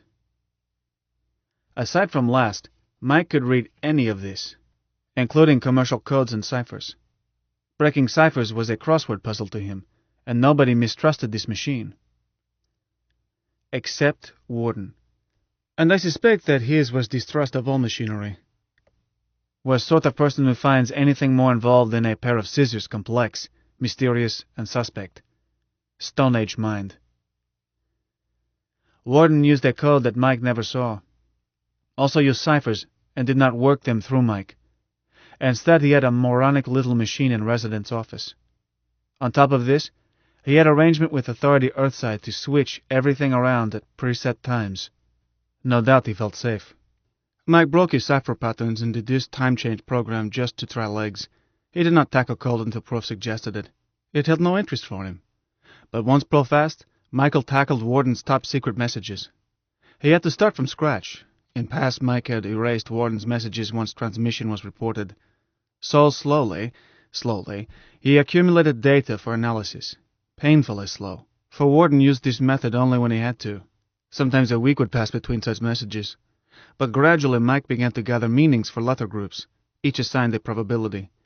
A code does not crack all at once. Possible to know meanings of 99 groups in a message, and miss essence because one group is merely GLOPS to you. However, user has a problem too.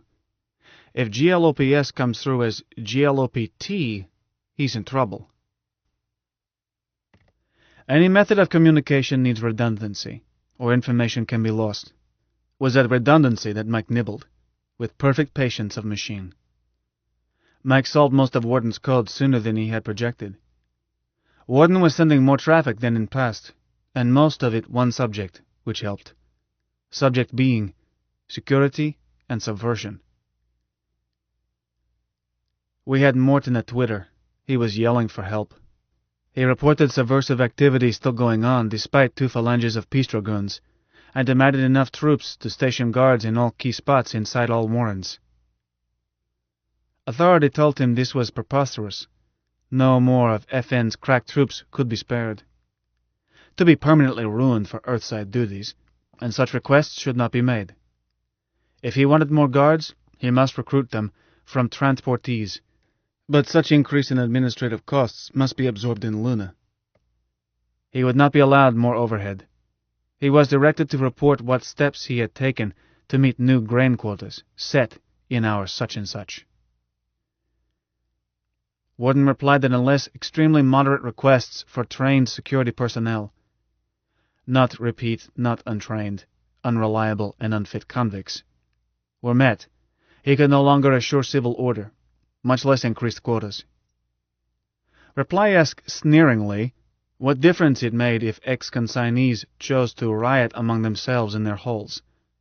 If it worried him, had he thought of shutting off lights, as was used so successfully in 1996 and 2021? These exchanges caused us to revise our calendar, to speed some phases, slow others. Like a perfect dinner, a revolution has to be cooked so that everything comes out even. Stew needed time Earthside. We needed canisters and small steering rockets, and associated circuitry for rock throwing. And steel was a problem. Buying it, fabricating it, and above all, moving it through meander of tunnels to new catapult site. We needed to increase party at least into Ks, say 40,000, with lowest echelons picked for fighting spirit, rather than talents we had sought earlier. We needed weapons against landings. We needed to move Mike's radars without which he was blind. Mike could not be moved. Bits of him spread all through Luna. But he had 1,000 meters of rock over that central part of him at Complex, was surrounded by steel, and this armor was cradled in springs. Authority had contemplated that someday somebody might lob H-weapons at their control center. All these needed to be done, and pot must not boil too soon. So, we cut down on things that worried Warden, and tried to speed up everything else. Simon Jester took a holiday. Word went out that Liberty caps were not stylish, but saved them. Warden got no more nervous making phone calls. We quit inciting incidents with dragoons. which did not stop them, but reduced number. Despite efforts to quiet Mort's worries, a symptom showed up, which disquieted us instead. No message, at least we intercepted none, reached Warden agreeing to his demand for more troops, but he started moving people out of complex. Civil servants who lived there started looking for holes to rent in El City. Authorities started test drills and resonance exploration in a cubic adjacent to El City, which could be converted into a warren.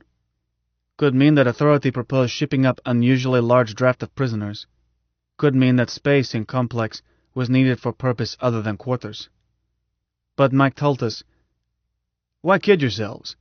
The warden is going to get those troops. That space will be their barracks. Any other explanation I would have heard." I said, "But Mike, why didn't you hear if it's troops? You have code of wardens fairly well whipped." "Not just fairly well, I've got it whipped. But the last 2 ships have carried authority VIPs, and I don't know what they talk about away from phones." So, we tried to plan a cover possibility of having to cope with 10 more phalanges, that being Mike's estimate of what cubic being cleared would hold. We could deal with that many, with Mike's help, but it would mean deaths, not bloodless coup d'etat Prof had planned. And we increased efforts to speed up other factors, when suddenly we found ourselves committed. 13. Her name was Mary Lyons. She was 18 years old and born in Lunar, mother having been exiled via Peace Corps in '56. No record of father. She seems to have been a harmless person, worked as a stock control clerk in shipping department, lived in complex.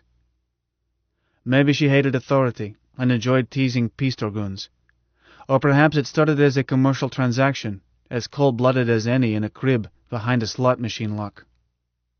How can we know? 6 dragoons were in it.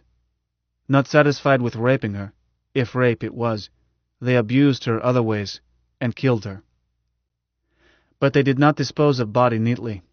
Another civil service femme found it before it was cold. She screamed. Was her last scream. We heard about it at once. Mac called us 3 while Alvarez and Peace Dragoon CO were digging into matter in Alvarez's office. Appears that Peace Goon boss had no trouble laying hands on guilty. He and Alvarez were questioning them one at a time, and quarreling between grillings. Once we heard Alvarez say, "I told you those goons of yours had to have their own women. I warned you." "Stuff it," Dragoon officer answered. "I've told you time and again they won't ship any. The question now is how we hush this up." "Are you crazy? Warden already knows." "It's still a question." "Oh, shut up and send him the next one." Early in Filthy Story, Wild joined me in workshop. Was pale under makeup. Said nothing but wanted to sit close and clench my hand. At last was over, and Dragoon officer left Alvarez. We're still quarreling. Alvarez wanted those 6 executed at once, and fact made public. Sensible, but not nearly enough for his needs. CEO was still talking about hushing it up. Prof said, "Mike, keep an ear there and listen where else you can." "Well, Mike? Why, plans?" I didn't have any. Wasn't a cold, shrewd revolutionist. Just wanted to get my heel into faces that matched those 6 voices. "I don't know. What do we do, Prof?" "Do? We're on our tiger. We grab its ears. Mike, where's Finn Nielsen? Find him." Mike answered, "He's calling now." He cut Finn in with us. I heard, "At Tube South. Both guards dead and about 6 of our people. Just people, I mean, not necessarily comrades. Some wild rumor about goons going crazy and raping and killing all women at Complex. Adam, I'd better talk to Prof."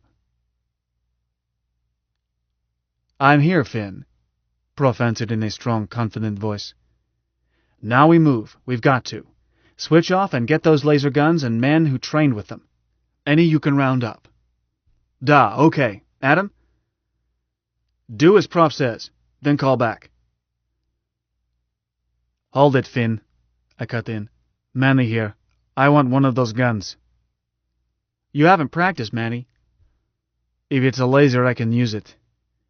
Manny, Prof said forcefully. Shut up. You're wasting time. Let Finn go. Adam, message for Mike. Tell him Plan Alert 4.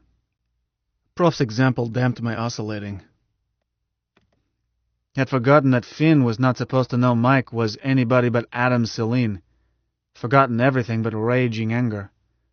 Mike said, Finn is switched off, Prof. And I put Alert 4 on standby when this broke. No traffic now except routine stuff filed earlier. You don't want to interrupt, do you? No, just follow Alert 4. No Earthside transmission either way that tips any news. If one comes in, hold it, and consult. Alert 4 was emergency communication doctrine, intended to slap censorship on news to Terra without arousing suspicion. For this, Mike was ready to talk in many voices with excuses as to why a direct voice transmission could be delayed, and any taped transmission was no problem. Program running, agreed Mike. Good. Manny, calm down, son, and stick to your knitting. Let other people do the fighting. You're needed here. We're going to have to improvise. Wyo, cut out and get word to Comrade Cecilia to get all irregulars out of the corridors. Get those children home and keep them home. And have their mothers urging other mothers to do the same. We don't know where the fighting will spread, but we don't want children hurt if we can help it. Right away, Prof. Wait. As soon as you've got Sidris, get moving on your Stilyagi. I want a riot at the authorities' city office. Break in, wreck the place, and noise and shouting and destruction. No one hurt if it can be helped. Mike, Alert 4M. Cut off the complex, except for your own lines. Prof, I demanded, what sense in starting riots here? Manny, this is the day. Mike, has the rape and murder news reached other Warrens? Not that I've heard. I'm listening here and there with random jumps. Tube stations are quiet except Lunar City. Fighting has just started at Tube Station West. Want to hear it? Not now. Manny, slide over there and watch it, but stay out of it, and stick close to a phone. Mike, start trouble in all Warrens. Pass the news down the cells and use Finn's version, not the truth. The goons are raping and killing all the women in the complex.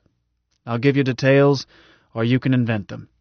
Can you order the guards at tube stations and other Warrens back to their barracks? I want riots, but there is no point in sending unarmed people against armed men if we can dodge it. I'll try. I hurried to Tube Station West, slowed as I neared it. Corridors were full of angry people. City roared in a way I'd never heard before, and as I crossed Causeway, could hear shouts and crowd noise from direction of authorities' city office, although it seemed to me there had not been time for Wyo to reach her Stilyagi. Nor had there been. What Proof had tried to start was underway spontaneously. Station was mobbed, and I had to push through to see what I assumed to be certain, that passport guards were either dead or fled. Dead, it turned out, along with 3 loonies. One was a boy, not more than 13. He had died with his hands on the dragoon's throat, and his head still sporting a little red cap. I pushed way to a public phone and reported. Go back, said Prof, and read the ID of one of those guards. I want name and rank. Have you seen Finn? No. He's headed there with 3 guns. Tell me where the booth you're in is, get that name, and come back to it.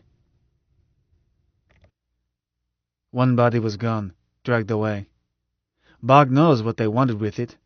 Other had been badly battered, but I managed to crowd in and snatch dog chain from neck before it too was taken somewhere. I elbowed back to phone. Found a woman at it. "Lady," I said, "I've got to use that phone. Emergency." "You're welcome to it. Pesky thing's out of order." Worked for me. Mike had saved it. Gave proof guard's name. "Good," he said. "Have you seen Finn? "He'll be looking for you at that booth." Haven't se- Oh. Hold it. Just spotted him. "Okay. Hang on to him. Mike, do you have a voice to fit that dragoon's name?" Sorry, Prof. No. "All right. Just make it hoarse and frightened. Chances are the CO won't know it that well. Or would the trooper call Alvarez?" He would call his CO. Alvarez gives orders through him. "So call the CO, report the attack, and call for help, and die in the middle of it.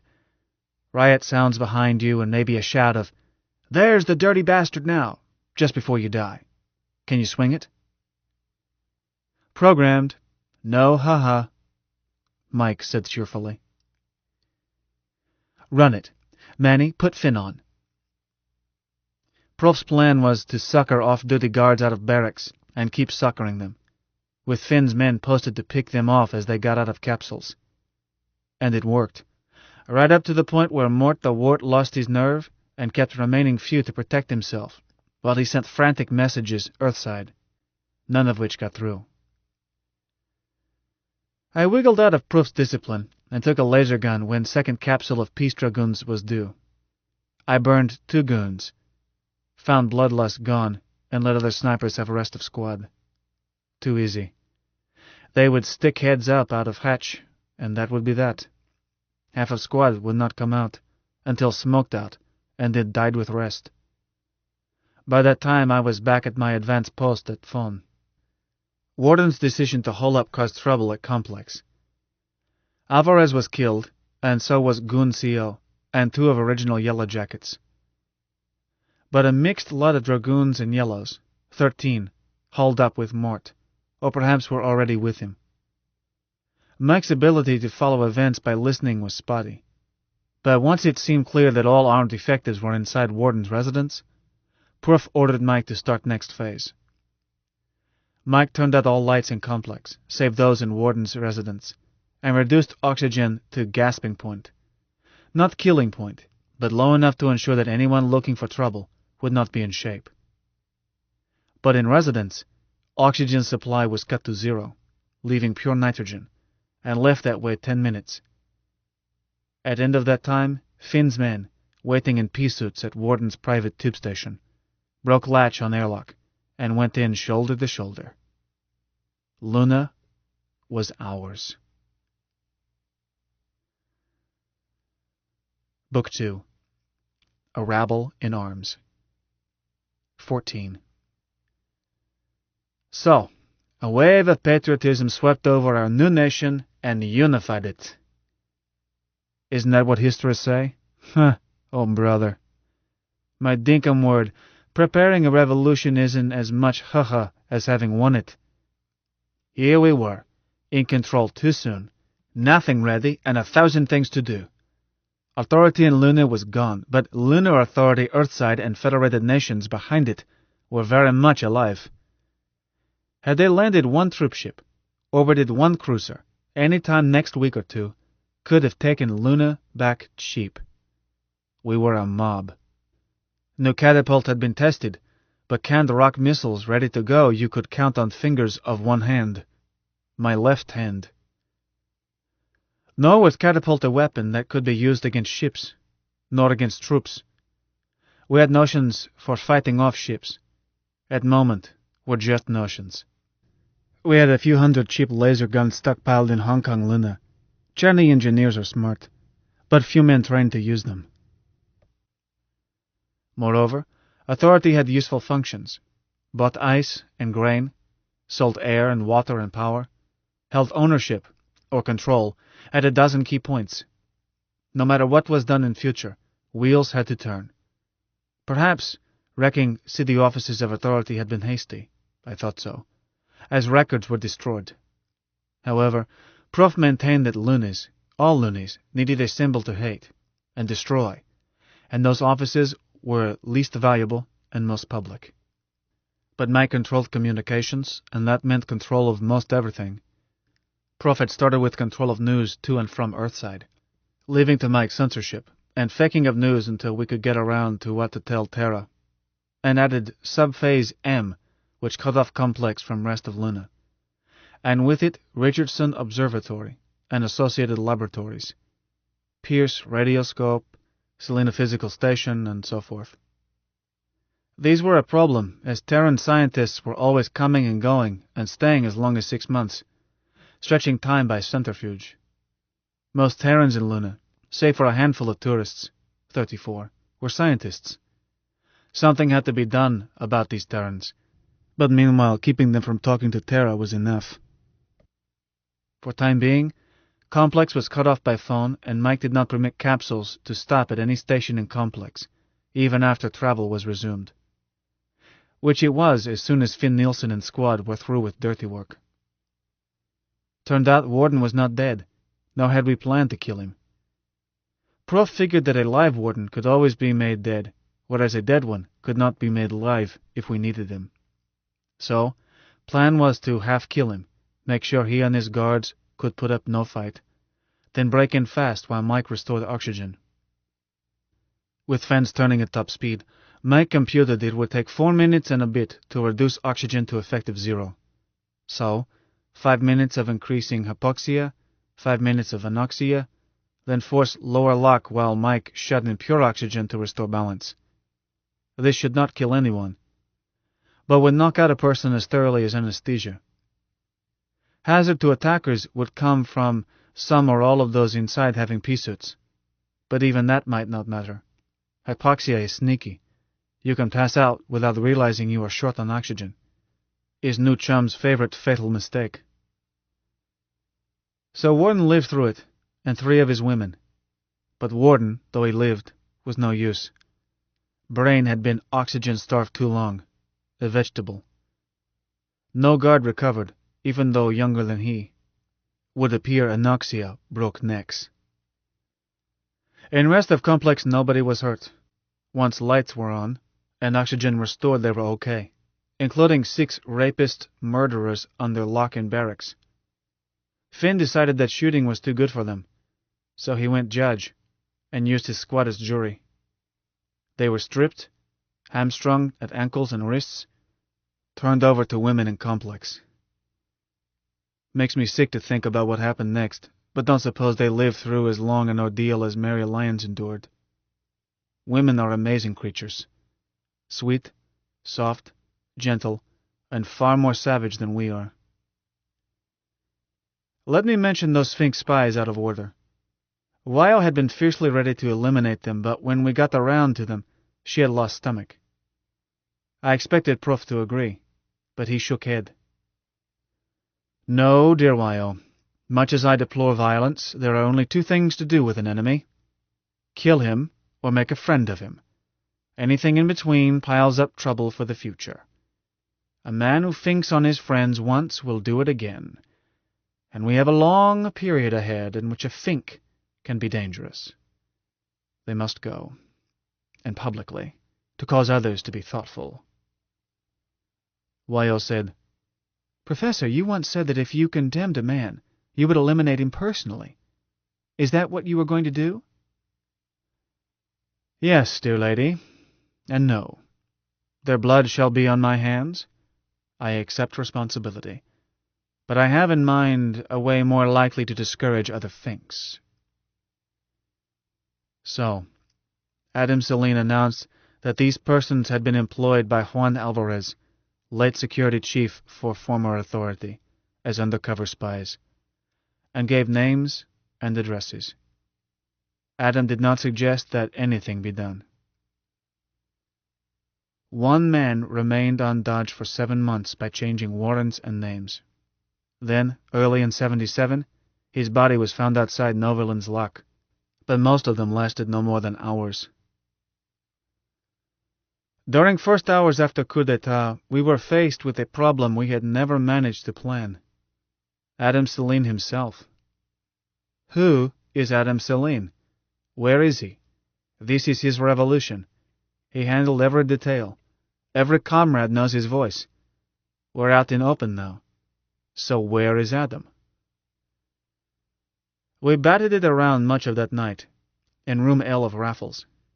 Argued it between decisions on 100 things that came up, and people wanted to know what to do, while Adam, through other voices, handled other decisions that did not require talk, composed phony news to send Earthside, kept Complex isolated, many things. Is no possible doubt. Without Mike, we could not have taken Luna, nor held it. My notion was that Prof should become Adam. Prof was always our planner and theoretician. Everybody knew him. Some key comrades knew that he was Comrade Bill, and all others knew and respected Professor Bernardo de la Paz. My word, he had taught half of leading citizens in Luna City, many from other warrens, was known to every VIP in Luna. No, said Prof. Why not? Asked Wyo. Prof, you're opted. Tell him, Mike. Comment reserved, said Mike. I want to hear what Prof has to say. I say you've analyzed it, Mike, Prof answered. Wyo, dearest comrade, I would not refuse were it possible, but there is no way to make my voice match that of Adam, and every comrade knows Adam by his voice. Mike made it memorable for that very purpose. We then considered whether Prof could be slipped in anyhow, showing him only on video and letting Mike reshape whatever Prof said into voice expected from Adam. Was turned down. Too many people knew Prof, had heard him speak. His voice and way of speaking could not be reconciled with Adam. Then they considered some possibility for me. My voice and Mike's were baritone, and not too many people knew what I sounded like over phone, and none over video. I trumped on it. People were going to be surprised enough to find me one of our chairman's lieutenants. They would never believe I was number one. I said, let's combine deals. Adam has been a mystery all along. Keep him that way. He'll be seen only over video, in a mask. Prof, you supply body. Mike, you supply voice. Prof shook head. I can think of no surer way to destroy confidence in our most critical period than by having a leader who wears a mask. No, Manny. We talked about finding an actor to play it. We're no professional actors in Luna then, but we're good amateurs in Luna civic players, and in Nove Bolshoi Teatra associates. No, said Prof. Aside from finding an actor of requisite character, one who would not decide to be Napoleon, we can't wait. Adam must start handling things no later than tomorrow morning. In that case, I said, you've answered it. Have to use Mike and never put him on video. Radio only. Have to figure excuse, but Adam must never be seen. I'm forced to agree, said Prof. Man, my oldest friend, said Mike, why do you say that I can't be seen? Haven't you listened? I said. Mike, we have to show a face and body on video. You have a body, but it's several tons of metal. A face you don't have, lucky you, don't have to shave. But what's to keep me from showing a face, man? I'm showing a voice this instant, but there's no sound behind it. I can show a face the same way. Was so taken aback I didn't answer. I stared at video screen, installed when we leased that room. A pulse is a pulse is a pulse. Electrons chasing each other. To Mike, whole world was variable series of electrical pulses, sent or received or chasing around his innards. I said, no, Mike. Why not, man? Because you can't. Voice you handle beautifully. Involves only a few thousand decisions a second. A slow crawl to you. But to build up video picture would require, say, 10 million decisions every second. Mike, you're so fast I can't even think about it. But you aren't that fast. Mike said softly. Want to bet, man? Wyo said indignantly. Of course Mike can if he says he can. Manny, you shouldn't talk that way. Myo thinks an electron is something about size and shape of a small pea. Mike, I said slowly, I won't put money on it. Okay, want to try? Shall I switch on video? I can switch it on, he answered. Sure you'll get the right one? Wouldn't do to have this show somewhere else. He answered testily. I'm not stupid. Now let me be, man, for I admit this is going to take just about all I've got. We waited in silence. Then screen showed neutral gray, with a hint of scan lines. Went black again. Then a faint light filled middle, and congealed into cloudy areas light and dark. Ellipsoid. Not a face, but suggestion of face that one sees in cloud patterns covering Terra. It cleared a little, and reminded me of pictures alleged to be ectoplasm, a ghost of a face. Suddenly firmed, and we saw Adam Celine. Was a still picture of a mature man, no background, just a face as if trimmed out of a print. Yet was, to me, Adam Celine. Could not be anybody else. Then he smiled, moved lips and jaw, and touched tongue to lips, a quick gesture. And I was frightened. How do I look? He asked. Adam, said Wyo, your hair isn't that curly, and it should go back on each side above your forehead. You look as if you were wearing a wig, dear. Mike corrected it. Is that better? Not quite so much. And don't you have dimples? I was sure I could hear dimples when you chuckle, like Prof's.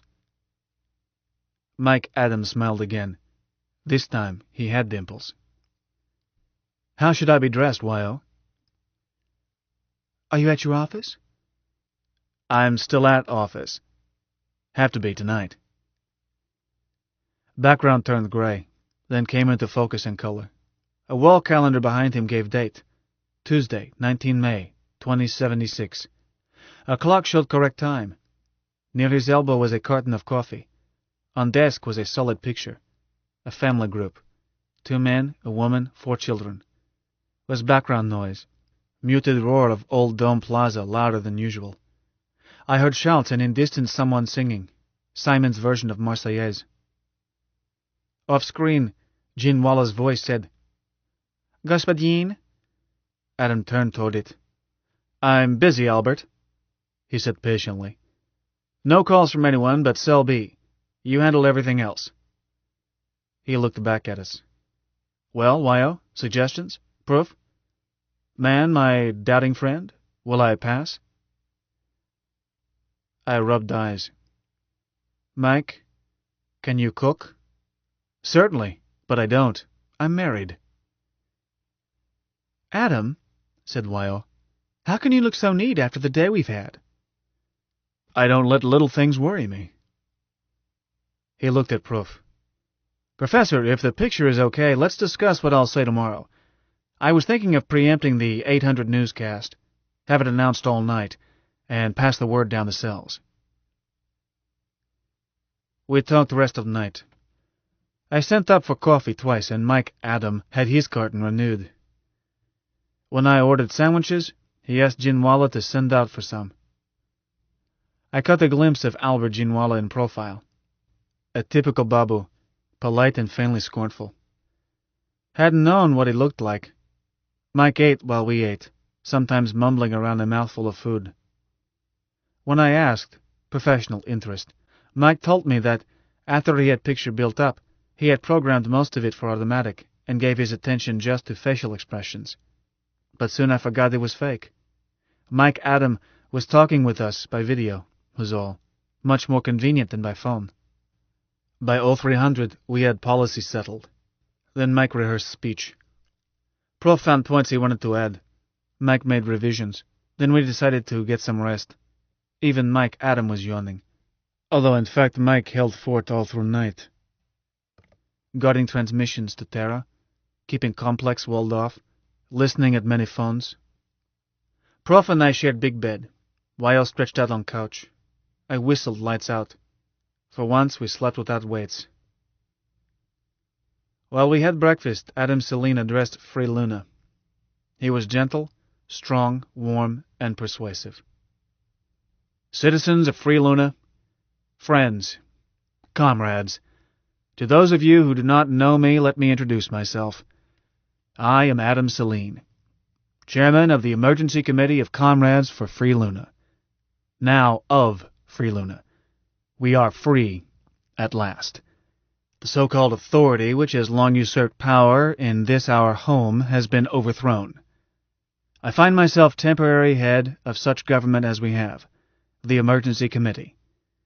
Shortly, as quickly as can be arranged, you will opt your own government.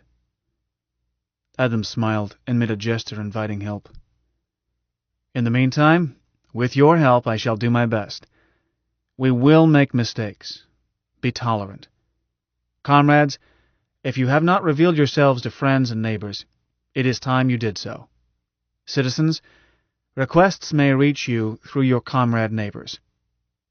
I hope you will comply willingly. It will speed the day when I can bow out and life can get back to normal. A new normal, free of the authority, free of guards, free of troops stationed on us, free of passports and searches and arbitrary arrests. There has to be a transition.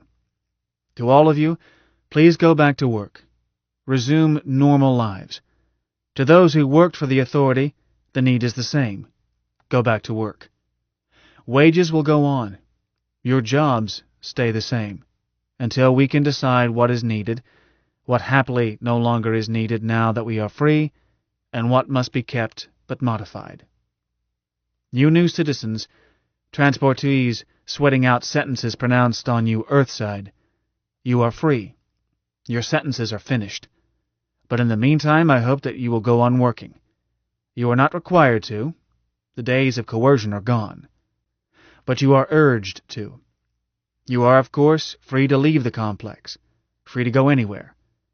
And capsule service to and from the complex will resume at once. But before you use your new freedom to rush into town, let me remind you, there is no such thing as a free lunch. You are better off for the time being where you are. The food may not be fancy, but will continue hot and on time. To take on temporarily those necessary functions of the defunct authority, I have asked the general manager of Lunoho Company to serve. This company will provide temporary supervision and will start analyzing how to do away with the tyrannical parts of the authority and how to transfer the useful parts to private hands. So please help them. To you citizens of Terran nations among us, scientists and travelers and others, greetings. You are witnessing a rare event, the birth of a nation. Birth means blood and pain. There has been some. We hope it is over. You will not be inconvenienced unnecessarily, and your passage home will be arranged as soon as possible. Conversely, you are welcome to stay, still more welcome to become citizens. But for the present I urge you to stay out of the corridors. Avoid incidents that might lead to unnecessary blood, unnecessary pain. Be patient with us, and I urge my fellow citizens to be patient with you. Scientists from Terra, at the observatory and elsewhere, go on with your work and ignore us. Then you won't even notice that we are going through the pangs of creating a new nation. One thing. I am sorry to say that we are temporarily interfering with your right to communicate with Earthside. This we do from necessity. Censorship will be lifted as quickly as possible. We hate it as much as you do. Adam added one more request. Don't try to see me, comrades, and phone me only if you must. All others, write if you need to. Your letters will receive prompt attention. But I am not twins. I got no sleep last night and can't expect much tonight. I can't address meetings, can't shake hands, can't meet delegations. I must stick to this desk and work, so that I can get rid of this job, and turn it over to your choice." He grinned at them. "Expect me to be as hard to see as Simon Jester." It was a 15-minute cast, but that was essence. Go back to work, be patient, give us time. Those scientists gave us almost no time. I should have guessed. Was sort of my pigeon. All communication Earthside channeled through Mike, but those brain boys had enough electronic equipment to stock a warehouse. Once they decided to, it took them only hours to breadboard a rig that could reach Terra. Only thing that saved us was a fellow traveler who thought Lunar should be free. He tried to phone Adam Celine, wound up talking to one of a squad of women we had co-opted from C&D level. A system thrown together in self-defense as, despite Mike's request, half of Lunar tried to phone Adam Celine after that videocast. Everything from requests and demands to busybodies who wanted to tell Adam how to do his job. After about 100 calls got routed to me through too much zeal by a comrade in phone company, we set up this buffer squad. Happily, comrade lady who took this call recognized that sue them down doctrine did not apply. She phoned me. Minutes later, myself and Finn Nielsen, plus some eager guns, headed by capsule for laboratory area. Our informant was scared to give name, but had told me where to find transmitter. We caught them transmitting, and only fast action on Finn's part kept them breathing. His boys were itchy. But we did not want to make an example. Finn and I had settled on that way out. It's hard to frighten scientists. Their minds don't work that way. Have to get at them from other angles. I kicked that transmitter to pieces and ordered director to have everyone assemble in mess hall and required roll call, where a phone could hear. Then I talked to Mike, got names from him, and said to director, "Doctor, you told me they were all here. We're missing so-and-so." 7 names. "Get them here." Missing Terrans had been notified, had refused to stop what they were doing. Typical scientists. Then I talked. Loonies on one side of room, Terrans on other. To Terrans I said, "We tried to treat you as guests, but 3 of you tried and perhaps succeeded in sending message Earthside." I turned to director. "Doctor, I could search Warren, surface structures, all labs, every space, and destroy everything that might be used for transmitter. I'm electron pusher by trade. I know what wide variety of components can be converted into transmitters. Suppose I destroy everything that might be useful for that, and being stupid, take no chance and smash anything I don't understand. What result?" Would have thought I was about to kill his baby. He turned gray. "That would stop every research, destroy priceless data, waste, I don't know how much. Call it $500 million. So I thought, could take all that gear instead of smashing, and let you go on best you can. "That would be almost as bad. You must understand, Gaspadine, that when an experiment is interrupted—" "I know. Easier than moving anything, and maybe missing some, is to take you all to Complex and quarter you there." This book is continued on Disc 7.